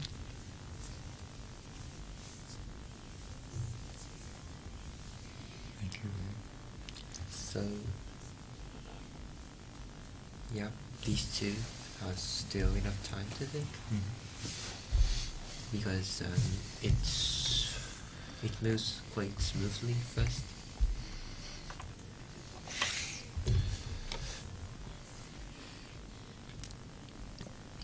In what year did Michele become world champion? 2008. 2008. Yeah, and also he became the second place at 2010. So he's quite good at the game. Yes. Yes, exactly. Someone, yeah, in the chat has asked about D2 and then C1. D2 and C1. Oh, okay. D2, C1, and D1. Yes, then D1, E1, B1, like that, maybe.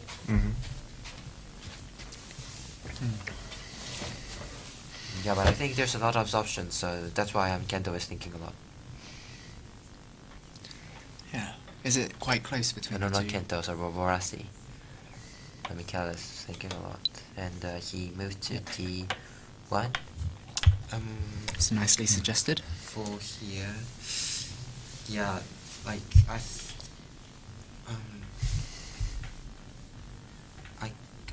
can't figure out, like, which is the best move, but... H5? Huh? H5? Yeah, H5 it looks quite well. H5. Why not yes, H5? Yeah, but, like, after H5, yeah. How could white move if, like, H5 and A2? So you go to the X square? Yeah, X square, yes. X square is a move, I think. That will be like so tough game.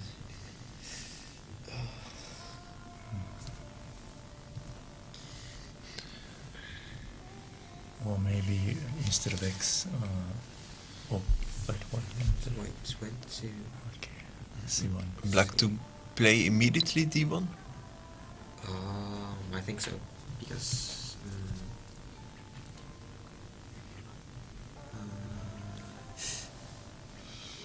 yeah, because if black don't move to D1, I think white will move D1 or E1 quite immediately, I think.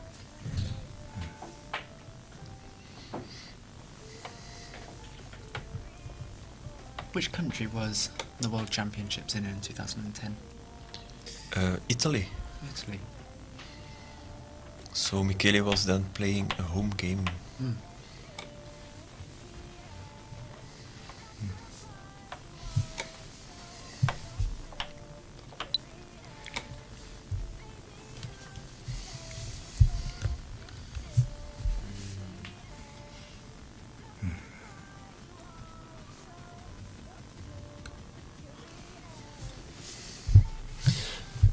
Meanwhile, while Michele is thinking, let's recap what's happened with Fantasy Othello Oh yeah. over the past couple of rounds. We're 10 rounds played. The current leader has 36 points, which means that that person has scored 3.6 points out of 5 every round, which is a nice average. And that's Clemente Sais has 36 points, and he's played Kente Urano, Michele Borassi, Katie, Brian Rose, and Helen Dexter from the UK, totalizing 36 points. But that team is closely followed by the team of Alex Zelezov with 35.5 points, and Asuka has 35 points completed. Then also worth mentioning, places 4 and 5 are Milos from Poland and Chiara, who's playing at this tournament with 34.5 points. We'll see where that will end up. Of course, many additional bonus points will be given in the course of tomorrow. 12 more bonus points to be earned. So I think the rankings will shift still a bit in the course of tomorrow, but these teams have made a good start. I would also like to give a shout out to my team in 120th. I tried my best, but maybe this year wasn't to be.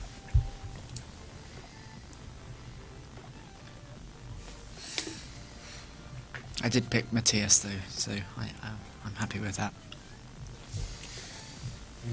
I think those that picked Kento for their team above Takahashi have a good advantage. I think it's quite difficult, but which dude? I think there's C3 or B4 normally, I think.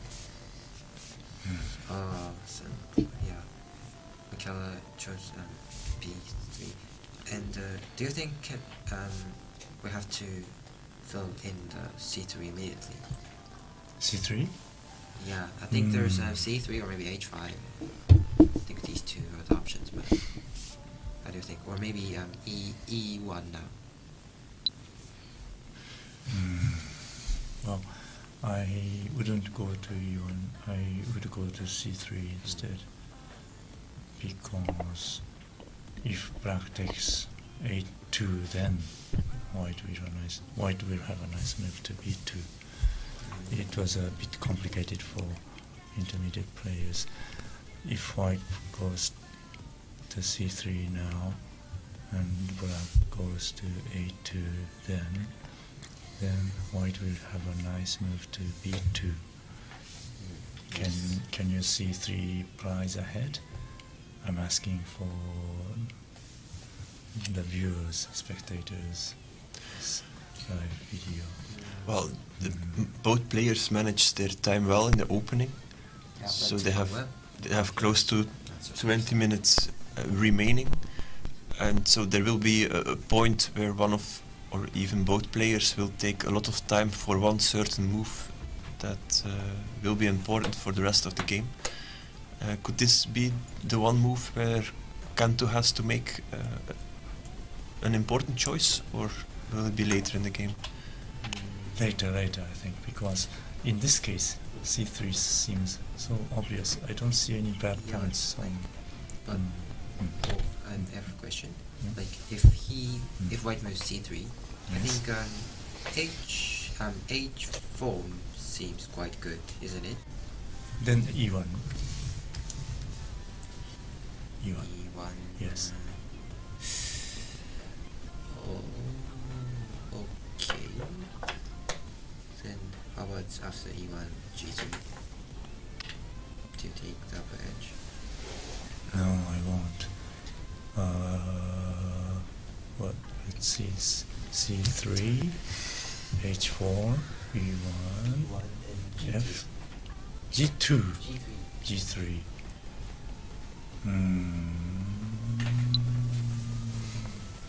Just G4?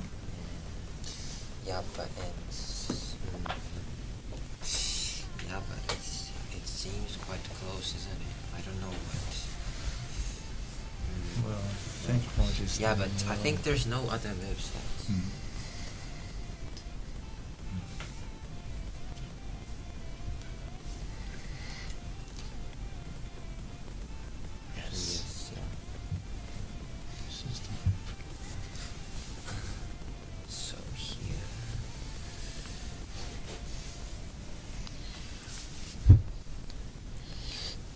This looks quite white.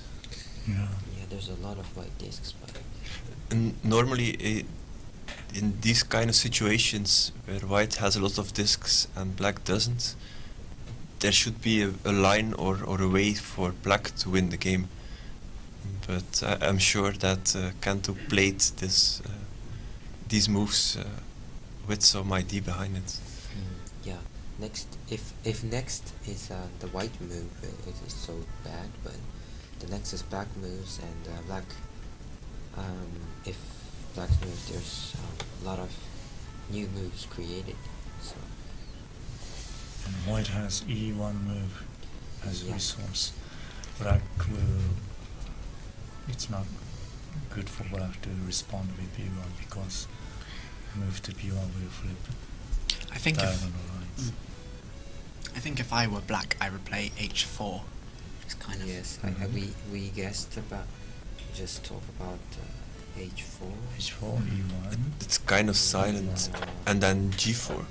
Yeah, G4. Oh, yeah. H4, E1, G4, and then black keeps Oh, yeah, G3. Yes, yes. That seems quite a nice moves. See, I'm getting there. I'll get there. And you're the first to mention. Yeah, yeah. There's the occasional moment of brilliance from me, but White has G7 in reserve in the sequence we were talking about. Yeah.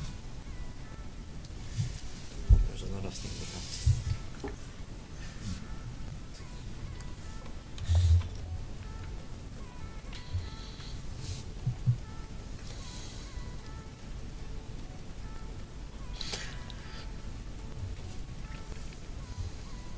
Is it possible to switch to table 2? Oh, not, no. I thought Michele would give it a long thought.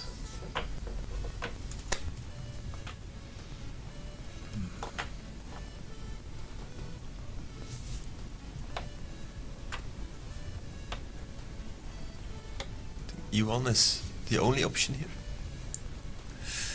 H5? E1? Ah, no. Oh, he took it. So maybe the move which Kami mentioned felt not good for Kento. Oh. What was not good for him? Kento? No. What Kento was- felt not good. Sorry? Kento felt not good. Oh. And I think Kento is not so pessimistic about the situation. White Yeah. still because- has a good chance of winning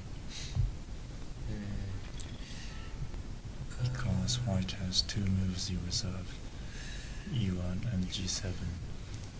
Those moves can be very So strong yeah, in the for future. example,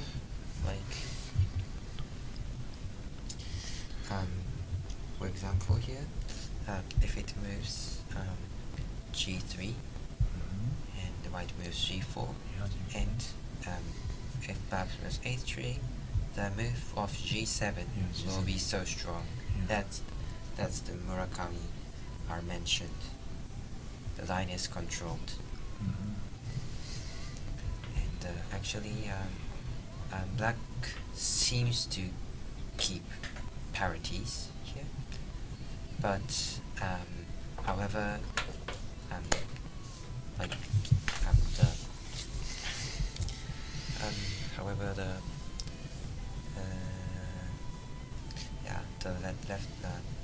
the left bottom area is 5 places we can put. So if blacks want to keep parities without moving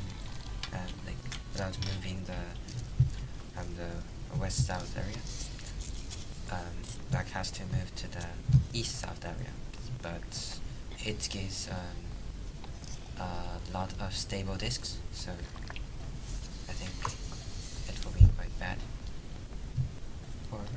for us.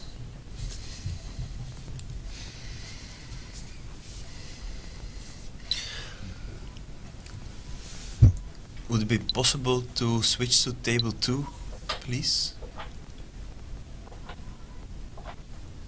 So then we can have a look at Lari playing against Matthias Berg. Lari is playing white and is on move. It seems Matthias is.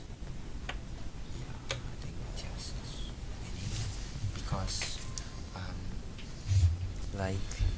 the Matthias control the C line.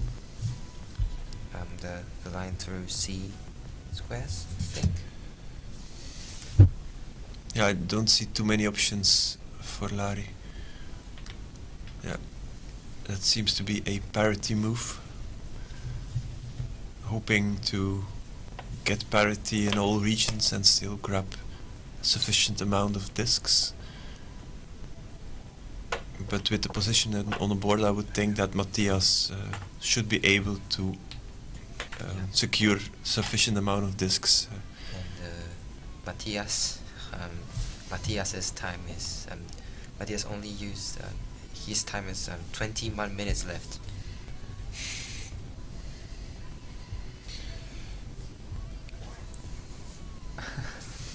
Okay, let's quickly move to table 3, which is Katie Pihalapuro against Arthur Joignier.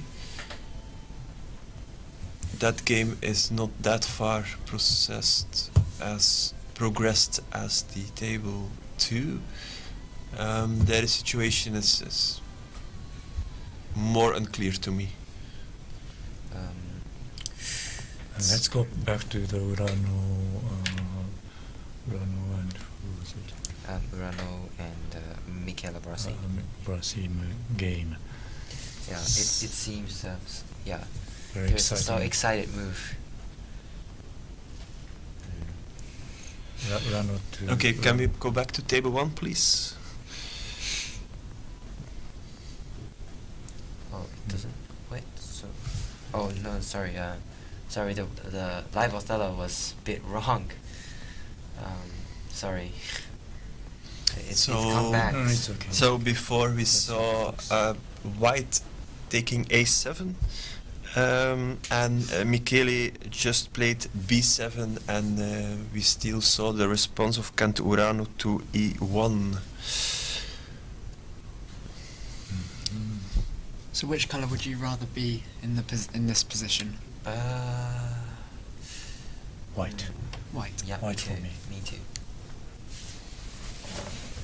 Is that because you think white has an easier path to victory, or because it looks more fun? Because I think the white is tough in this game because the whites take a lot of edges. Yeah. And I think I don't know, but for me, it will be so tough at the end game if we take a lot of edges.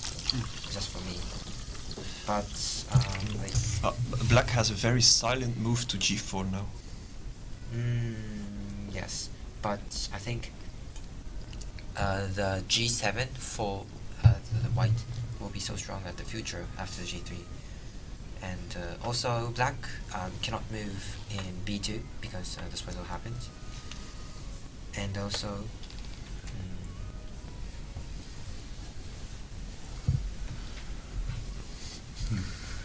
so Well, if black goes to g4 now, what will white do? Yes, maybe g3? yeah, the g4 and the next Maybe g3 here? really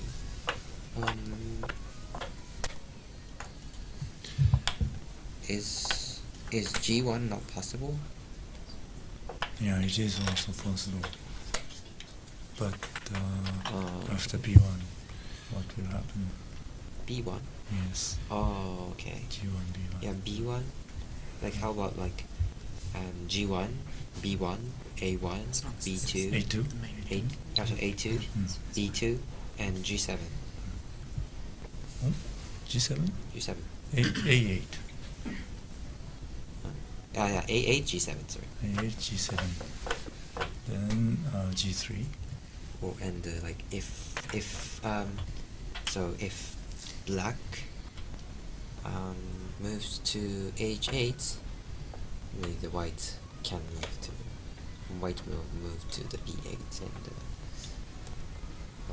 I think it works. I don't know, But parity, there is parity.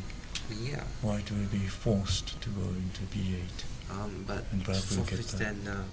then so Murakami, Oh.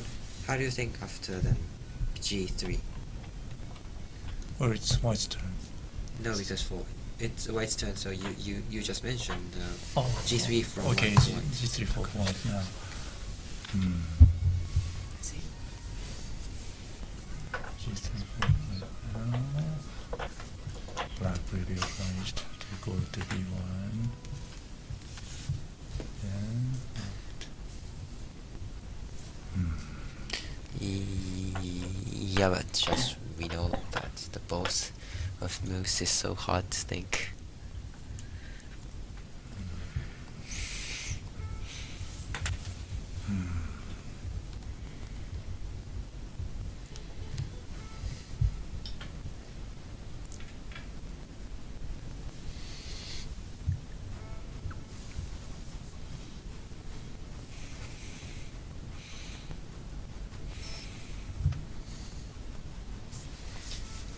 I think this is the position where the outcome will be decided. It's very important to choose a good move here.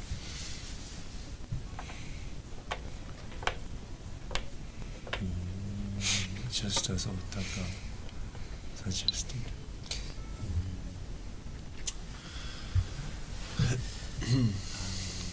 So,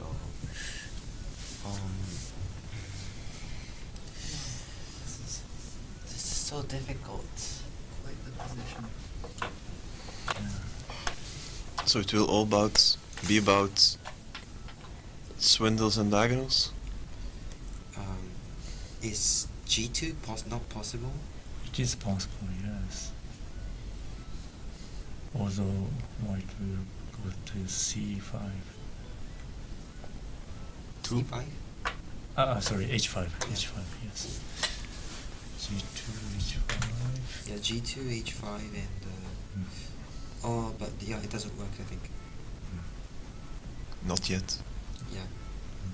Mikhail needs to be very careful that b8 never becomes an option. Yeah. Yeah.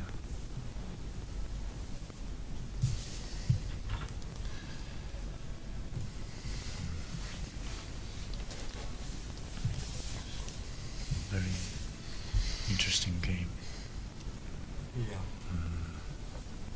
The white takes a lot of edges, but so yeah. What So about it? I think it's quite difficult to think about. what about A2 for black? To A2. Yeah. I think it's possible. B1 or A2 is I think it's possible. What did you say, b2 or No, a1? A2 or B1. So Yeah, right, like, both are yeah. possible, yes. I think Which is better? I don't know. To care about the edge is so hard for like me, the beginners. But but Kento is such a strong player, so he moves very good.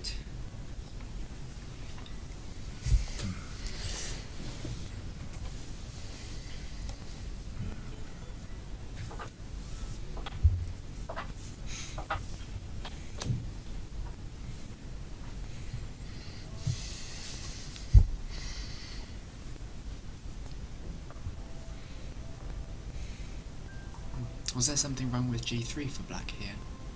I don't know if you talked about G3. G3 just looks very quiet. Like G3, G7. yeah. And after that, are there some other options? G3, G. Yeah, it's so difficult. Because I think I would naturally just play G3. Yeah, 'cause all the I rest of know. the thinking I is know. there. G3 is like looks quite good, but however, we have to care the move of G7 from white. And after that, I think black can't cut it quite easily. I think. Nice. Yeah. What, Actually, if it's G3 then G7, can't white just play B2 then? no, that happened. A It's swindle. black's turn, isn't it? Black, no, the G3, G7, B2 happens swindle of B8 and A8. Okay. Oh yes. Yeah. So like we have to care a lot of things. G3. So Can I quickly intervene? We have a result from one of the live Othello tables where Akihiro Takahashi lost 31-33 to Vidar Albrechtsen. So this means he will remain on 6.5 points and is no longer possible to regain his world title. Wow. It's very surprising that he has already lost 3 games and played one draw. 4 games and 1 draw. Yeah. Wow, that's the upset of the tournament then. it is sad, but that means like the lot of European players are so strong. I think lots of European players have done a lot of work with it all being online into their games. Yeah, I think a lot of players, I think I saw Takahashi won the championship, and so I think a lot of players search and learned like his openings or something. So yeah, everyone marked him, I think. Yeah, everyone had him on their team, on their fantasy team, so I think he was the most picked player. Yeah, that's so sad, but I think Takahashi will come back to the WOC and go to revenge or something. Yeah, he'll come back next year Yeah. and win every single game. I'm calling it now. Yeah.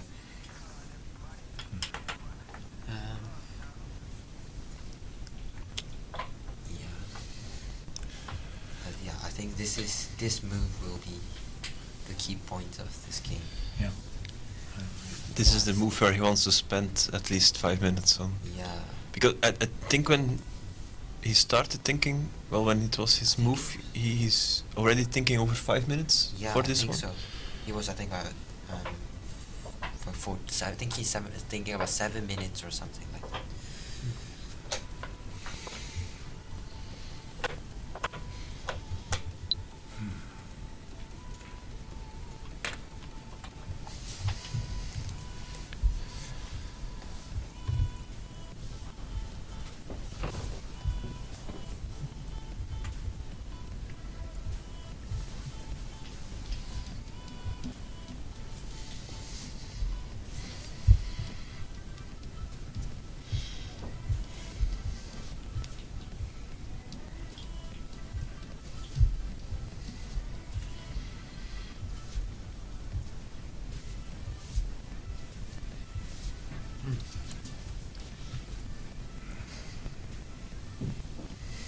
Yeah, just for anyone watching, I don't know if anyone is in France watching, but if you are and you're going to the supermarket, make sure to try this hip-hop drink. It's a yogurt drink and it's very tasty.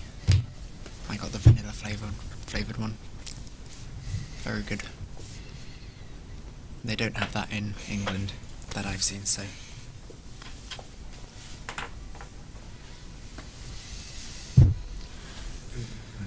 Meanwhile, we've got one more result from the live Othello tables. 2 players who were on 6 points. Lin Wei Hao Roy defeated Marc Lévy from France with 41-23.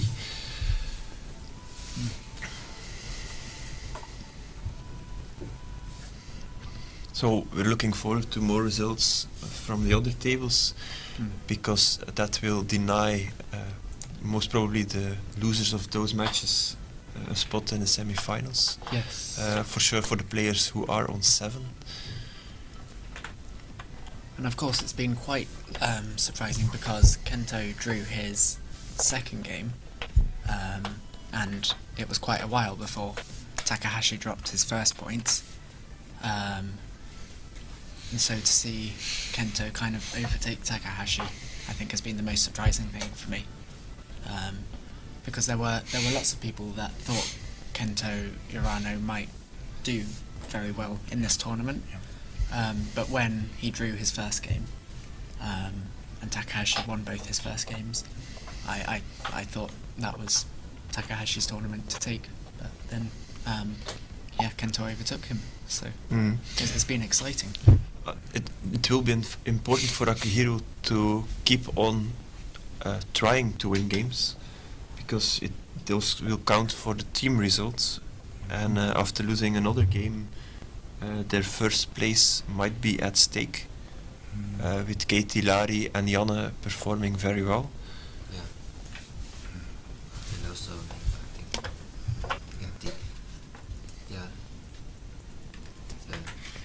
what was it? And Katie and what was it? These traveling is so super strong. Is Jan Dewey online? I don't know. Is that his name?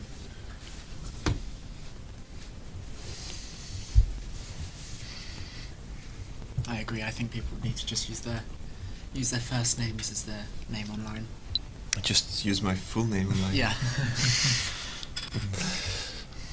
I'm beginning to be confused. I don't have anything to hide.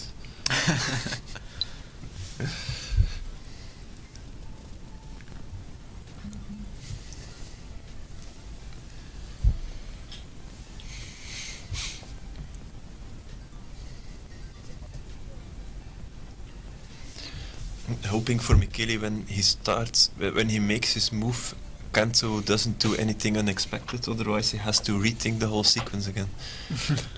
Yes, he has used 3 more minutes. Yes. Oh, and we are at 106 viewers at the moment, which is, I think, joint with the peak of yesterday. So, thank you all. Yeah, I hope you're enjoying this as much as we are. 109 now, so that's a new record for viewership for this stream. So that's really good. Good job, people. Yep, and I had a watch at the. There's a move. A2. So I think Michele compared a lot of B1 and A2, and he chose A2. Well, yesterday's feed already had 2.5k viewers in total. I don't know if that's impressive or not, but just to mention some statistics. I think A1. Other moves.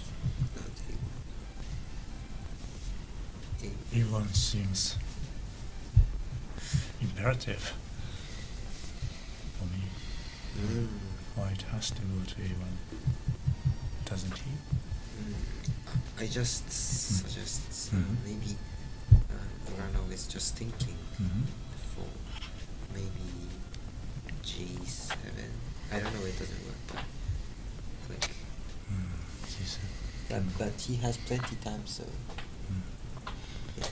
So like G7 and A8. Yeah, A8, and if Black moves to G3, but at the future. Oh, in the future, yes. Yeah, maybe. I don't know what he's just trying to. Yeah, but I think A1 is the only option, but maybe I just my guess, but he's just thinking another move. So, if it moves like A1 and B1, is it A2 the next? B2. Is it B2? Yes, Yeah. B2 is the next one. B2, And H1, and G7. G7? Yes. Yeah. think white is winning in that line. Another result from the live tables: two players with 7 points, Lucas de Camargo from Brazil and Janne Peiponen, faced each other. Janne prevailed with 22-42, so Lucas is out of the race for the semi-finals. Janne still has a chance and adds another point to Finland's total team result. Wow, Finland is such a strong team. Finland are very strong this year, yeah. They were in the World Othello Team Masters online as well. They were one of the very strong teams. They've been secretly growing their players, and they have come back to post-COVID Othello with force.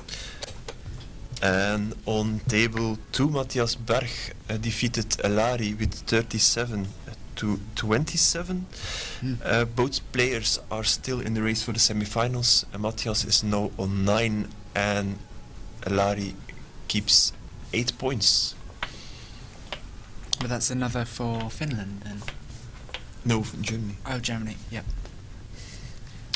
But okay. Katie could still add another point during her game.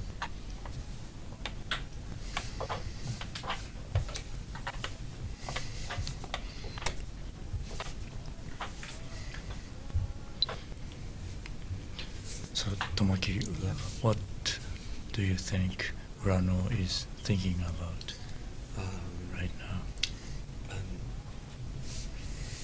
First, I think he'll move to A1, but I think he was thinking after that, and I think after A1, I think the move is quite simple. I think there's only one way. I think. So he just count this, and if it's losing, he has to think another move. I see. Without A1. Like his hands, the move of hand seems like counting. So yeah, Rano is such a top player. So yeah, I think he can count. It's like 15 moves left, but yeah. Or maybe like he's thinking like A1, B1, B2, or A1, B1, and directly G7. Maybe the difference.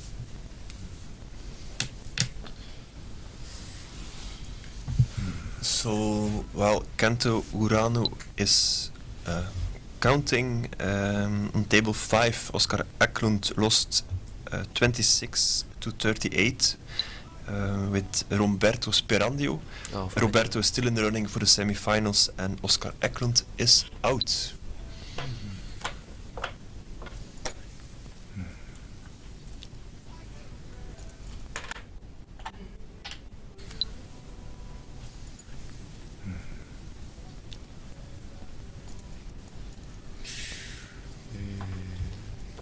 Gosh, with the World Othello Championships now, and then the World Cup next month, it's quite an action-packed few months in terms of competitive sports.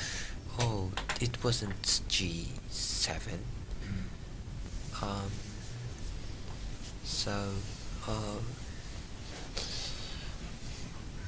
White is getting a lot of stable discs. Yes, exactly. The edge of A and the line of 2 are the stable discs, I think.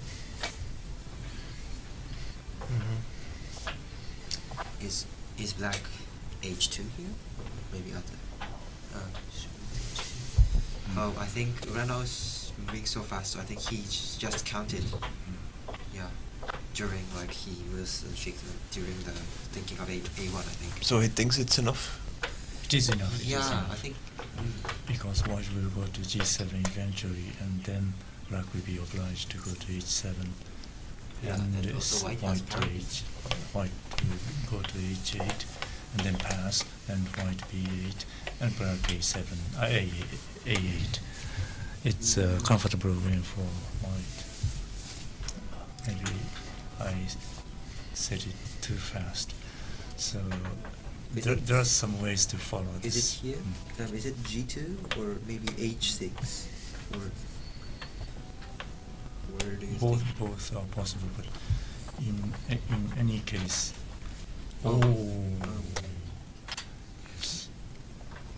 went there because White will eventually go there, killing him. So he wanted to go there first. He Even is if also low on time, so he has to play quickly. There's only 30 seconds. Oh. Yeah, but we're not still enough time to count, so he just counts finally. So while he's counting, Katie lost 13 to 51 against Arthur. Katie is on 7.5 points and not yet quite out for the semis, and Arthur moves to 8.5. And another result is Alessandro Di Mattei lost 26 to 38 against Imre. Imre goes to 8 points, but Alessandro remains on 7, so Alessandro also is out for the semi-finals. I think after this round we'll have 6 to 8 contenders still left. Yep. And Imre is one of them. Imre will be one of them. Oh, well done, Imre. Very nice. He clearly had his power lunch of a coffee with 3 shots. So we'll have Janne from Finland, Roberto, Italy, Imre, Great Britain,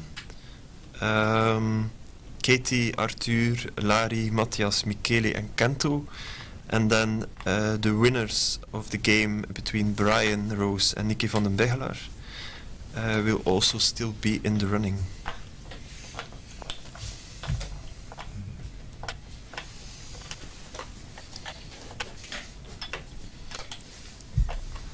Yeah, I wonder if 123 people could fit in this room that we're streaming from. Nice. Obviously, HGAT is the best move, but Rano is being very, very, very careful. Yeah. And he's double checking and triple checking. Yeah, because Michele moved G8 quickly, so he just thinks he just has to think if there's some trap.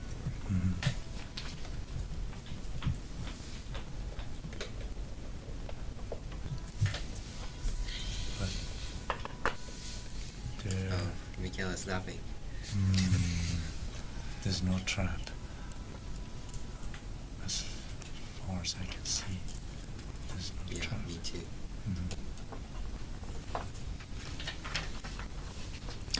Yeah, just to... Michele counted 31 for it. No idea what the final score will be. Just to quickly reiterate that we have a policy of no computer analysis in the chat, and you're totally free to follow along with computer analysis at home if you want, but for those watching who are just enjoying the ups and downs of the game and trying to figure things out for themselves, it can ruin it for them. So if anyone does, then they'll be timed out for 5 minutes, but hopefully I won't have to time anyone out because I don't want to. But yeah, it's no problem.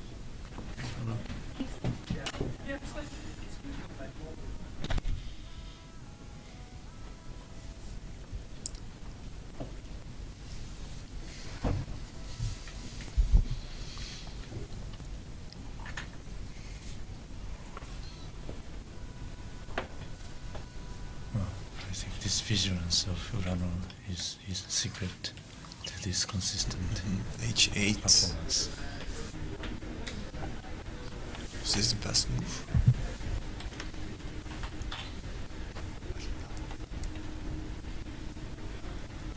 Oh, black will have parity. Yes, we get the last move. But not the discs. You will only put 2 discs on the dial.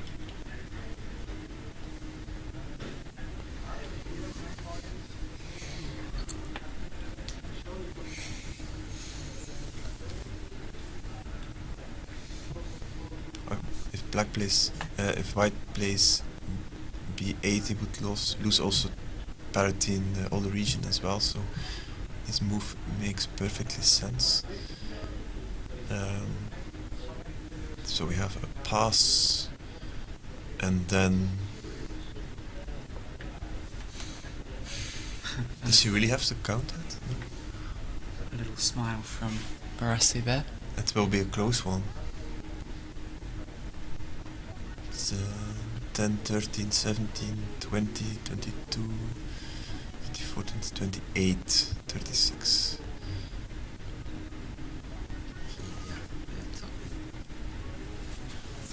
Yeah.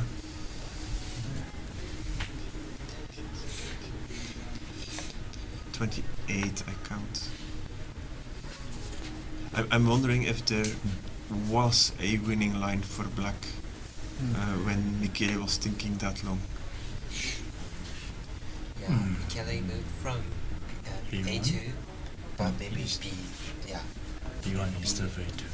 And it was very good time management from Black, as someone pointed out in the chat. Obviously, he finished with 2 minutes and 20 seconds, so he's almost 28 of his minutes, 28 of his 30 minutes. Yeah, so those two should be in here shortly for some questioning. So make sure, you think of some questions. Even if you don't have any questions you want to ask, still think of them, type them in the chat. We have already interviewed Kento. And few then times, but okay.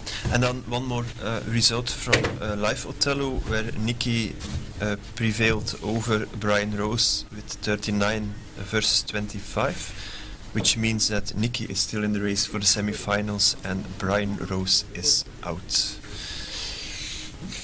So we'll bring Michele and Kento in. Sorry, are these two seats?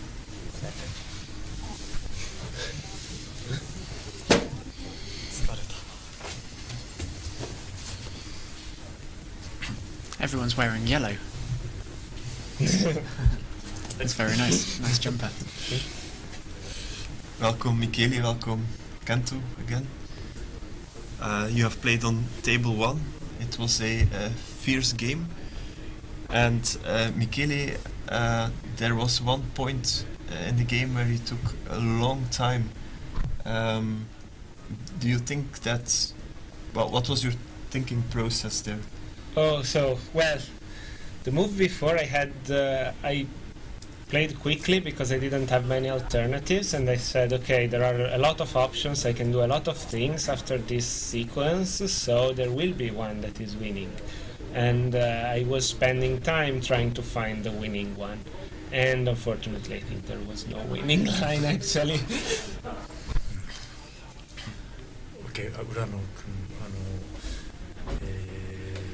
ウィングを取って白から打てない三角形を作った手があってね、あれ打った時は勝ちを確信したって感じですよね。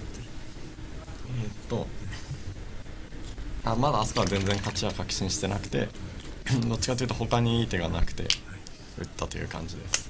Okay, so my question was when you went to A7, which took an unbalanced stage to the west and making 3 empty squares where white couldn't go, was he sure of his victory? Was the question. And he said, no, he wasn't certain of his victory at all, but it seemed to have been the only way to go. So he was not sure of anything, but he was only sure that it was the only feasible move that he had. I have a couple of questions from our viewers for you both. Let me see. Yeah, have the two of you played before? No. Never. So how did you both prepare for each other, having never played? Well, I tried to look at a few games of him, but there are not many games from him in the database, so I just played I prepared some opening for everyone, and that's what I played with him as well. Nice. And Kento? 何を言って対戦もしたことないですので、自分の研究をちゃんとやって、人の対策とかよりは自分の研究をしてました。I've never played with the player of Europe or the other countries, so I I just focus to search the openings just for my own, not like searching the other players. Playing from your own strength. Yes, yeah.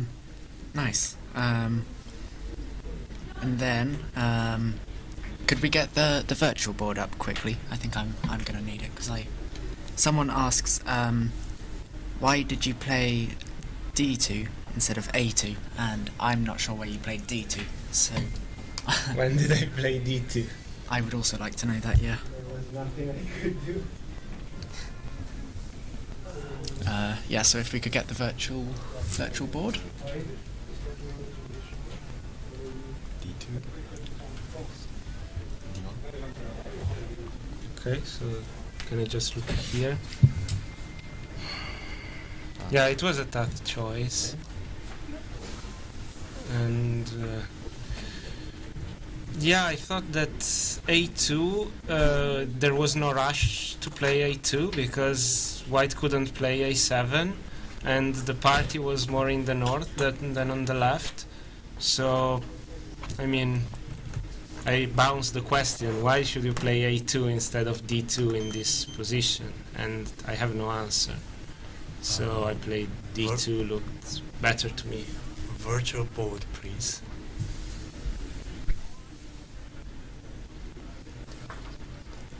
You should have a bet. It's because Tom hasn't asked. Tom needs to ask. Can you please switch to the virtual board, if possible?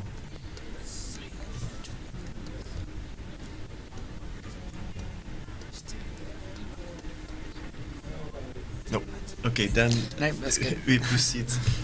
I was, for both of you, quite impressed with the time management during the game because in the first part you played quickly on. I remember a moment where I think Kanto played a move which was, well, quite a surprise for us, and Michele responded immediately, and Kanto showed some surprise because you responded like very fast. And the two commentators gasped. Yeah, the two Japanese commentators gave a big. Well, it's difficult to answer without knowing which move. No, it's when White moves to A5 and you responded very fast with B6. With B6. これはそのちょっと嫌なオープニングというか強いオープニングってことを分かってたんだけど、そのどう対処していいかを研究してなかったから。嫌な手が打たれたなっていう表情でした。So he just knows that this B6 move, the opening of the B6 is very strong, but he doesn't know how the correct move of this opening. So I just felt oh my bad like that. We indeed saw the reaction. Yeah. And in my case, I was just in book. That's why I played so quickly. I knew it. So may I have a question to Michele? Do you know him before the tournament? No. No. First time I see him. Did you expect Urano to get such high result? Well, he's in my fantasy Othello team, so yes. That's why you lost. So we got the standings after 11 rounds. So Urano is on 10.5, Matthias is on 9 points, Arthur Joignier on 8.5, and then we have 6 players with 8 points. Michele, you're on top, still on Brightwell, which is obviously an advantage. Lari, Imre, Roberto, Nicky and Janne, so all European players. And then Katie and Vidar have 7.5 points and still slight chance to play some kind of playoff, I believe. So Michele, I think your goal is to win the remaining 2 games? Yeah. I think everyone's goal is. I think I have one more question. At the end, I think you were counting, and you laughed a couple of times. What was so funny? just psychological tactic. I was hoping to scare. Fair enough. I knew I was losing, but I was hoping that he would maybe get stressed by that. So I believe with the current standings, Urano, you have qualified for the semi-finals. I think it's unlikely that there are 4 players that will still pass you, even if you lose the remaining 2 games. But I think it will be important for you to win your remaining games, because Japan is not leading the team competition. Finland has 23.5 points and Japan 23. I'll try my best. Okay. You have to win 2 games every round now. Just to make sure. Yeah, that's all the questions? Okay, so just one last thing. I want to really congratulations to Urano. It was really a fun game, really nice. I really enjoyed it. He played an amazing game. He's playing an amazing tournament. So big congratulations and thanks for coming all the way to here. Yeah, and thank you for coming to the studio over and over again as well. After every single game.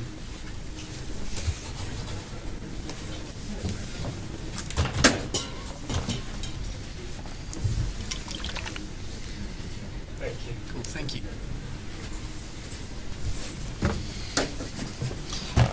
So indeed, I was just mentioning the team ranking, and maybe we can also shine a light on the other places in the top for the team. So Finland 23.5 points, Japan 23, and then we have Switzerland on 25.5. 21.5, and then Italy and the Netherlands have 21 points, so they are still contending for the top 3 or top 4 places in the team competition. And then also after 11 rounds, let's have a look at the standings for the women. So Katie has 7.5 points and will obviously be qualified for the semi-finals. Yokusano is on 6.5, and then I see Tuvdu Erdene Zaya from Mongolia is the fourth woman. She's on 5.5, and Fuyumi Okudaira has 6 points. So no, those 4 would qualify for the semi-finals, but we have 4 females on 5 points, which means they are also still contending. Having a look at the youth players, so Taketora Miyamoto has 6 points, Fuyumi Kudaira has 6 points, Rimita Ste has 6 points, and both Daniel Dufour as Alberte Josefine Nielsen from Denmark have 5 points.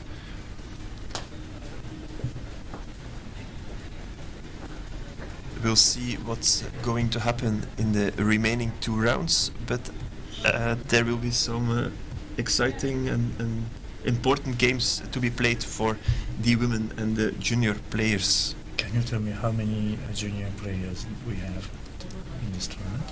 In this tournament we have 1, 2, 3, 4, 5, 6, 7, 8, 9, 10, 11, 12, 13, 14. We have a lot. Yeah, okay. We're still counting. About 20. More than 20? Yeah, about 20 youth players and over 20 women as well. So, do we know for the top tables who didn't play who yet? I don't. Because I was wondering that, because that affects the threshold for which players will.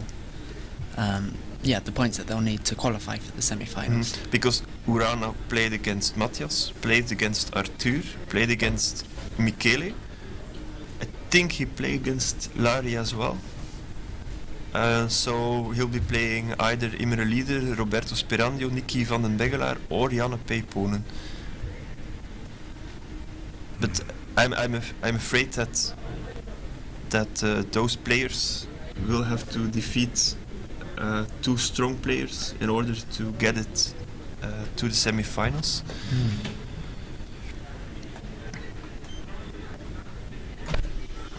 We'll see. I would also like to point out that my dad did win his last game. Good. So that's good. I told him that I would also cover how he's doing on the broadcast. So he is in joint 46th with 5 points. So good job, Dad. Good job. Good job, yes. And that's Kai Plowman for those of you who don't Good know. job. I call him Dad. Good job. Okay, then we had the comment before that we were mentioning all the tables results which are surprises, but I have to point out that my Belgian colleague Nick Runes defeated Karsten Velber. Oh. So that's for sure a nice win for him. Absolutely. Yeah, although I think after Takahashi not qualifying for the semi-finals, I think everything else is just kind of normal. That's definitely been the surprise of the tournament for me. Yeah, and of course there are players who are not able anymore to get into the semi-finals, but they can still set a nice personal score or even a personal high, because for some players winning 9 or 8 or 7 or 6 games is really an achievement. Yeah. Jeez. Absolutely. And of course the team score as well. It all goes towards that still. Yeah.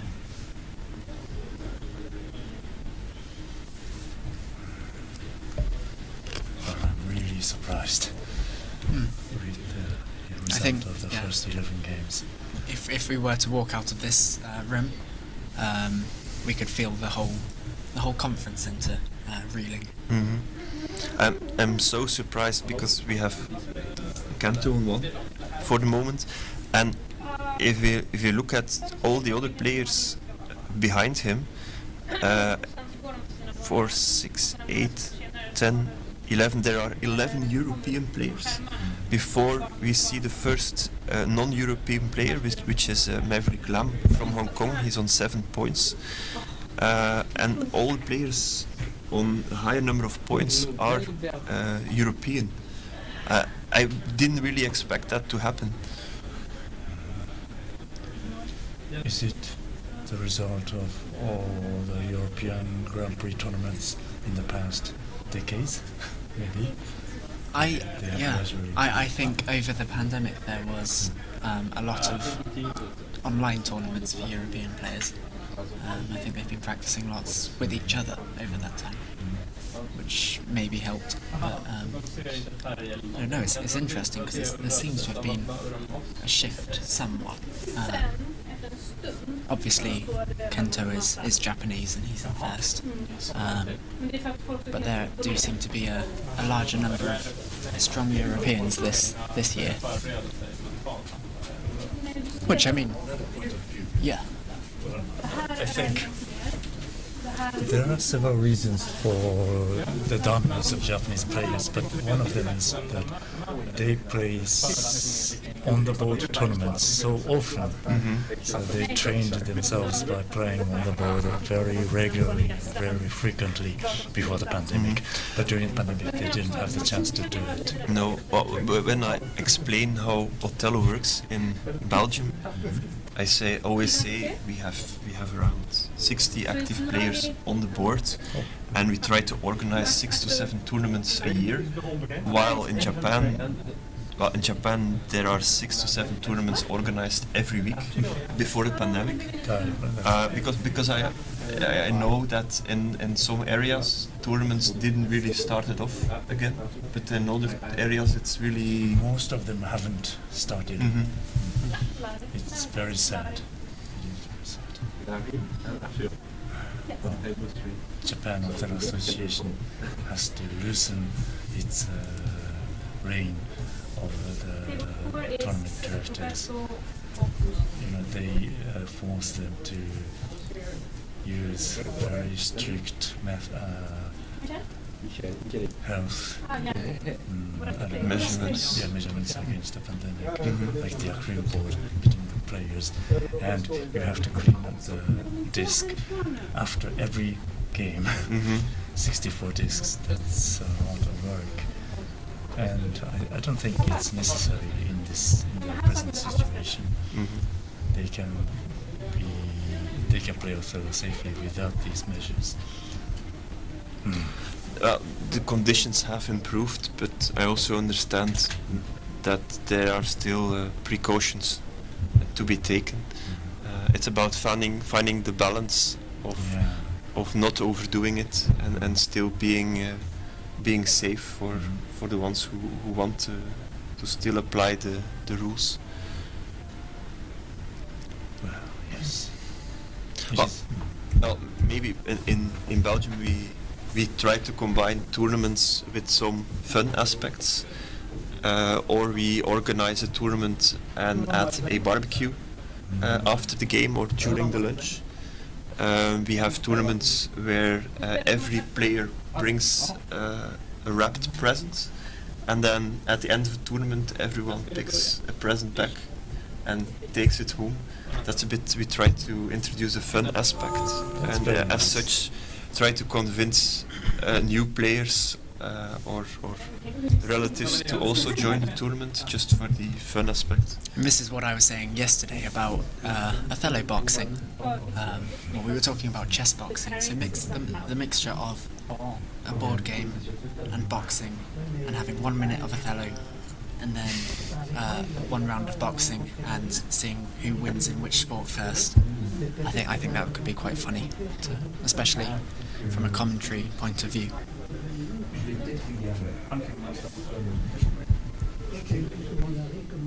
Othello games with lunch or barbecue is unthinkable in Japan at the moment. I hope it will be possible in Japan. The problem is that we set the standard so high that our tournament organizers are afraid to organize a tournament, but then we will complain that there is no barbecue or there is no homemade spaghetti during lunch. No, well, actually all the tournaments we had this year were at people's places. So played in people's gardens, then we rented a tent and we just playing outside, taking advantage of the good weather, of the good conditions, and it's really fun having such a nice community of players.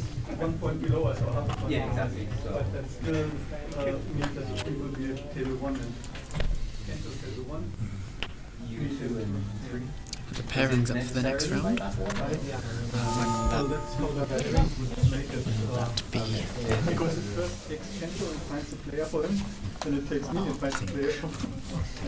The pairings are up. So let's have a quick overview of the tables which are important. On table 1 we'll have Urano Kento playing black against Nicky van de Begelaar, a must win for Nicky. On table 2 Janne plays black against Matthias Berg. That's a must win for Jan. Matthias can still afford to lose one. On table 3 we have Larry playing against Arthur. Larry is on 8 points, I believe. Arthur on 8.5. Well, Larry has to win. Arthur can still afford a loss, but he shouldn't. Yeah, he doesn't want it. No. And then we have the Italian battle between Roberto Speragno and Michele Borassi. The winner is out. The winner continues, the loser is out. Imre is playing black against Katie on table 5, both have to win. And then Vidar Albrechtsen plays black on table 6 against Roylin Weihau. if Vidar wins, he still has a slight chance on making it to the playoffs. Do we see some interesting games between? No, there are not really games between female players or youth players.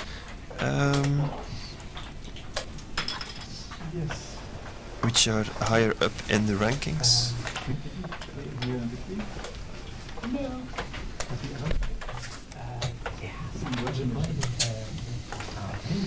And meanwhile, play has started. Yes.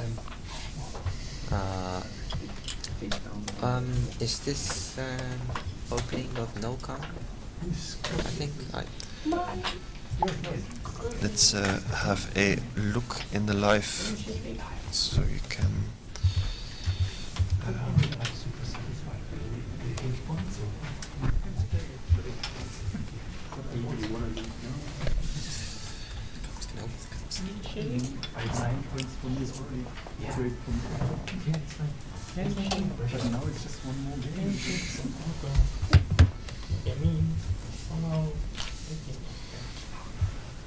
So we're going quickly through the opening.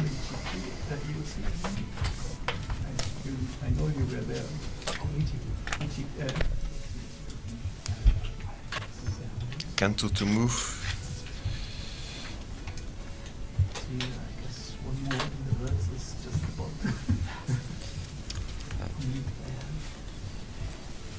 thank you very much.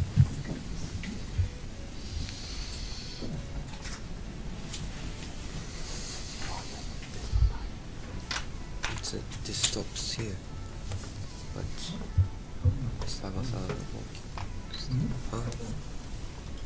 Yeah, the live Othello is a bit behind. The first so for live Othello, it's important that the crew member is able to follow the game. So it happens that they first take the transcript of the opening and then transfer the game to the live Othello. So that's why live Othello could be a bit behind the video, live video stream. Yes, I'm just following the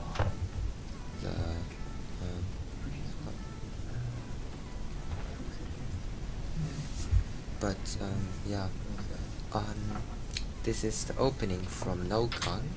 Opening, we call that. Actually, I've never saw the opening, and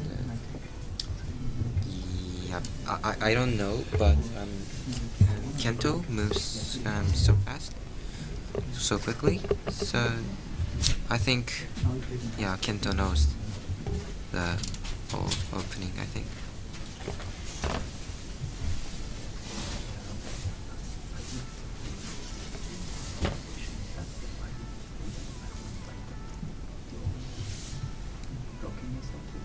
So the Nokung has been played. Oh, okay.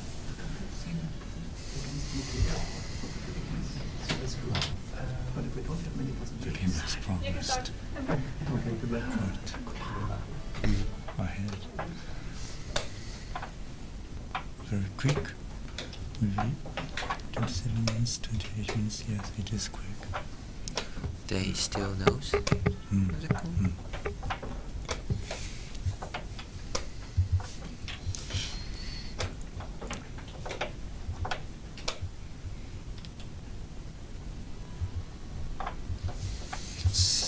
Whose turn? Black's turn?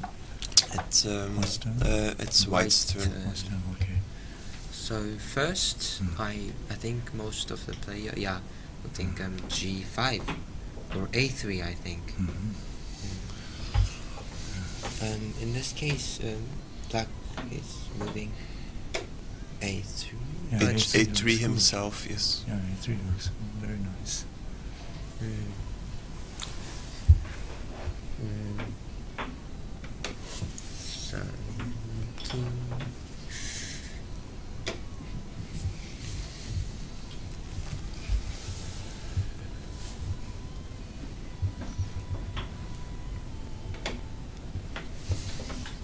So, thank you, Marcel, for your comment in the live chat. We have indeed on table 25 Daniel Dufour playing against Nielsen, so 2 youth players.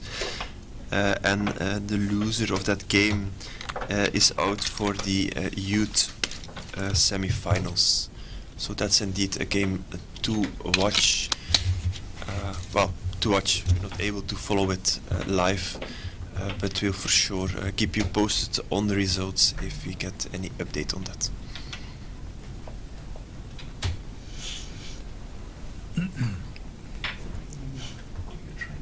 Does Nicky play on Ethel Quest? Not regularly, no. But I think his rating is 2250 as well. 2250 rating. 2250. Okay. Yep. The same as mine. Kanto decided to take the access of Nicky away to A3. That was another option. But then white will go to A6. No?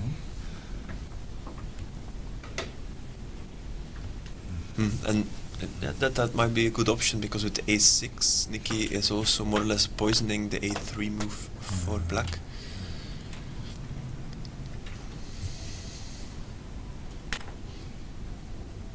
Well, Nicky will have to play in that area, because H3 is obviously not a good move.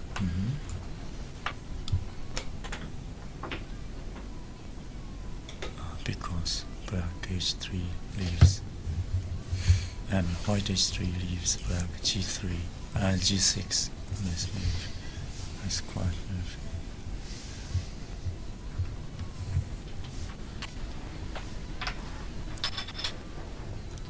Yes. A6.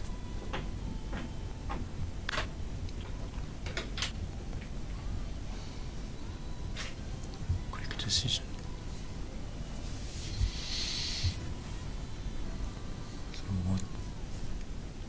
What Urano is saying is that white will have to take A3 and then black will go to F1.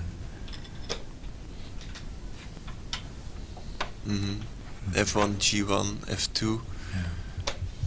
And then Nicky will have an unbalanced edge. And if he moves after that to A7, he would have 2. To A7, yeah. So, black. Well, F1 now is a natural move for black. Yes. Yeah, but, Naturally effective. How's it H5? Is it good? Because actually F1 can move whenever white wants. So I think in the right side. H1? H5? Yeah. Then H6? H5, H6, H3, H4, and H7, and yeah, and but in this case, black has to move to the bottom side, and if white moves unstable, if moves to A7, we can attack whenever black wants from B1. Oh, but black moves to F1, which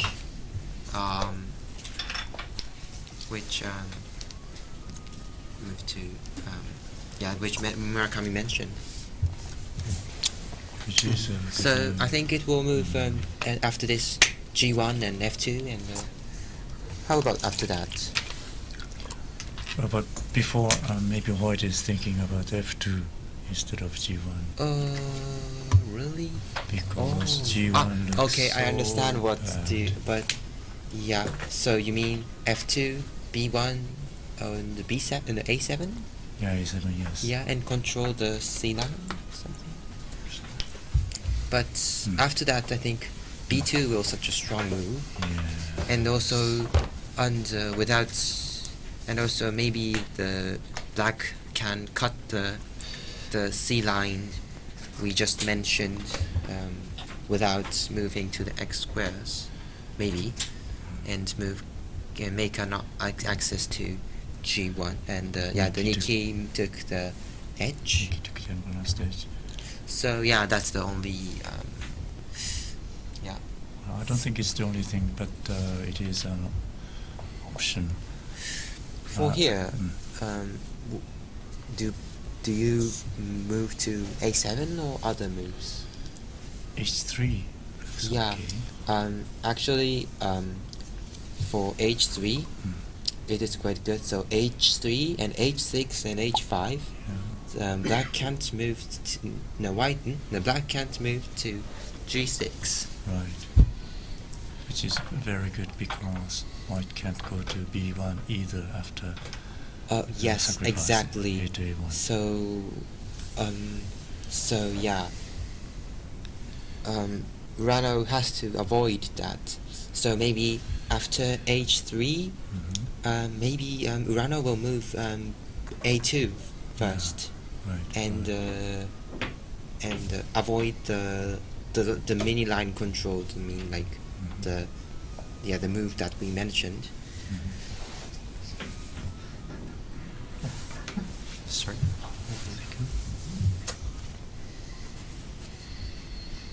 Yes. So, can Rano avoid that maybe kind of traps?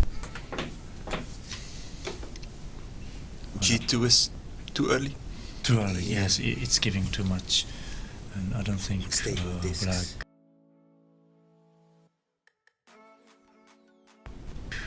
will have enough discs to win. So A2 is the only option here. So let us think in our head. It's a good training for all the players.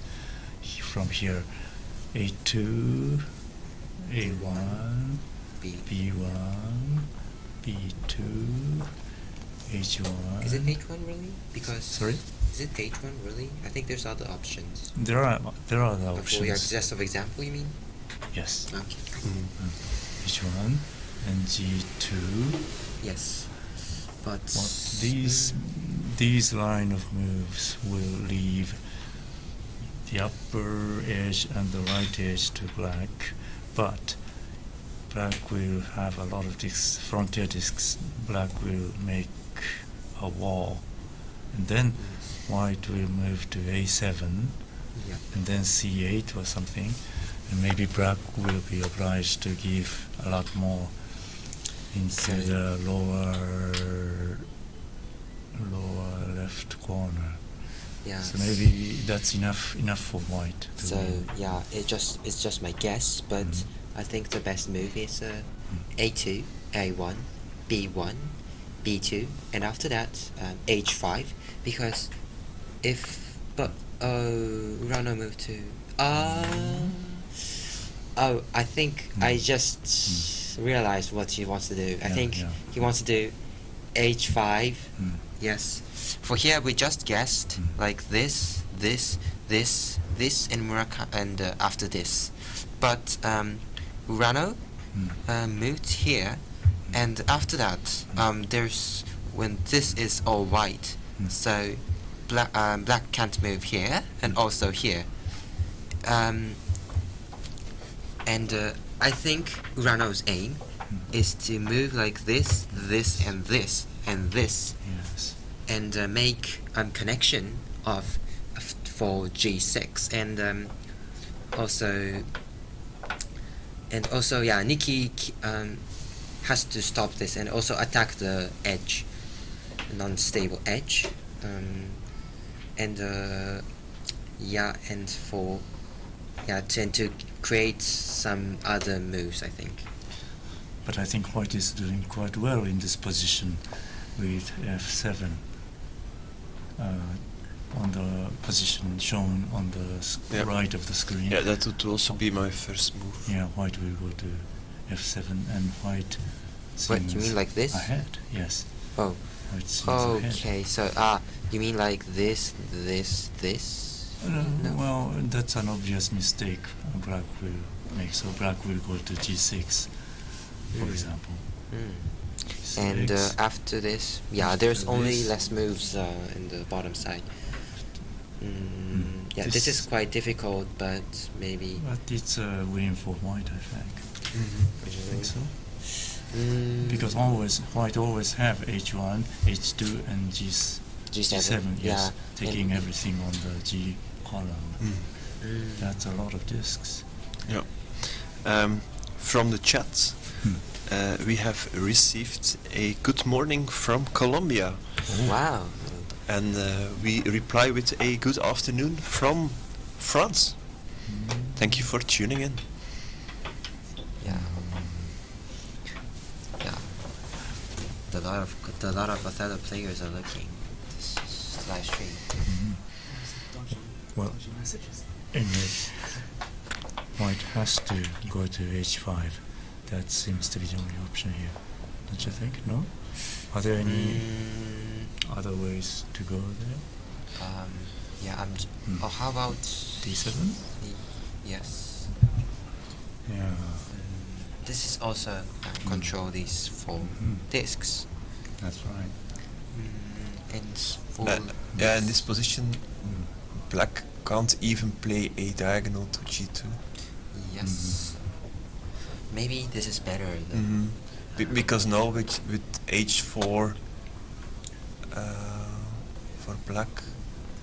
yeah, and for example, if black moves like here, and white moves here, and I don't know, but these fours, the C line is still controlled, and yeah, so there's quite many options for white, yeah, to move, and white has the a7 free move, so yeah, white seems good for me. How about you? Oh, but so for this move, white want to control the diagonal line. Can we go back to? Yeah, here, like this. Yep. I want to give a result from one of the lower tables. As requested, we have added a someone in the rooms, and Daniel defeated Alberti with 51-13, which means that Alberti is most likely out for a place in the semi-finals for the youth, and Daniel has now a good option to be in that semi-final.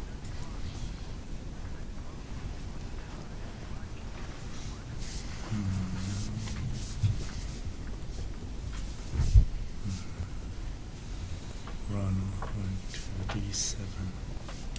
Is d7 only the option? Yeah. Then white will go to e8 on t.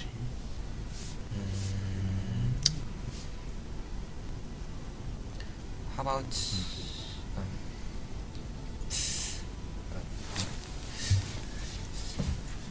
I'm just thinking about h4, so here, or maybe a2 here now. a2 if it's black's turn, but it's white's turn. Oh, sorry. It's okay. Should we move back to the live stream? With the video with a picture of players, please.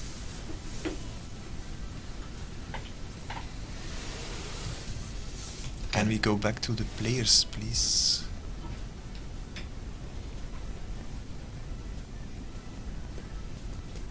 Yes. Thanks. For here, I think. How about a7 here? Oh, but yeah, he can control the C line that we mentioned a lot, I think. So do you think Kento Urano will move h4 here. So h4, it's h7, g2, and threatening to play g6. Yeah. But maybe But then but- f7. yeah, but maybe like just as Nikki wants move to h7. I don't know. Instead of taking h7. Yeah. Yep, we'll let's see do what that. he responds to that.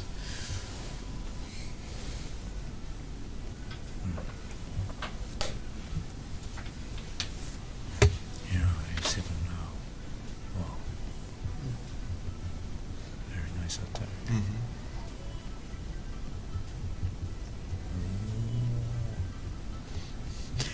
And is it? I'm just thinking if white could go to b7, but After black is h2. yes, Yeah, white will go there. because then the only option for black is to go to a2, because b1 is not accessible. Of course, black could play g2 himself now. Well, I don't think that's a good idea because black g2 and white f7. Yeah. And Because White white can stabilize a lot of discs with that. White can get white can cut the line quite easily, I think. I'm just thinking about b2. a2 now? No, not a2, b2 b2. in the future. Yeah, because like it makes a kind of swindle, but b2, a2, but Then g6. yeah, but to make the access to g6 is so important. Yeah, so and also b2 attacks the each the both of the side over here. Well, I think you're right. I think black will go to b2 after white's b7. If white goes to b7 now, black will go to b2. I think. Maybe I think there's two options. One is b2 and other is a2. Well, I think b2 is better. Just to quickly respond to Mr. Ruffle himself in the chat.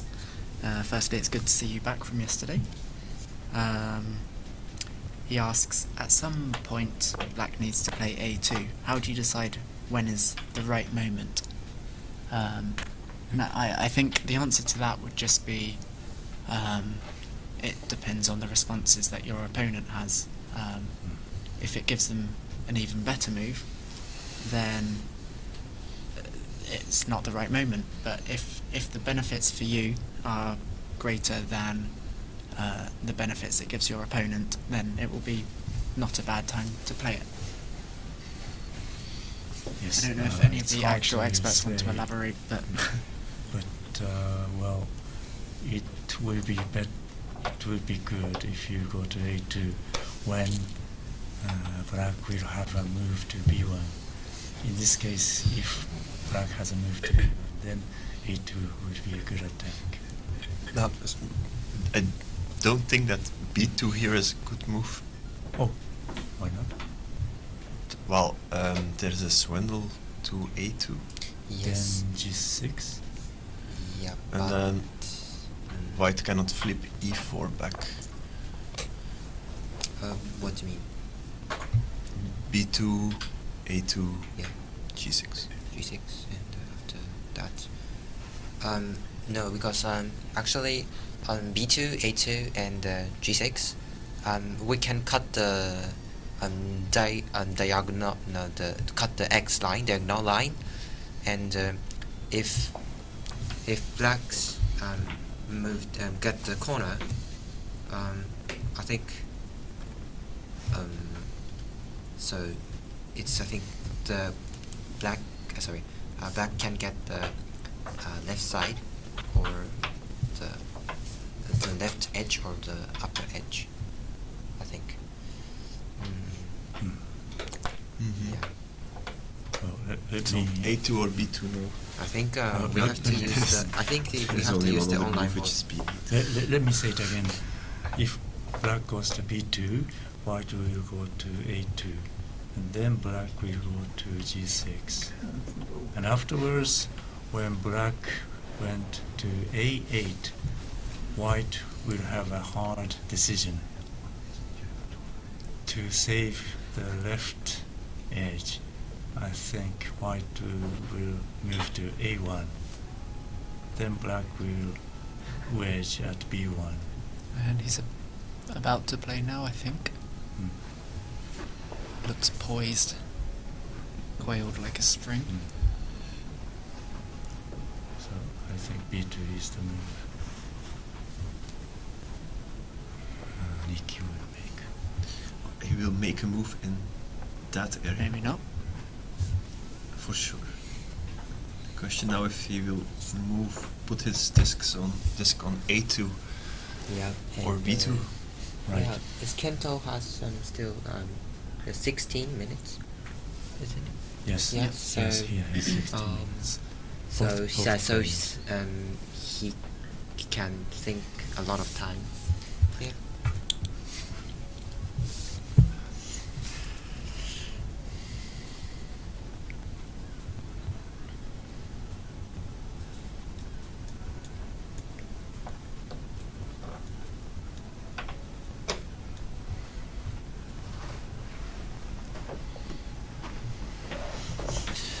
Meanwhile, there's already one game finished on the live Othello.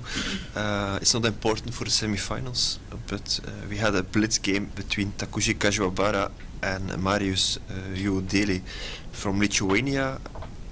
Marius won 25-39. And Marius, he was at the British Championships this year. He's very, very strong. Which country is from? Lithuania. Lithuania. Yeah. Mm-hmm. Yeah, and actually the other players from Lithuania qualified by an online event. So they organized a tournament online, the Lithuanian Championship, and that was the qualification event for the country. So that's why these players didn't have a World Othello rating before entering this championship.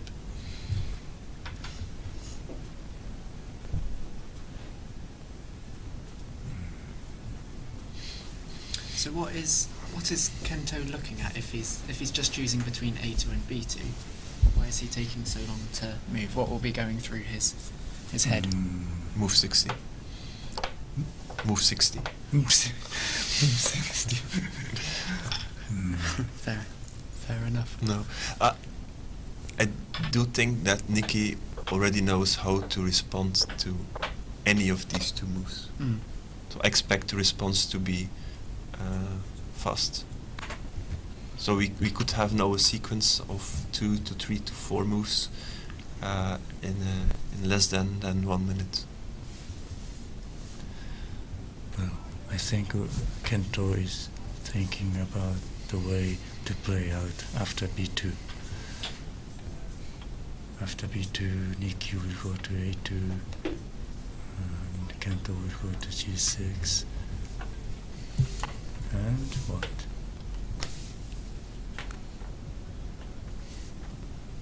So Kento is thinking about Nikki's move. Don't you think?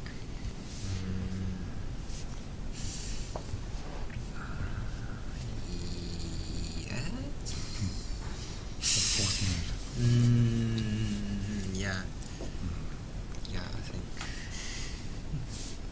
Yeah, I think Kento is thinking B2, as we know. But yeah, this X square move is maybe there's some trap and so dangerous. So. Yeah, but he still have enough time. So yeah, I think after this, I think there's no there's no, I think a lot of. Doesn't A2 give A8 anyway, as well? Yeah, I know. So yes. But there's a big difference. Yes. Yeah. Please. First, first of all, if we move like a2, a1, white can't get the left edge, and also the C line is controlled by e1 to f5. I think I should explain in the online board, I think. Well, but the move has. Oh yeah, I know. been Yeah, made. and So after that, if it moves like a2, a1, b8, b7, and d8, black cannot get the 7 line. You mean like I mean like the discs of the left bottom side, but however, are you talking about the present position, or are you talking about the previous position? But the previous position Oh, of previous no, position. no, I was talking about the move of a2, not this one. Yes. Yeah, Well, it's impossible for most spectators to think about the previous okay, position. okay. So if you want to talk about it, we need to have a virtual board. But that's why we said. but shouldn't we just concentrate on the present? I expected Nicky situation? to respond fast. So, but apparently he's still in doubt about what to play next. Where do you think if Murakami, if you're a player, where do you move? A2. A2. Yes. I think A2 is A2, but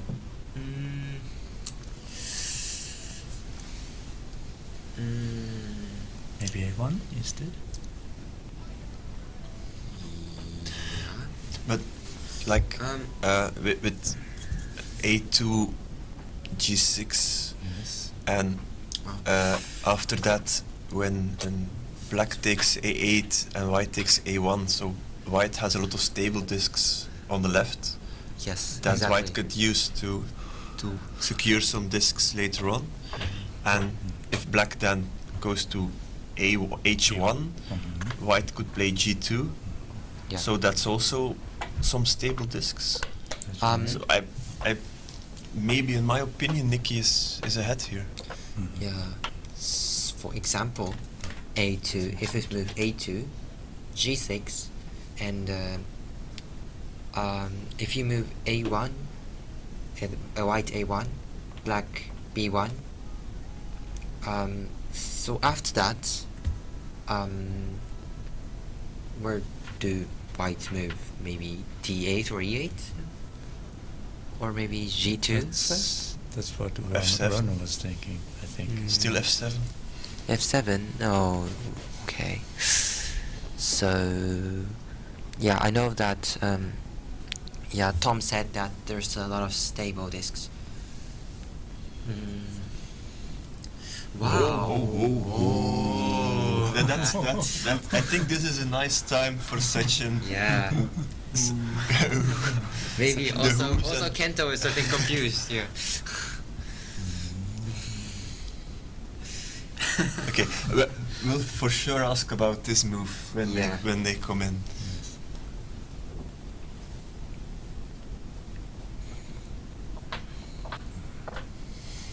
Well, black can still cut the diagonal by playing G6.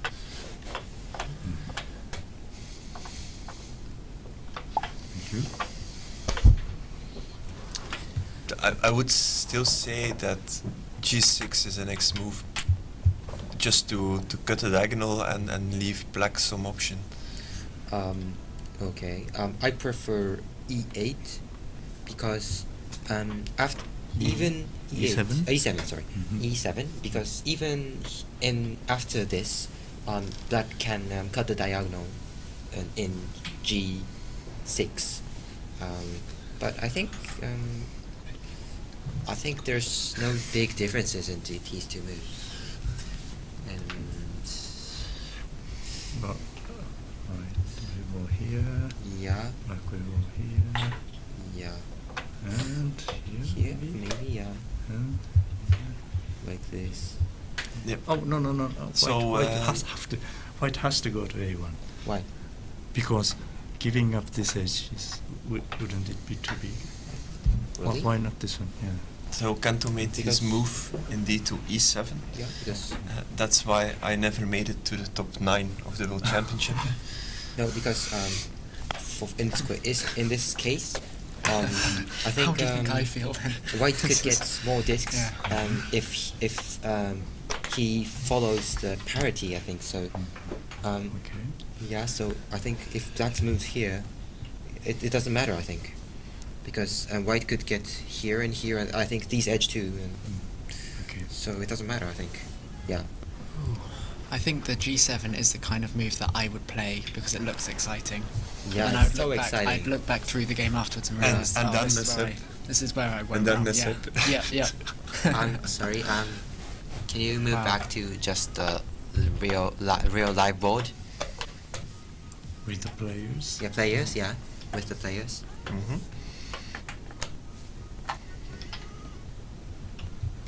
Okay.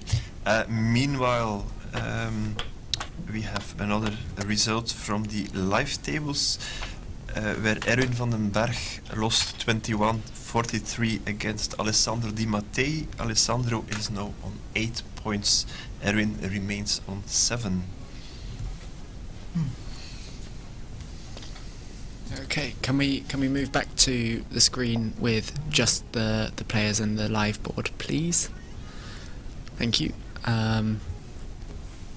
So someone's asked, what about simply taking the corner? Yeah, that's possible. That's possible. Yeah. But then Black will have a swindle, A8, B8. That's the first thing I see. Yes, but no. I think Tom means A1, A2, B1, and A8. You mean? Yes. Yes, but actually this swindle is not strong because White can get the BB line. Mm-hmm.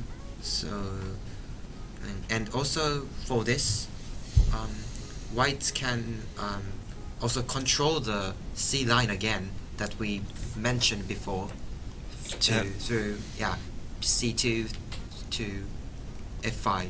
Yeah. So maybe it is an option for Nikki to just take the corner now. Yeah. So yeah, exactly. Because the sequence for Black after that is forced. Not really forced. No. Like So A1 G6. Yeah, G6. yeah. And Mr. Ruffle has said, Nikki has said more than once, if you don't know what to play, play the X square, and he's demonstrated that philosophy quite nicely here. And we have a famous, notorious watcher and also chatting. Kunihiko Tanida is also watching us. He's the 1982 world champion. Wow. And there is a nice story about him. I saw a post of him on Facebook. Tanida is a airline pilot, and he flew the Japanese team all the way to Paris. When? Wow. Last Wednesday. No, it's not the case. He No? flew the Japanese team to Prague when Fukuchi won. Okay, I thought Yeah, I saw it's old I saw a story. post. Yeah, I remember that story as well, but I thought I saw a post that it happened this year. This year he was flying to Sydney and he couldn't arrange a flight Okay. to Paris. Oh, you should have just gone with it. That made me happy. Yeah. It was a good No, story. indeed, that he flew the Japanese team back to Japan after the World Championship in Prague. So Nikki moved to F8. I think no one guessed this move. No one but- expected. Yeah, expected, yeah. This move. Exactly. This move, but what do you think the aim of this move? I don't know. I think Black will go Go. to D8. Really? Yeah. D8. Is G6 bad? Sorry? Is G6 bad?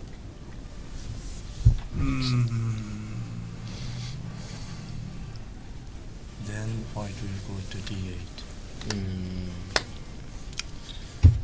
I can't figure out the end games. It's too hard for me. I mean, It is really Yeah. hard, yes. Very hard. there's no other X squares that he can play right now, so he's in a bit of a pickle. I think this also proves the move that Nicky made to G7, that he's one of the players. Well, he made it to the semi-finals 3 times in a row. At some point, you need to dare to play these kind of moves at the right moments. And that's what Yan Song, who isn't playing this year, that's the kind of thing that he does as well. He comes up with the craziest plans, and I love watching him play.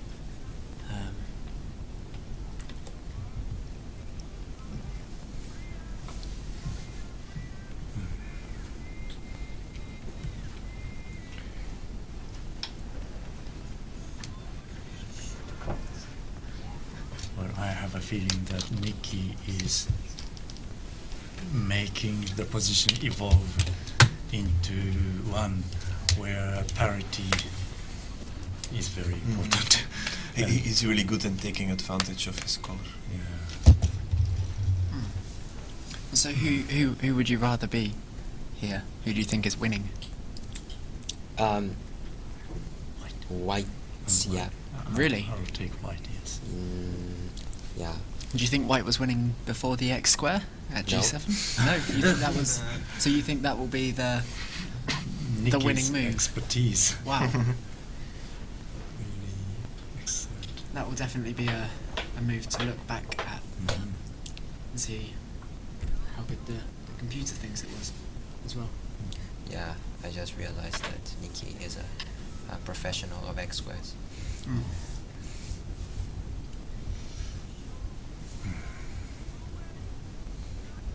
Oh, Kento moved to D8, which Murakami mentioned.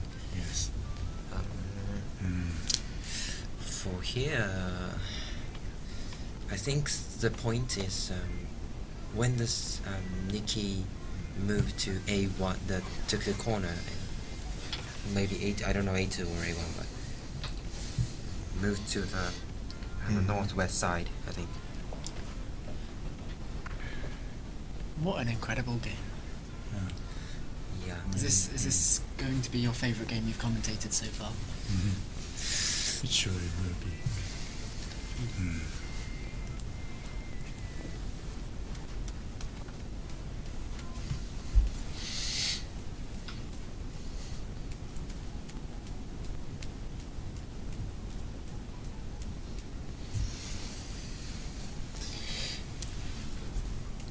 One of the plans Kento is up to is that if white takes the edge with E8, then Kento will go to F7. Cutting the diagonal. Yes, and if white takes A1, black will go to B1, and white will have no access to A2. That's one of the good things about Yeah. this position. So, once again, maybe B1, A1 is now a good option. With the black disk on D8, maybe it's no longer a very good idea No. to go to A1. Because A1. Because black could then play B8 and Yes. save A8. Yes. Yeah. And later black will go to A8 and then G2 and keep H1 empty, one empty square. This kind of devilish thing can happen.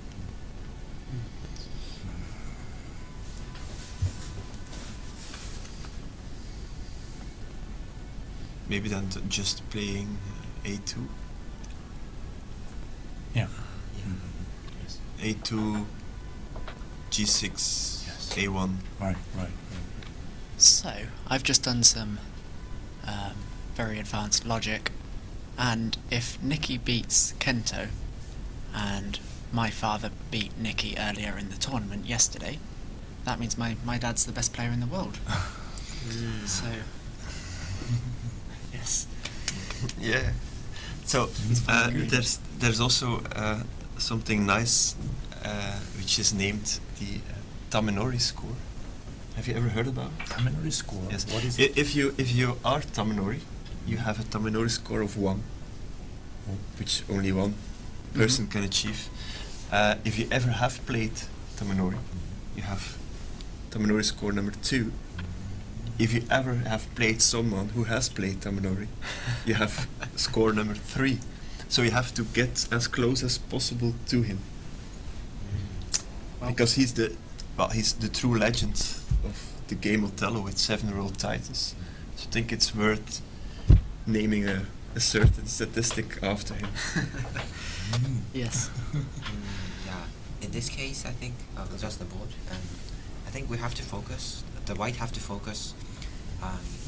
How can we use the parity effectively? Because the white have parity, and as everyone I think know, and so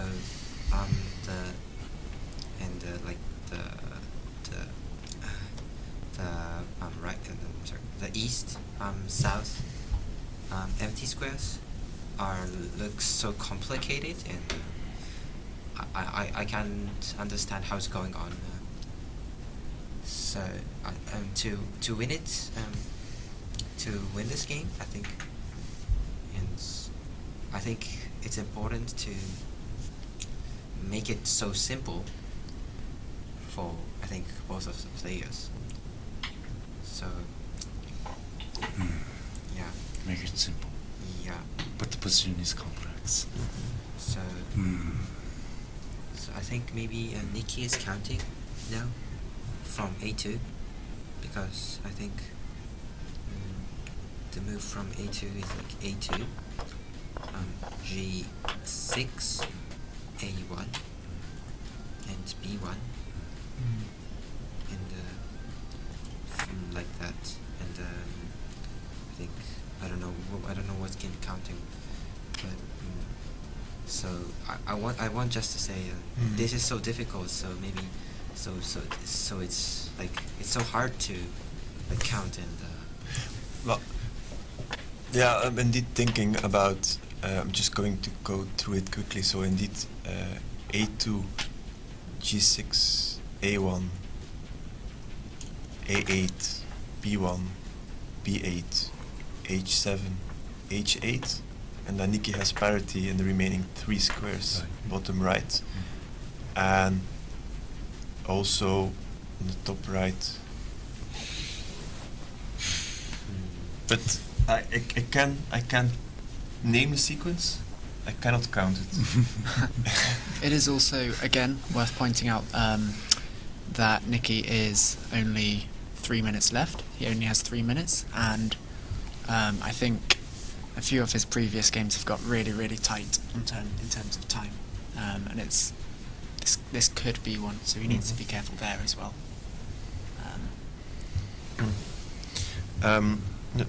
Vitar, who defeated Akihiro earlier, won another game, 40-24 against Lin Wai Hai Hao Roy.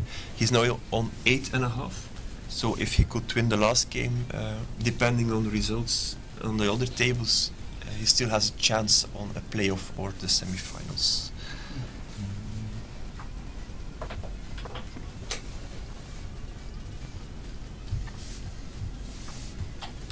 Very tough position. His time is making me nervous. 2 minutes left.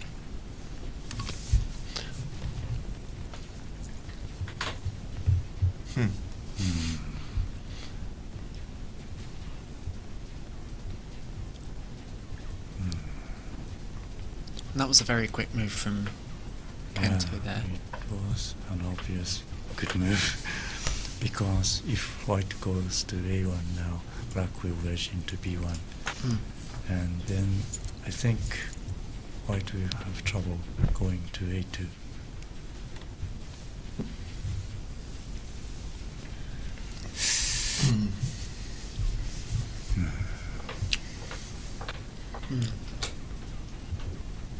Matthias said that he did not like the G7. Maybe that A1 and A2 were more obvious. But then on the other hand, I guess you don't beat people like Kento by playing the obvious moves. Nikki has lost the parity.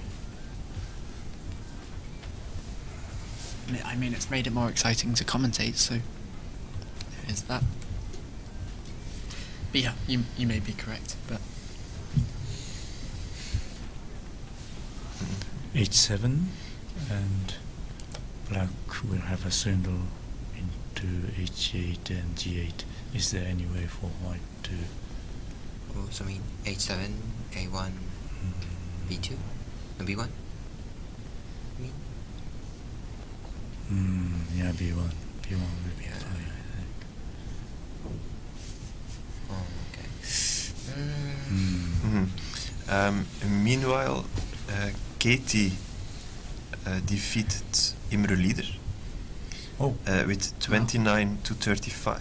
Wow.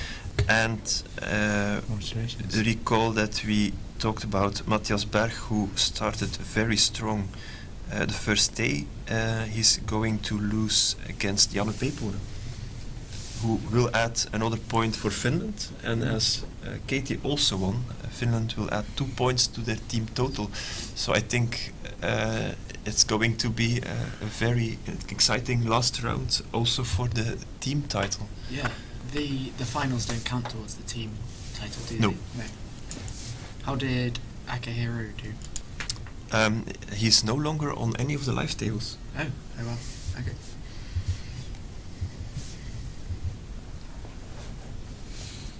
Well, Kento is clearly winning with H7. Where did white go wrong? That's the question.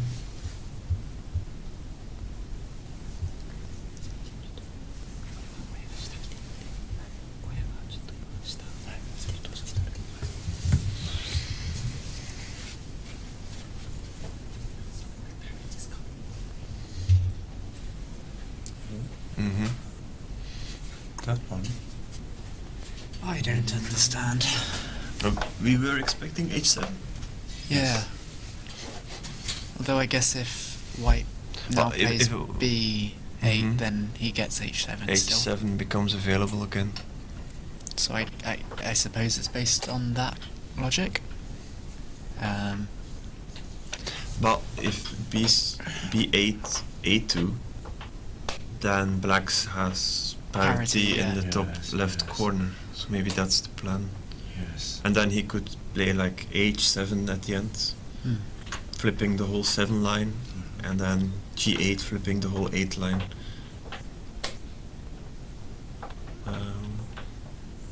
Yeah. B8.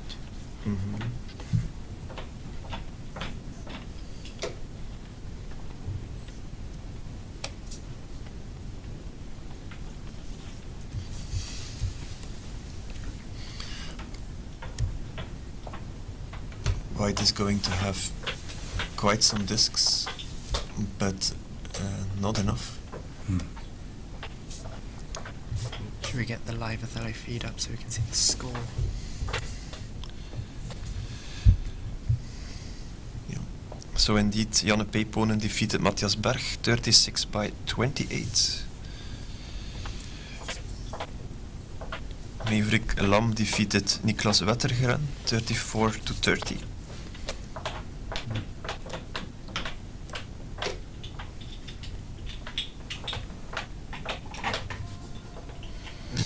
And Larry defeated Arthur.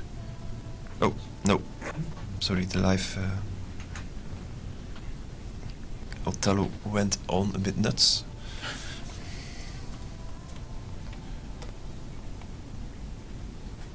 Arthur will win that game. And here we see the last moves of table 1. Another convincing win from Kento. Yes. He dealt with that surprising move very well as well. Yep, nice. Yeah, for all the viewers, it is time for you to think of some questions. If you do have or don't have any, still think of some. Mhm. And we will always also think of our own. Yep. About the 10th interview with Kento now. Well, with this win, he secures his top spot at the end of the Swiss, so he will have the choice of color in the first game tomorrow morning against the number 4 in the rankings at the end of today. And Nikki is unfortunately no longer in the race for a spot in the top 4. Yep. And with one round remaining, Kento does still have the ability to be undefeated in this tournament. I think there was one occurrence in the past where we had 12 and a half out of 13. Wow. We've got Yasushi Nagano and David Shaman having 13 out of 13 in one occasion. But 12 and a half out of 13 is even more rare, I would say. So And, we're looking at the final moves between Larry and Arthur.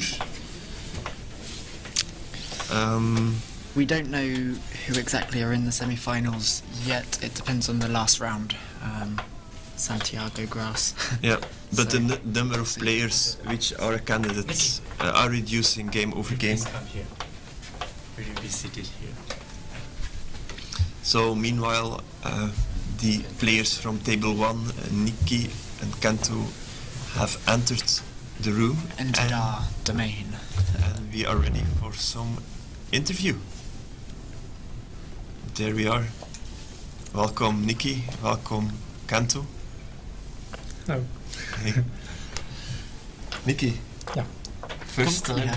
first time in the interview room. This year, yes. Yeah. Should we start by talking about G7? Yes. Is that... Well, for us it was G7. For you, My G7. Yes, yours G7. Can we... this one. For you, it was another move. The fancy X square you played. Ah, yes, this was pretty early. I wanted to make his G6 a little worse. That was my reason behind it. I don't know if it was good. Maybe Kento knows, but was it bad or? We had other opinions. Oh, really? But we saw some validity in the move. So I think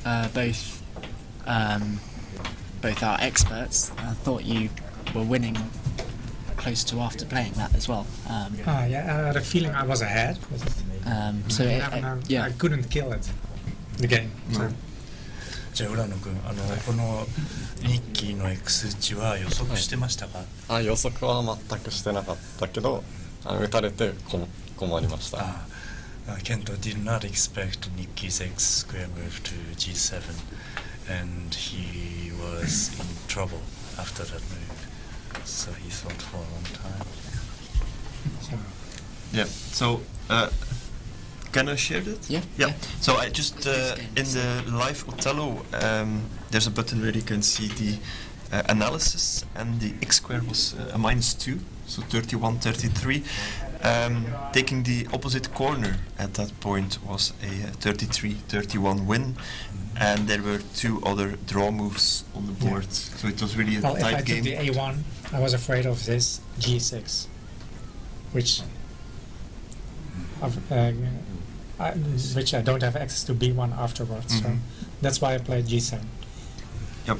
It was definitely the most entertaining move. So. Yes? Yeah, not for me. No, but the oohs and the ahs went through the commentating room. Yeah. So So thank what you. did you expect me to play? Thank you for entertaining us.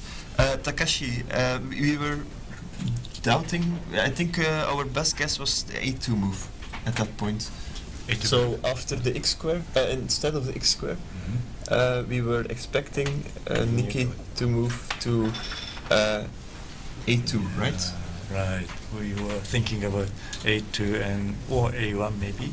Yeah, but I wasn't sure what to play after his G6. Probably D8 or something.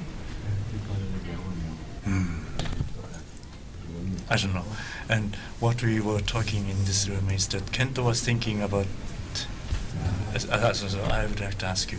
B2 にすごい結構時間かけてらしたんですが、であの時は A2 と B2 の2択だったように見えたんだけど、そのどっちがいいかってことを考え結構 A2 があんまり良くなさそうな感じは結構パッと見えたような気がしたので、その先のスッて先のことを読んでるんじゃないかなとみんな言ってるんだけど、どうでしょう。僕は完全に A2 が負けてることを確認、時間かけて確認して、B2 に関しては先の展開は全然見えないけど、そう相手がどう打つかもどう勝てるかも見えてなかったんで、A2 の負けを確認してました。Thank you. I asked Kento what he was doing when he was thinking for a long time with the 4 empty squares on the upper left corner. And Kento told me that Kento was confirming that A2 will not work. If he goes to A2, he will lose, and he wanted to be 100% sure of that fact, and he was not very sure about B2 either. But it was better because he was not so sure that it doesn't work. Indeed, I can confirm that A2 at that point was 5 discs worse than playing the X square. やっぱりこれは5積損する手だったので、B には楽しかったと思います。So good move to B2. So I was behind after my G7. I was behind the rest of the game. Yes. I thought I had some chances there, but apparently I wasn't. E8 打たれたのがちょっと助かった気がしたんですけど。E8. He thought E8 wasn't very good. E8, yeah. E8? No. F8? D8. D8. じゃあE8。僕が D8 打って。After blacks, D8. I missed that. But were there any other? 他に何か言いてありましたか？他に Were there any good option? G6. G6 might have been better. あまり先の展開は見えてなかったです。And I had the diagonal control after this. でその後はこの斜めが黒一色っていうのは結構白にとって嫌だったかもしれませんね。Kanto, so with 1 round remaining, you are 1.5 points you get used to it. Ahead, which means you will finish the Swiss at first place. So you will play the number 4 in the semi-finals. Do you have any preference of whom you want to play against tomorrow morning? 今の勝ち数だと浦野さんが予選1位は確定してまして、で予選1位の選手は予選4位の選手と当たるという規定になってますが、どなたと当たりたいか、なんかご希望というかありますか？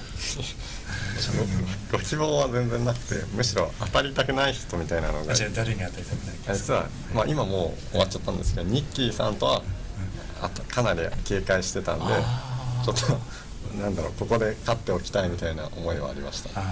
Well, he would have liked. No, he didn't want Nikki to play in the semifinal. So you tried your best. It was a good thing that he beat you now. And Nikki, you used to be a professional poker player? Is that? Yes, ages ago. Okay. Does that come in useful in Othello? And for example, if you're playing a crazy move like someone like G7 against Kento there.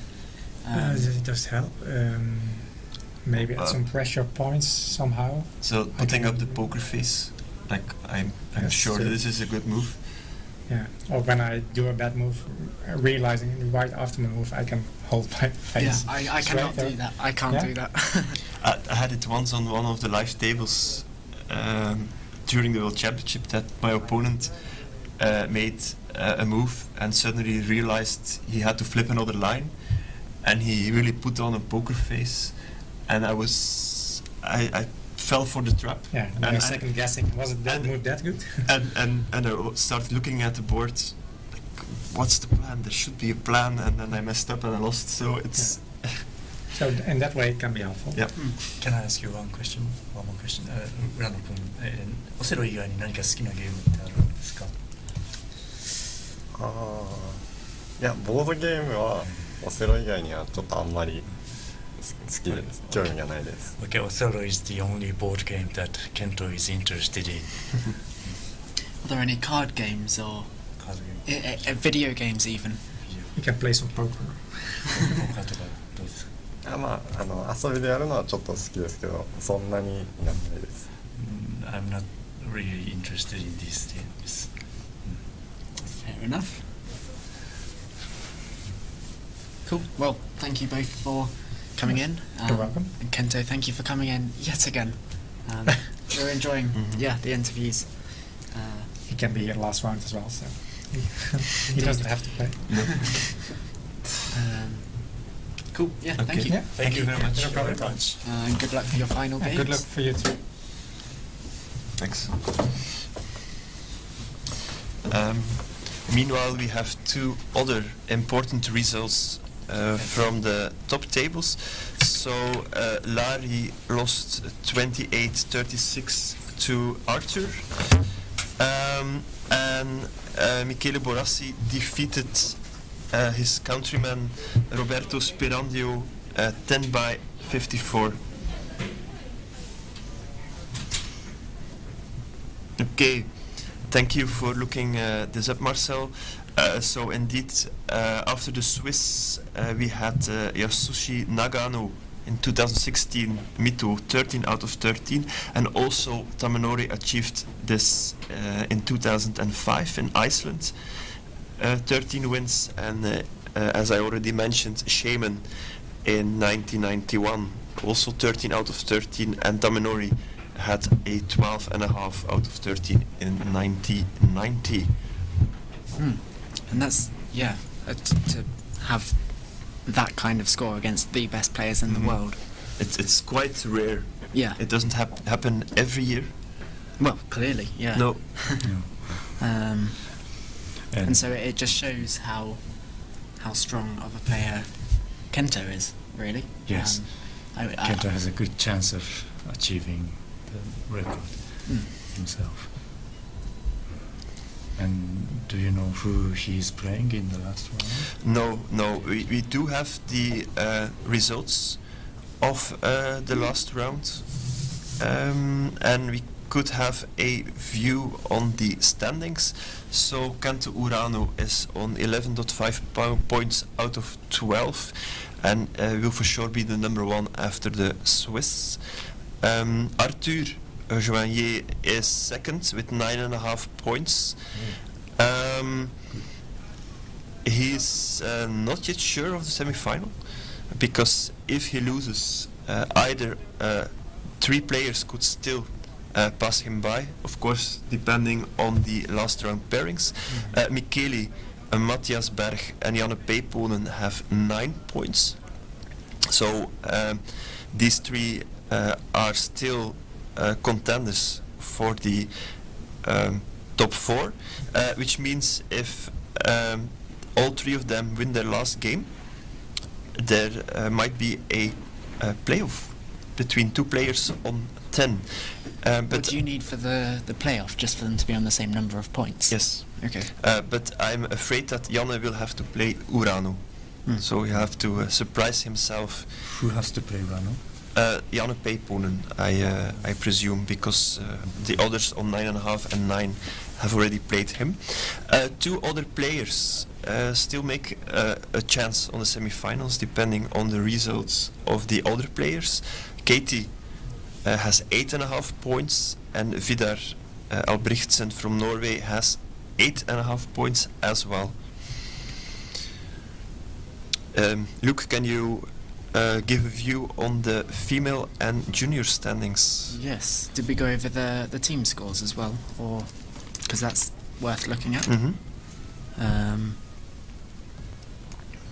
Yes. So obviously Katie, in 6th place overall, is also in 1st place in the female category. Yoko Sano of USA is in 2nd on 6.5 points. So, yeah. Fuyumi Okudaira is also on 6 points, and she's both in that category and in the youth category. And then for the youth, Takatora Miyamoto is currently leading on 6 points.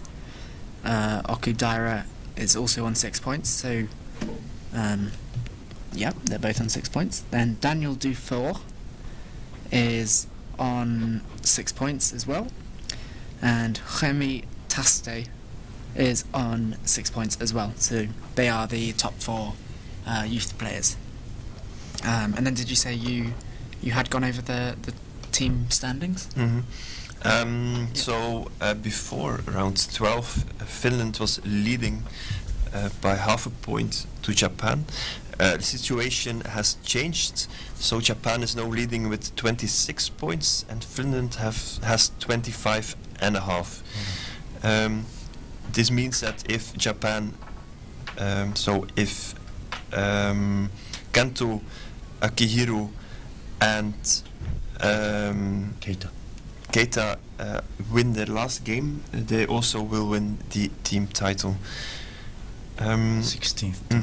And Switzerland has gone clear 2.5 points on place 3 for the countries on place 4. So I think so there is a contest between Japan and Finland for place 1, and I believe that Switzerland will end up on place 3. But and for the fight, the battle for the semi-finals in the female category, well, there are so Katie is sure, Yoko Sano 6.5, and then there are 3, there are 3 females on 6 points. So a lot will depend, well, all will depend on the results of the last round. I hope these players will not be too stressed about it. Tom, may I ask you a question? Did you tell me that if Fuyumi Okudaira is qualified for both female and youth division, she will be able to play in both semi-finals? I think you said. Yes. How is it possible?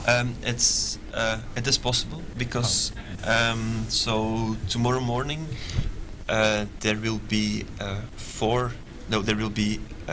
6 games played. So we have the 2 semi-finals in the open category. No, sorry, I'm mistaken. So there will be 4 games. The 2 semi-finals in the open category, and then 2 semi-finals in the female category. Then during the second game of the semi-final in the open category, there will be the semi-finals of the youth. Those semi-finals for youth and females are played in 1 game. So it's possible that, of course, she will then have to play 2 consecutive games and has to prepare against 2 players. But that's what might happen. Yep. So it is possible that Fuyumi will be the champion of 2 divisions. Correct. Okay. And that's very good for anyone that has in their fantasy team. Because obviously if she wins both, then that's 8 extra points for her. So very good. Yeah, well, I think for many people there was the difficult choice of choosing between Urano, Akihiro and Fuyumi. Akihiro obviously was not the best choice, but it is possible that Fuyumi is at the end scoring more points than Urano. Yeah, absolutely. Although it also, I guess, depends on the extra wins they had in the open part. So we will see. We will see. Let's have a look. Are there comments? Nope. No. Yeah, make sure you're still talking to us. So I believe that the pairings of round 13 will be up quite soon. So my guess is that Urane will play against Janne.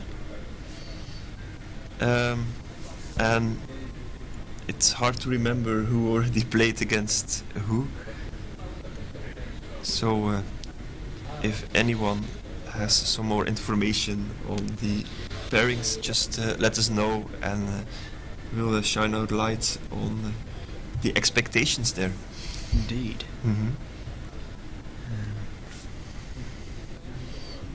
The good news for Akihiro, he has won a game.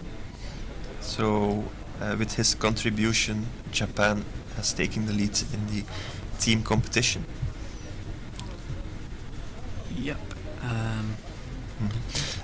But it is all to play for in the final round in terms of the team championships. Yes. Also, worth to mention, it already happened a couple of rounds ago, but all players in this championship have actually at least won one game. So that's always a nice thing, that we do not have a player ending on 0 points. That's one of the good things about the Swiss tournament format as well. So indeed, you have several chances of getting rid of that 0, as well as the leader has several chances of losing some points.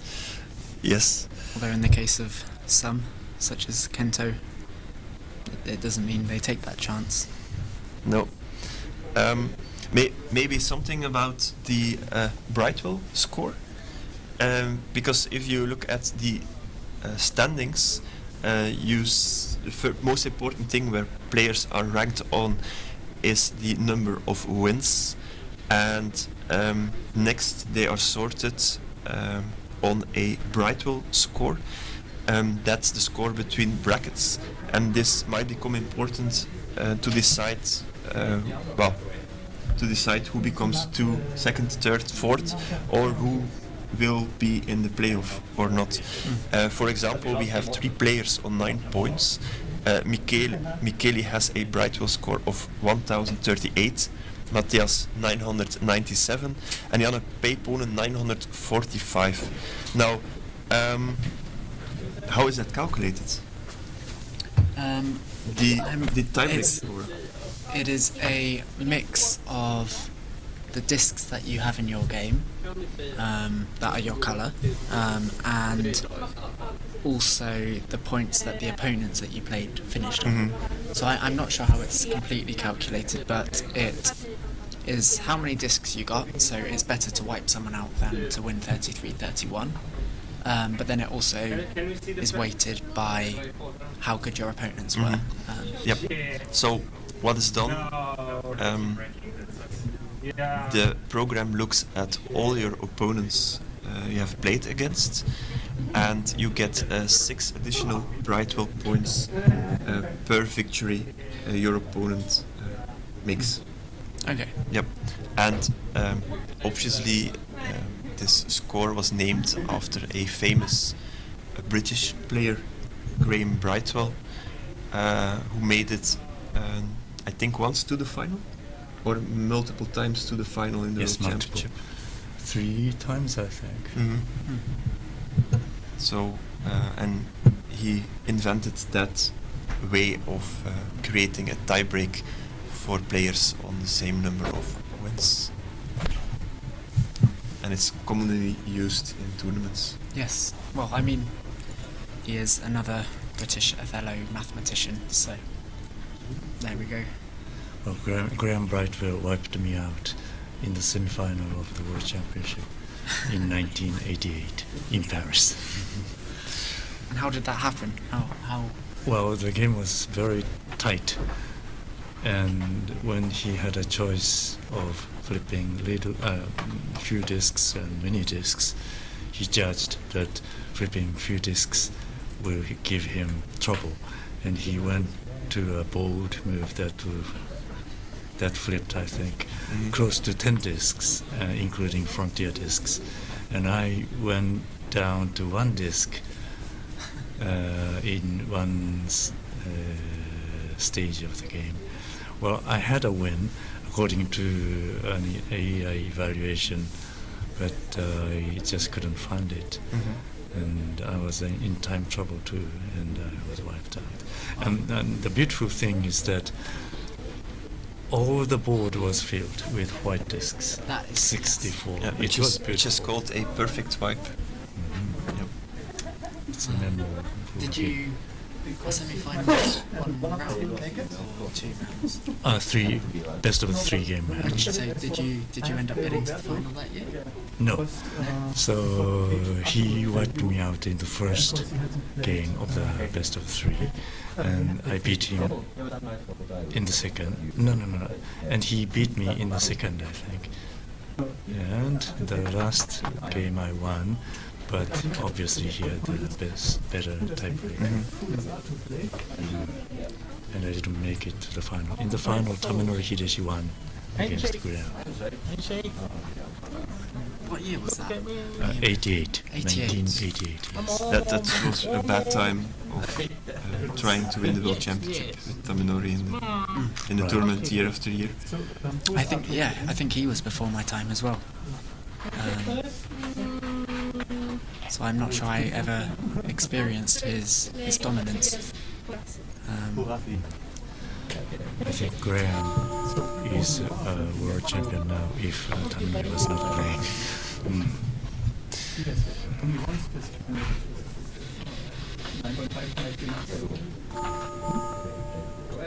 Okay, pairings are up. So, could you show the standings? Yes. So just. Yeah. So we have Kenta Urano playing black against Janne Peiponen. We have Arthur Joignier playing against Michele Borassi. This is a direct duel. The winner will go to the semi-final, and the loser might not. We have to make some calculations on that. Matthias Berg is playing black against Vidar. If Matthias wins, he will be in the semi-finals. If he loses, he will not. If Vidar wins, he might have a chance on reaching the semi-finals. And then a fourth game, which is important, is Katie Pilapuro, who will play black against Roberto Spiraglio. So 7 players still chasing a spot in the semi-final. Only 4 of them will make it. Kento is short. So for the others, it's a matter of winning their last game. If they don't do it, well, they're probably out. Tomorrow morning. On table 19, I see a very interesting match because Fuyumi will play black against Remy Tastet. These are 2 contenders for the semi-finals in the youth. So also there, the player losing might not make it to the semi-finals in the youth category. And I think also for Fuyumi, there's a lot more at stake because she also might lose her spot in the semi-finals for the females if she loses to Remy. So that's for sure a game to follow up on closely.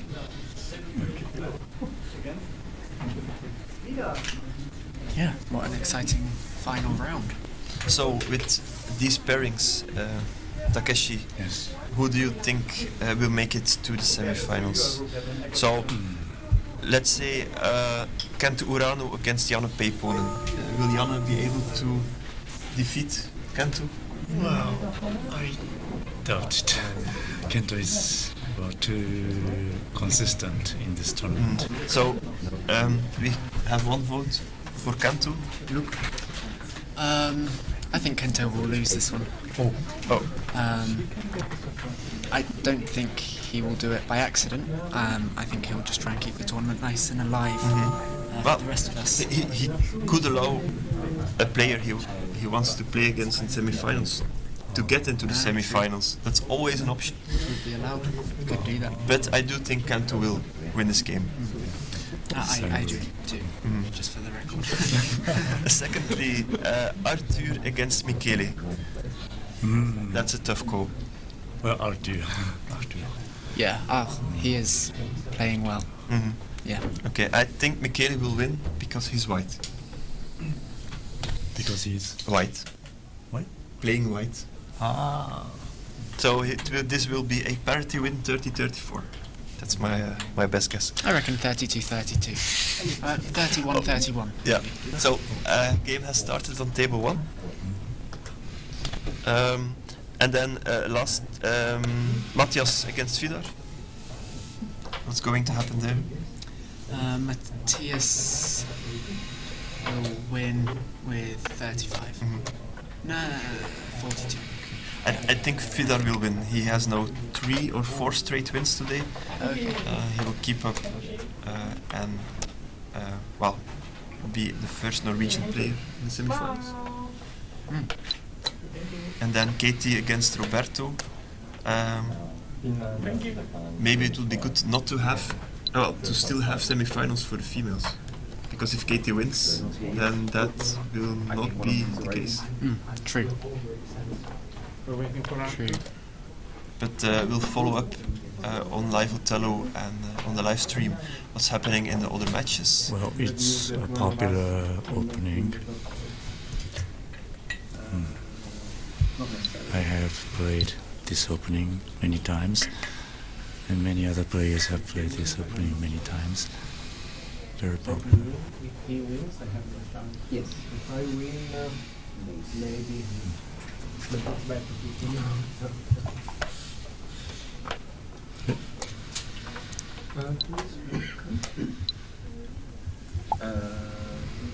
black, Arthur.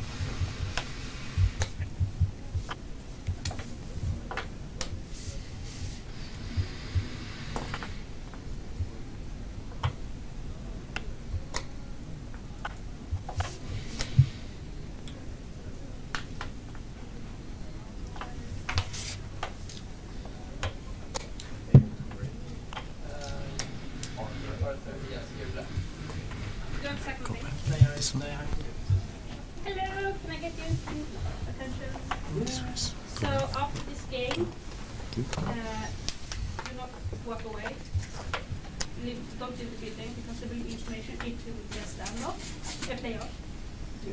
And tomorrow is really important we are here before 9:15 tomorrow. So we see a quick sequence of moves. Here in Europe we change the clocks and that will happen And tonight. Kanto is having his first thought here. Or you'll be here 1 hour early, which is fine too. And we will also have a showroom if you don't play tomorrow, unfortunately. And I don't know if you know that in the metro. Yeah, the number 4 will be off. Yes, and number 4 it's very busy and it's best to avoid this line. Tomorrow H4. subway line number 4 will not go in the morning, so if you use that. Well, white seems to be pretty central. One last handshake against mom. And we will tell you when we can start. Okay?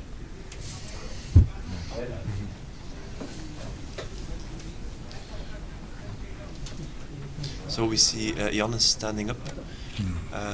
It is allowed to do so, so that's not a problem. But well, it shouldn't distract your opponent too much. I've seen occurrences where the standing up player went to the other side of the board, standing behind his opponent to look at the board from that position. That's really not the intention of doing That's this. really intimidating. Yes. You shouldn't do that. Yeah, you can start.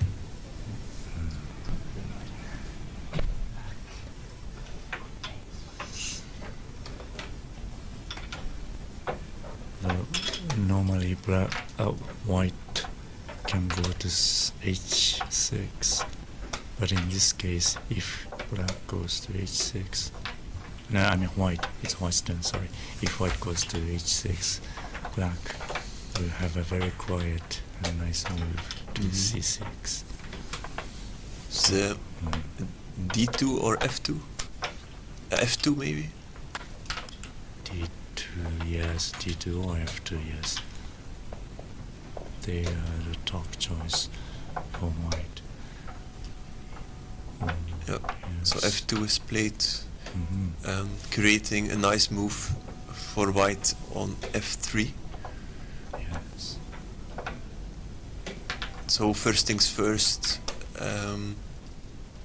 will Kento take away the access to f3?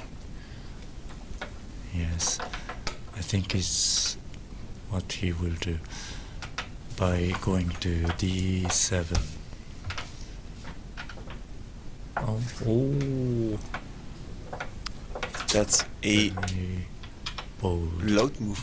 Yeah, it is a loud move, but it's logical.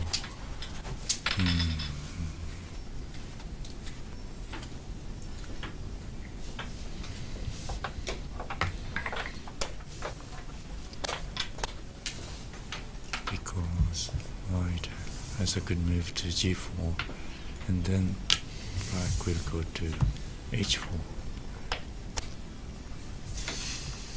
That's what Kento is thinking about.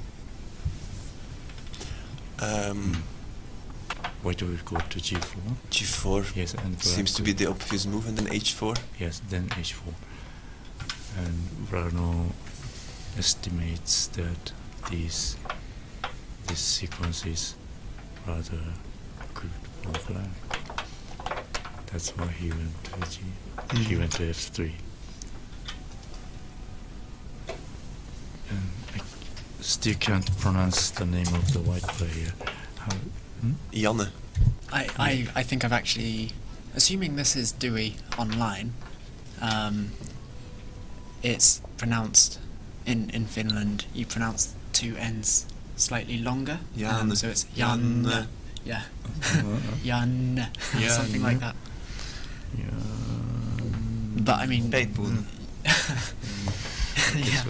But I mean, Jana works. or- Yeah, I sincerely apologize for all the names that we've butchered so far. Okay.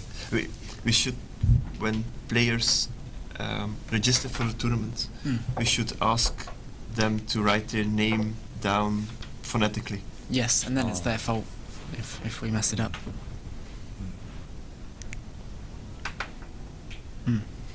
But we're really trying our best. That's. I think we've done well. I think we're doing all right. We've had over 100 viewers pretty consistently today, so not bad at all. So Yanu is thinking about g4, and then black will go to h4. And what will white do after black's h4? That's what Yanu is thinking about now.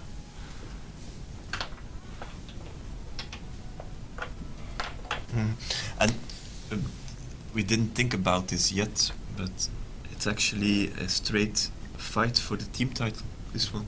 Yes, it is. This match specifically, yes. It is.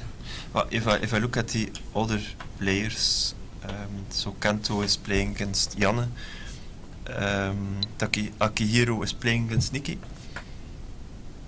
Oh. And Fuyumi is playing Rimitas Te, and Takitora is playing Ilias Schiffman. That's important because both Japanese players have the same numbers of points. So if one of those two wins, it will add 1 point to the team results. So that might be an advantage. for the team. So for Finland we have Janne on table 1. Katie is playing Roberto Sperandio on table 4, and Lari is playing against Lithuanian Marius on table 7. But I'm afraid that Janne will have to win this game and bring the team title back home, otherwise it will not be possible. I think white should go to g4 and then black h4 and then white e1.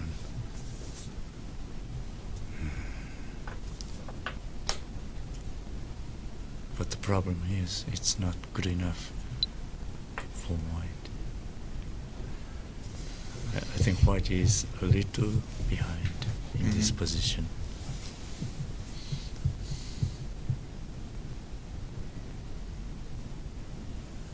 Yeah, I don't really see another choice than playing g4 here. Yeah, I agree.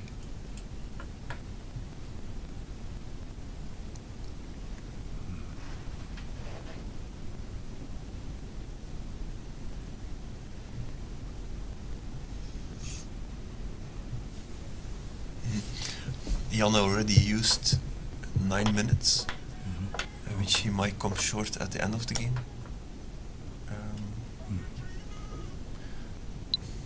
Well, no, for black.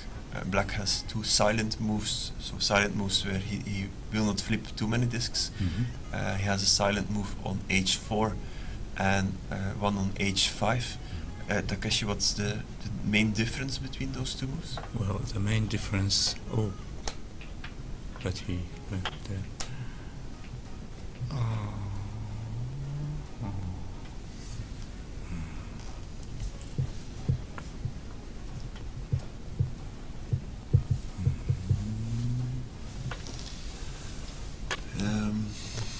H3 seems or to be... E1. E1, H4. Yes. D2. Yes. D7. D7, yes. It's quite good at this. And then white will go to G3. Maybe I should be playing next year again. Well, I think it's a very good way of improving your play. You know, just don't use the iPad or smartphone, but look at the board and think in your head only. It's a very good way of training. The problem is with finding one good move or one good sequence doesn't win your game. Not all the time.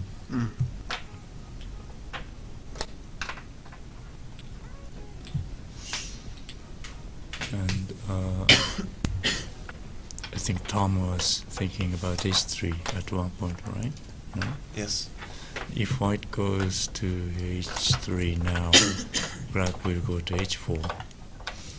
And it's a rather bad move for white to go to h6, because black will have... Oh, thank you.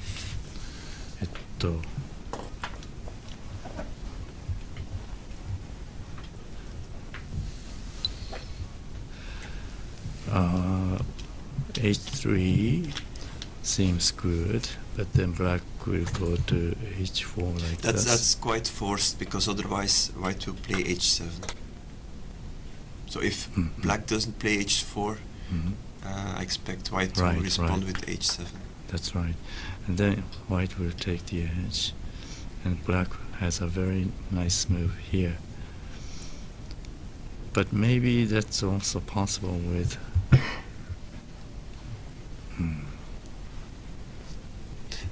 Yeah, and d7 is also very nice for black.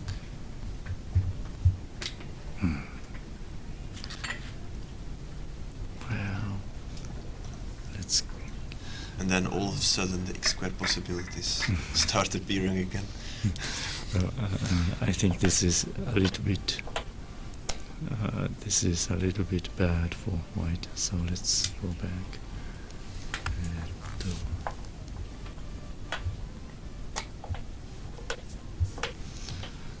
Well, that's why I recommend E1 here now. And if black goes to H4, then white will go to D, and black, and white, and what? Black.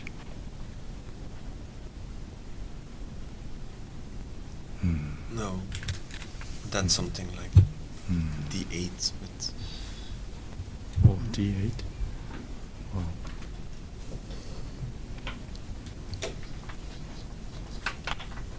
And we also have to bear in mind that they're not even, well, they don't have a virtual board in front of them to play the moves out on, so this is all done in their head.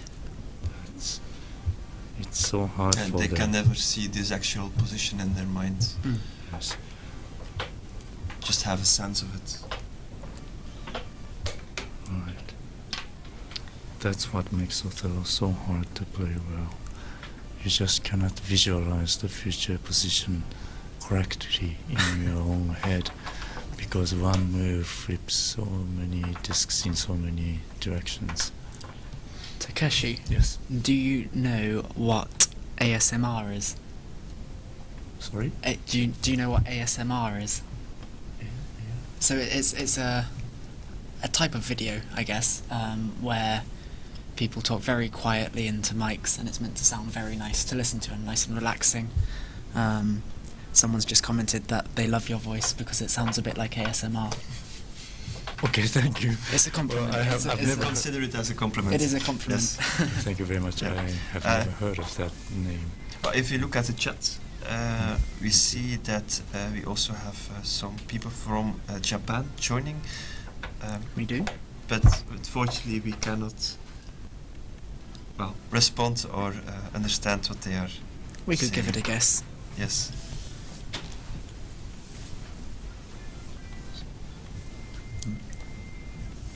So, what are these? These are the people who are watching it, who are chatting it? Yep.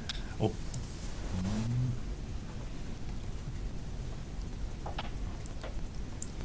Well, thank you for watching this program, and thank you for giving comments.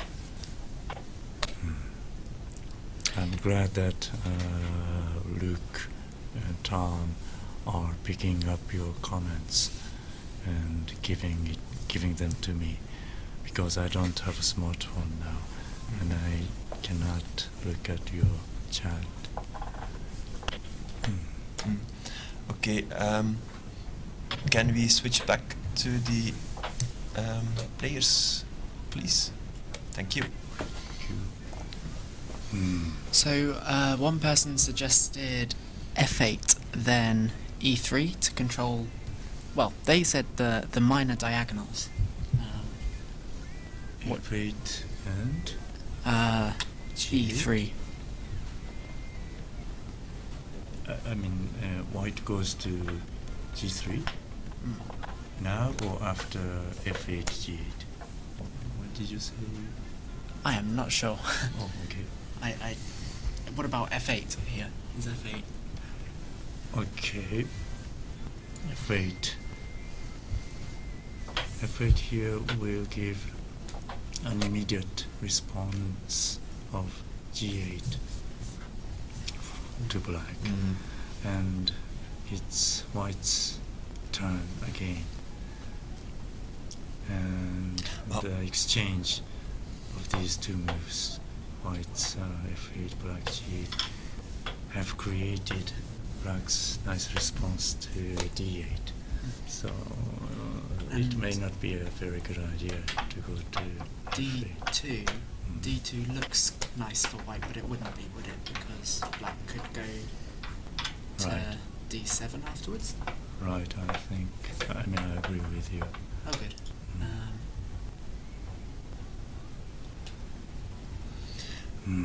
Well, I think here the most important thing for white is not to turn the disc on D3.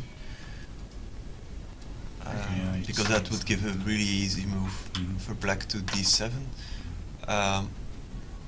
So either playing, well, of course, with playing d2, white denies black's move to d2, because I could imagine if white goes to g3, black responds to d2. Or h3. Or h3 immediately. G3 here. G3 now is a good choice. Good option. Okay. Just d2. Black will go to d7. Oh, other games. We have a game finishing between Matthias and. It's not, Vidar wow. is well, has a lot of discs. Is not in control. And Matthias has parity. Will it be enough? Yeah, it better be for my poor fantasy Othello team.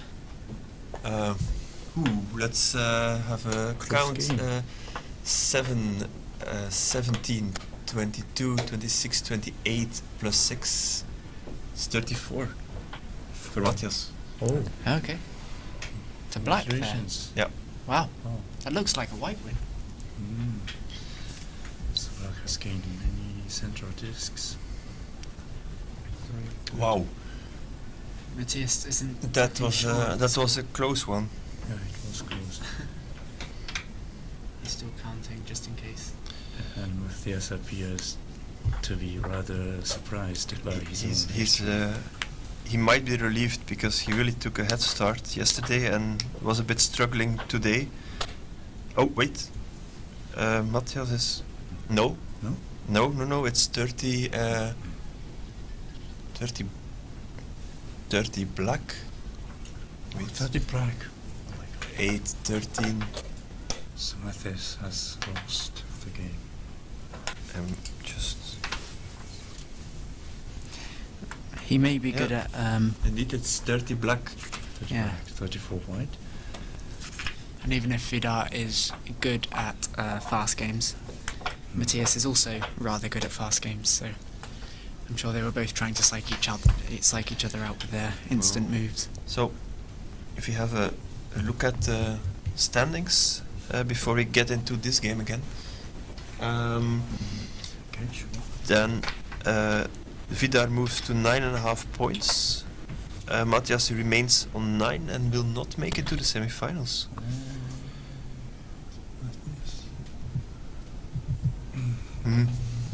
Back to this one. If you want to see the rankings at the moment and the pairings, as well as the team rankings, look at the pinned comment. It should be at the top of the live chat for you. From World Othello. There's a link to that page.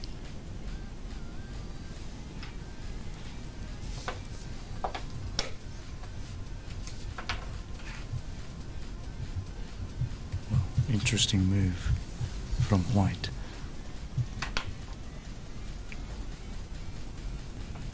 Well, as far as I see, I only see spare moves for black here. C8. C8 C1. or C7? No, I mean C1 is also yeah. an extra move, and after C1 he could eventually play B1. So he should be able to find some sequence where he could run white out of moves with 25 minutes on the clock. It is crazy because I'm watching players play Kento, and I'm watching them alongside Takeshi and Tom, and it's like, oh, why did you play that move? Obviously this move was better, but any of these players could beat me in a tournament game. And so they are incredibly strong players playing Kento, and Kento is just having fun, I guess. Maybe I need Takeshi next to me during my next tournament, telling me which moves to play. Takeshi? Yeah. You are talking about me? Yeah. Okay, thank you. Well, if that's the right name to use. Yeah, Takeshi is my name, yes. Well, I'm very happy if you want me in the common team next year, but I would like to be in the players' room as a player. I'll try my best. I was, yeah, well, I mean, both would be good there, but I was talking about if there's another tournament in Britain, for example, that I play in, if you just stand next to me playing and tell me which moves are best, so I can win. Sorry, I didn't understand. Will you say it again? So if I play in a tournament next year, Yes. If you, when I sit down at my table, if you come and stand next to me and tell me which moves to play, I see. and then I'll do well. Okay, yeah. That's what you were talking about, yes. I don't think anyone would notice. Thank you. Oh. Yes. Well, this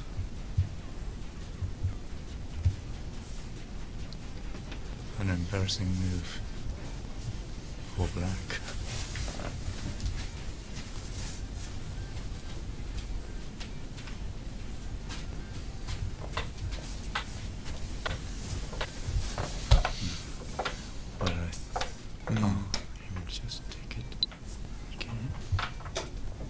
I think he should be able to win this easily.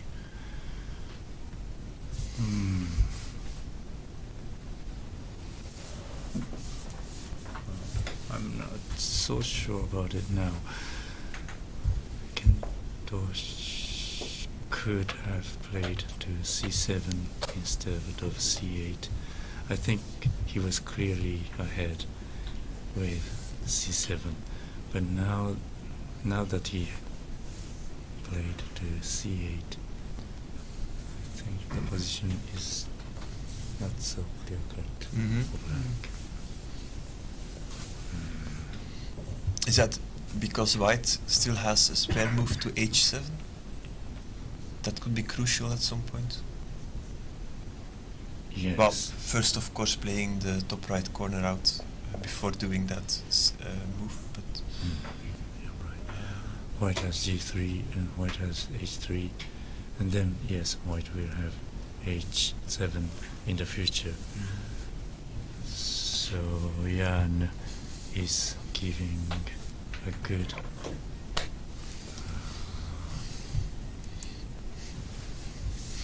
resistance against Kento.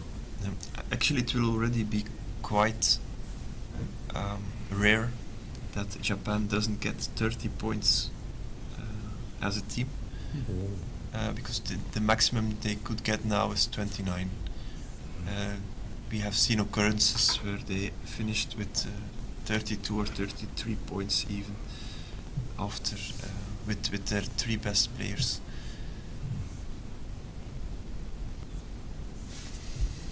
And George Ortiz says in the chat, thanks to the commentary team for a great job. It was also great to listen to Murakami-san, a true legend of the game. Thank you, George Ortiz. He's an Australian, isn't he? George Ortiz. Yeah, he's an Australian living in Italy. Oh, okay. Yep. Oh. And he also his French is pretty good. Oh. Well, Ortiz, thank you very much for your comment. And of course, Tom is also a true legend of the game, so I'm getting there.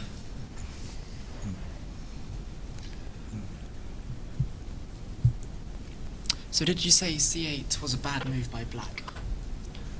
Yes, I thought c7 was better. Okay. But it's hard to see now.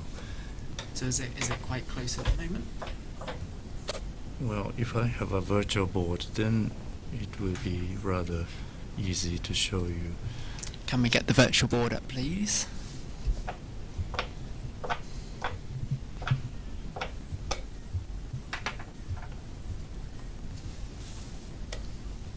Can I have a virtual board?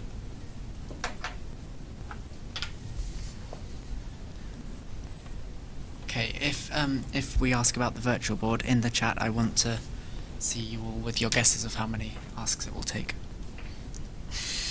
Please. Cool. No, but Thank you. Thank you. Yeah. Thank you.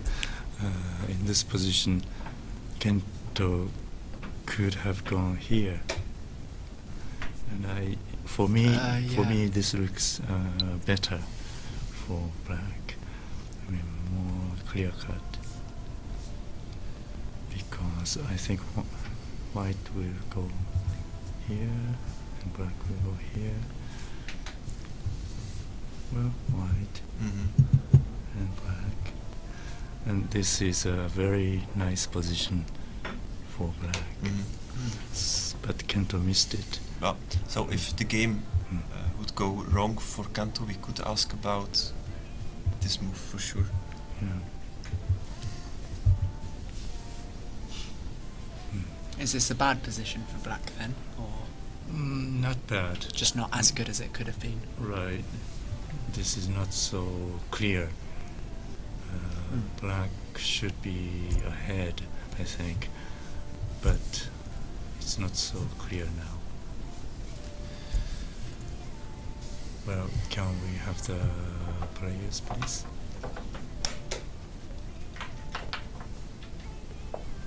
Yep. Can you switch back to the live board with the players? Thank you.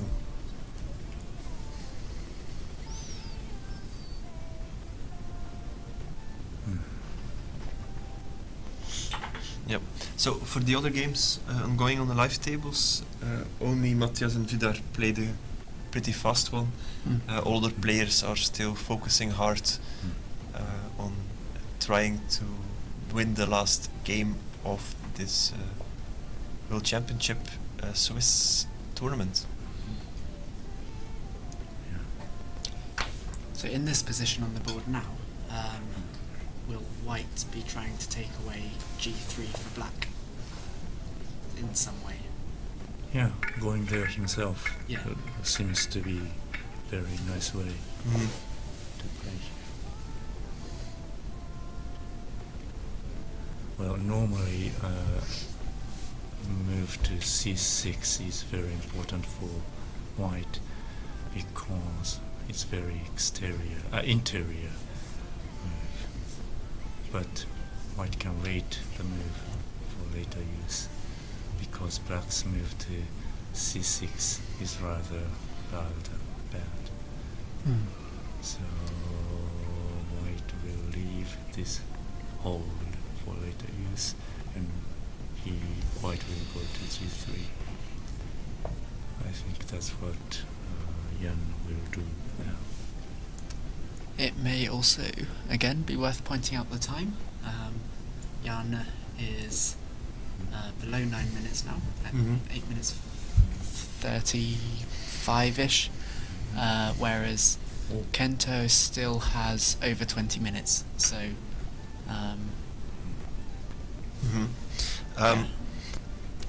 maybe also some guesses.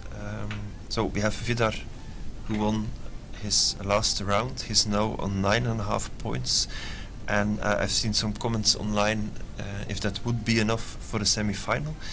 Now, so Kento is in, but for example, if Katie wins, she will also be on 9.5 points. For example, if Michele wins against Arthur, Michele will be on 10, and Arthur also on 9.5 points. And then it will depend a bit on what Janne is doing against Kento, because Janne can remain on 9 or go to 10. So it's not yet sure that Vidar with 9.5 points will be in the semis. It could still be a playoff. Or just coming short and ending 5th in this tournament. It will depend on the results of the other tables.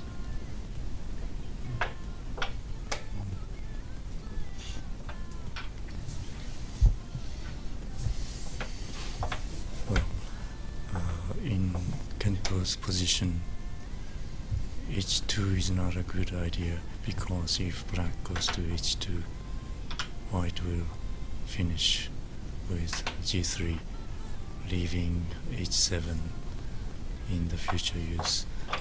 So I think black h2 is not a good idea, and Kento is thinking hard about other choices. Probably he will go to g3.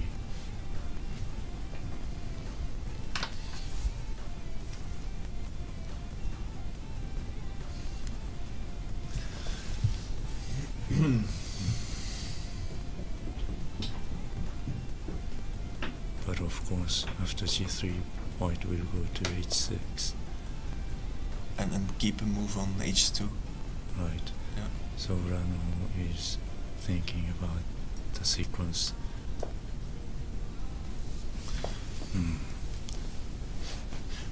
Yeah, h2, g3, yes, a3 might be a nice one. h2, g3, a3. Yeah, well, but then white will go to c6, and white still has a move to h7. So that's no. So it doesn't seem to work for black.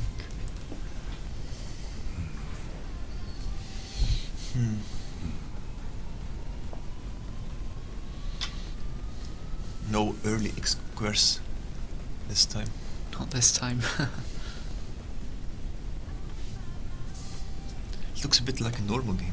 It feels a bit like a normal game. It smells a bit like a normal game.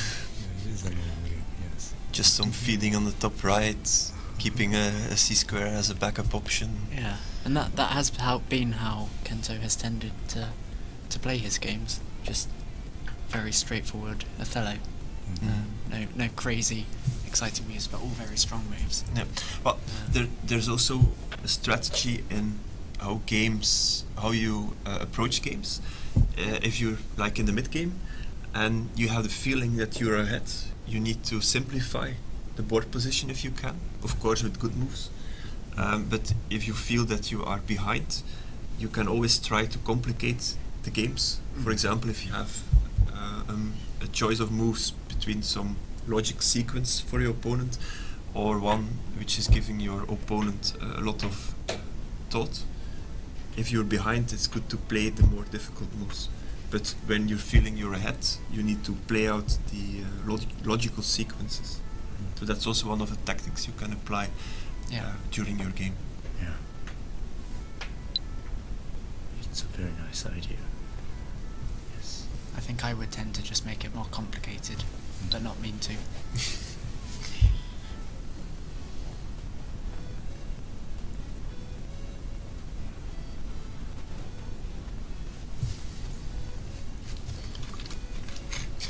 Because also at this stage, Janne doesn't really have to maximize the number of discs if he wins. Yeah. Because if he wins, he's in semis. Earlier in the tournament, it was more important to ensure you get as many discs as possible out of your games. So here is white not just going to play c6. What was black trying to do here? I think there's no other option of playing c6 here. Right. So c6 and a3.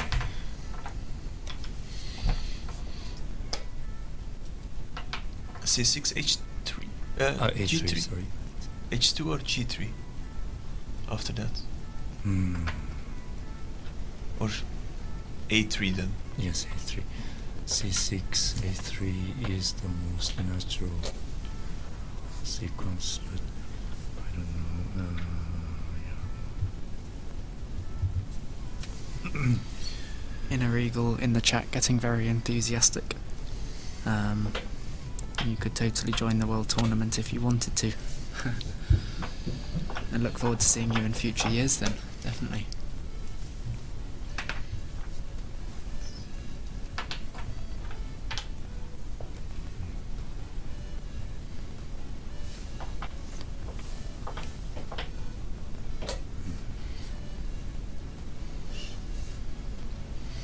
Also, for those typing in Japanese, I'm sure what you're saying is of massive value.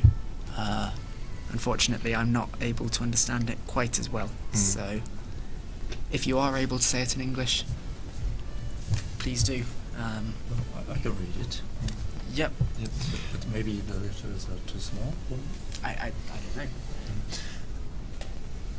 Well, it is already interesting to mention that we'll have a live studio in Japanese on Sunday, so tomorrow. Yep.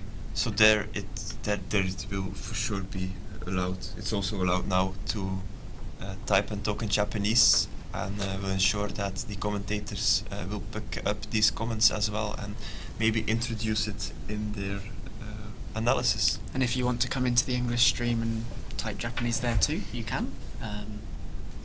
I just won't be able to understand, unfortunately. Maybe we should use a bit of the WF budget to give us Japanese courses. Or use Google Translate. Well, some of the comments I saw on Luke's smartphone was in Japanese. They were in Japanese, and some of them pointed out that Black will now go to A4. I mean, not now, but in the future, Black will go to A4 and make a nice balanced stage to the south, all black and very powerful. And Kento is surely aiming at this balanced stage, all black balanced stage to the south. I think I'm hoping that there'll be a possibility for a stoner trap on the top edge at some point. But I guess we'll see. Yeah, that's right. I can't yet.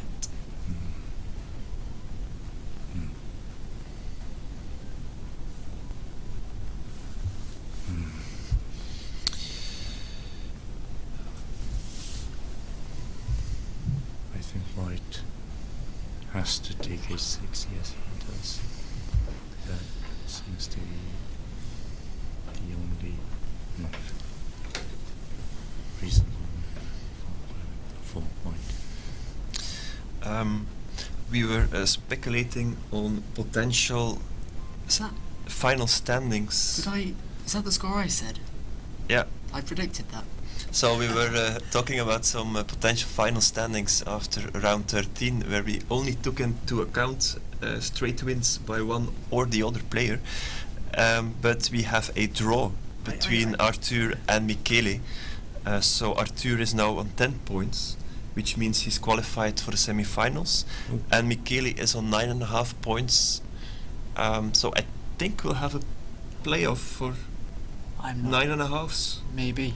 Is that? I predicted a draw for one of the games. Was that the because we have Vidar on 9.5, Michele is on 9.5, and if Katie wins, she will also be on 9.5.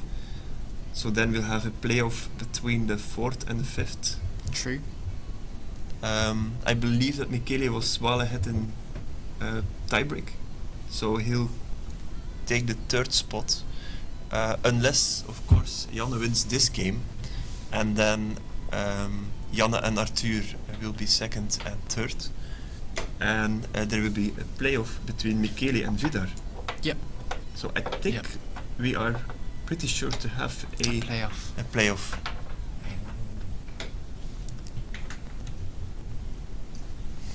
So that means that we'll have to do some more commentating. Indeed. With pleasure. Yes. And excitement. Although I may take this playoff off. I've done every one so far today.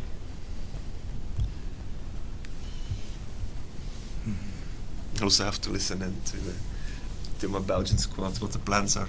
Yes. Right, I'm going to try and find where we predicted the scores, because I did predict a draw for one of the games, and I'm hoping it was that one.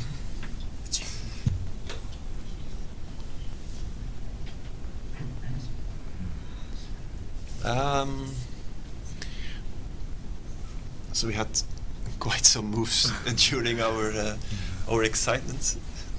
Takeshi, can you catch up us? Okay, What happened? well, now Urano is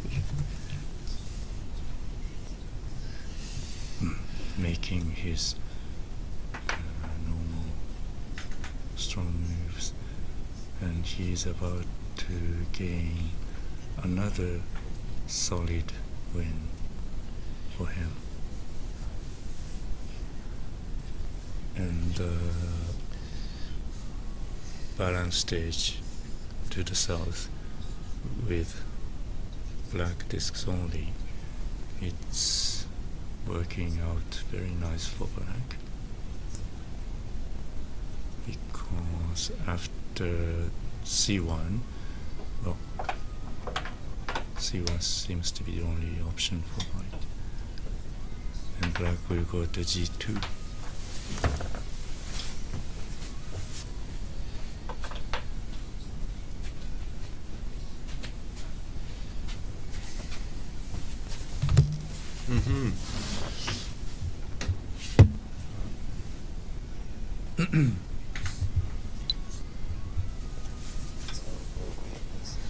So let's look ahead in your own head, not using anything.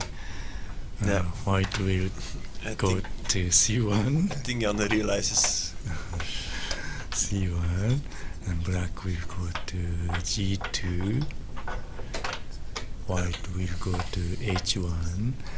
Black will wedge in H2. Now white's only option is B2.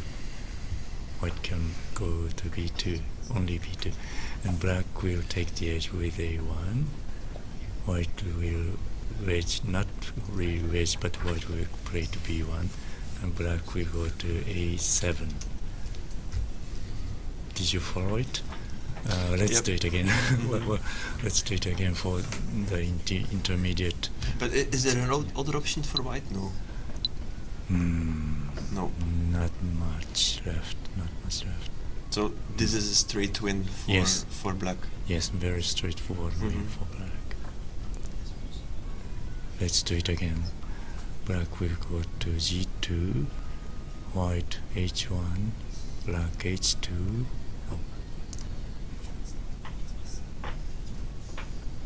Well, H1, black H2.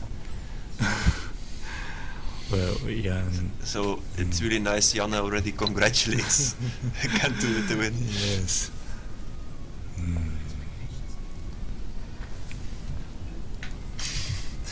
That's really true sportsmanship. Yeah, it is. I couldn't imagine this happening in chess. Oh. On like the top tables before the game is over, really. They'd probably accuse the other of cheating. Instead.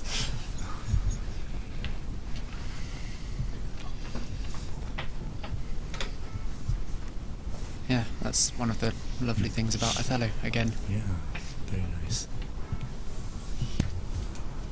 Now it's not hard to foresee the outcome. Let's do it together. A1, B1, A7, B7, A8, pass, G7, H8, and H7. Yep, that's a clear win.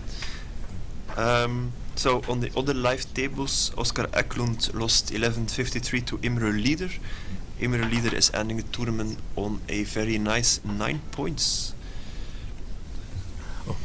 Sorry, what I said was not the optimal sequence. No, I think move 58 will be H8 instead of G7. Well, but here, black should go to G7 first, don't you think? I think that's the optimal line. G7, H8, H7, A8, B7, pass, A1, B1, then A7. I think that's the optimal line. Okay.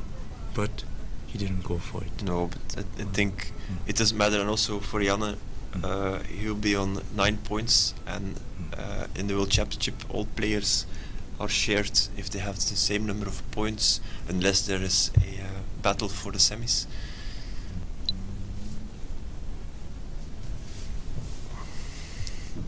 So, which means we'll have only one important game remaining, and that's Katie against Roberto, where Katie has to win to actually be in the playoff against Vidar. Well, yet another solid win from Kento. Congratulations. Nice one. So, I think if Katie wins, there will be a playoff between Katie and Vidar. If Katie loses, then Vidar will be the only player. Well, Michele and Vidar will be on 9.5 points, but on places 3 and 4. Okay.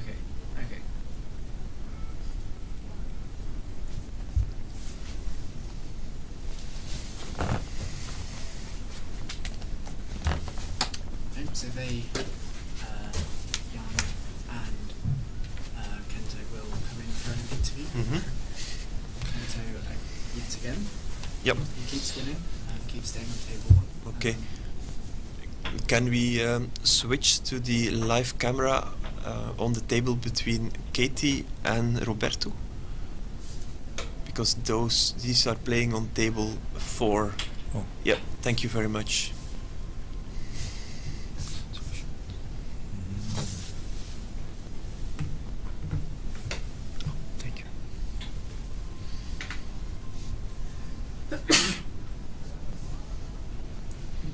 It is Roberto's move.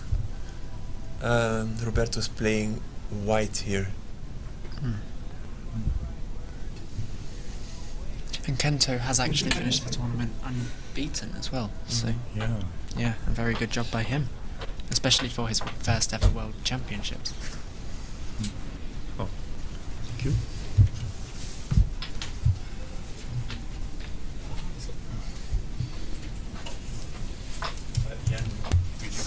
Here.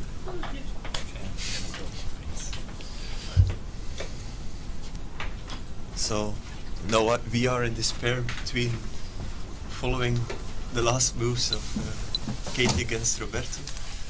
Instead of interviewing, wow. Well, we've had Kento here about 7 times. Okay. How do you want to share your thoughts on this position between these two players?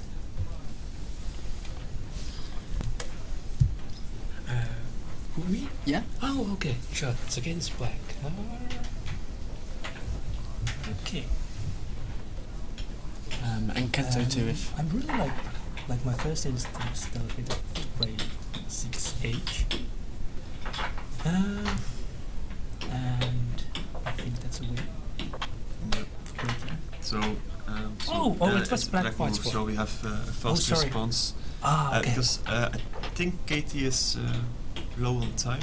I see. But it's still looking. Well, it's very interesting here because if Katie wins, there's a playoff between Vidar and Katie for the semi-finals. Okay.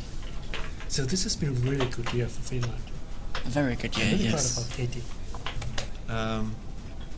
Well, but Janne, you should have won against Kento for the team. Yeah. Someone should have mentioned that before you started playing. Yeah. It was like the game we played. I think it was kind of like one of those openings that I played a lot. とてもよく打ってる序盤でしたね、今回は。そうね、彼も打ったことのある序盤でした。経験がたくさんありました。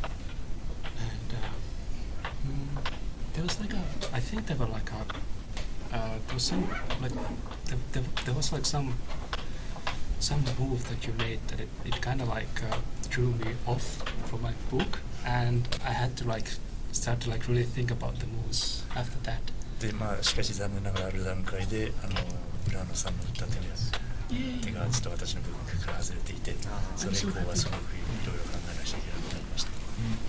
So we see Katie winning on the board against Roberto, which means we have Kento Urano on first place after the Swiss with 12.5 points. No losses. Arthur places second with 10 points. Then we have Michele Barassi with 9.5 points, but a very high tiebreak. And then on fourth and fifth, we have Vidar and Katie, who will play the playoff right after this round. So we could have someone from the female category in the semi-finals, which would mean there would be no semi-finals for the female category. Indeed. Right. So that will free up the schedule a bit tomorrow. Yes. Time to nap. So, but back to your performance, Janne, during the tournament. I don't imagine you started with the tournament with I'm going to win 9. No, not at all. So I like my only motivation was like I figured that we have like a really good chance as a team to do really well. So it was we were kind of like trying to figure it out. Like we might get like third place, and for that it would probably require that maybe 3 of us get like 8 wins. And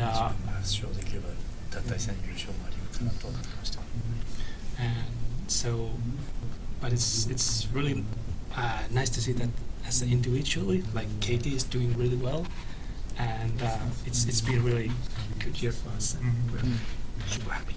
And you were ahead of Japan at one point. Yeah. It was neck and neck. Kento, do you wish that you'd won the second game? Obviously, you're unbeaten, which is only a few players have done that in the World Championships. But do you wish that you could have won that second game and had a perfect 13 out of 13? 2試合目で、引き分けを選んだわけですけれども、今から考えるともしそれを普通に打って勝ってたら13連全勝というほとんど、3人ぐらいしか成し遂げたことない快挙だったわけなんですけど、今後悔してませんか、引き分けを選んだこと。それはもう全く後悔してないです。Good. That's the correct answer. That's good.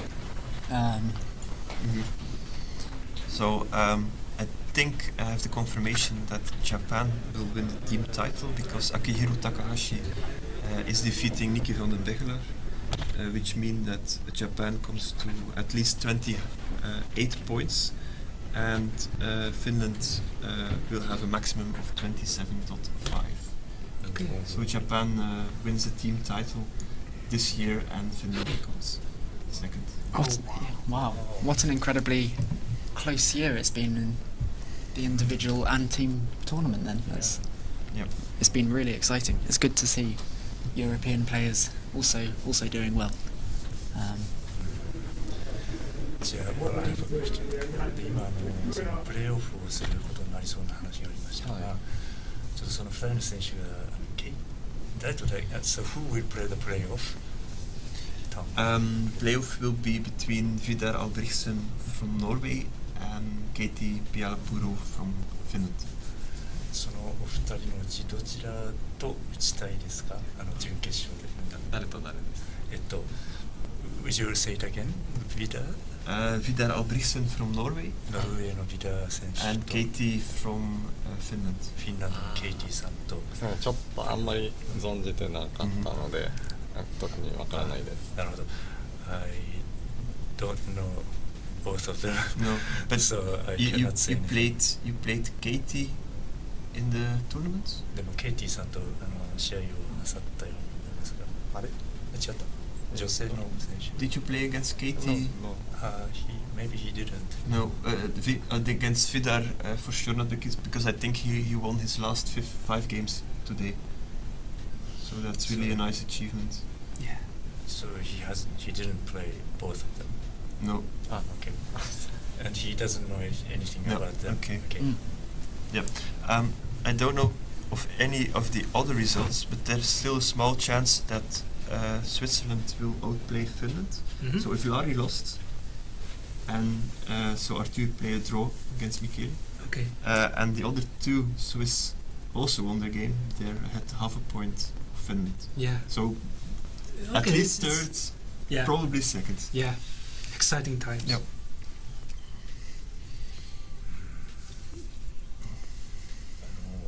Yanu, did you enjoy the game against the Kento? Yeah, I did. Like, so I was like super relieved that my tournament went so well, and I had like no pressure at all, and I was just like trying to enjoy the games, and I feel that like when I was like younger, I was kind of very competitive, and I was maybe so harsh on myself. And if I lost games, I was like so sad. But now it's kind of like I'm enjoying the moment, and it's just like playing Othello is like fun to me now. Are you the Yana that's Dewey online? Online? Yes. Or is that a different Yana? That's probably a little bit different. Okay. So I have like... There's lots of Yanas that play Othello. Yeah, well... I mean, if you mean my nicknames? Yeah. Yeah, so there's like 3 of them. Yep. At the moment, you know, a lot of the players play on the Othello quest. Yep. And I used to play with the nickname Eurotrip, but I forgot my password. So I had to make another one, and for this tournament I played with the Lion of the North. Okay. I'm scared already. Yeah. So, can I ask you a question? I mean, can I ask Kento a question? One more question. Okay. Do I have time? Well, so Japan has won the team championship 16 times in a row. What do you think is the key reason for this amazing feat? 16回大団体戦をね練習してるんですけど、なぜ日本はそこまで強いんでしょうか？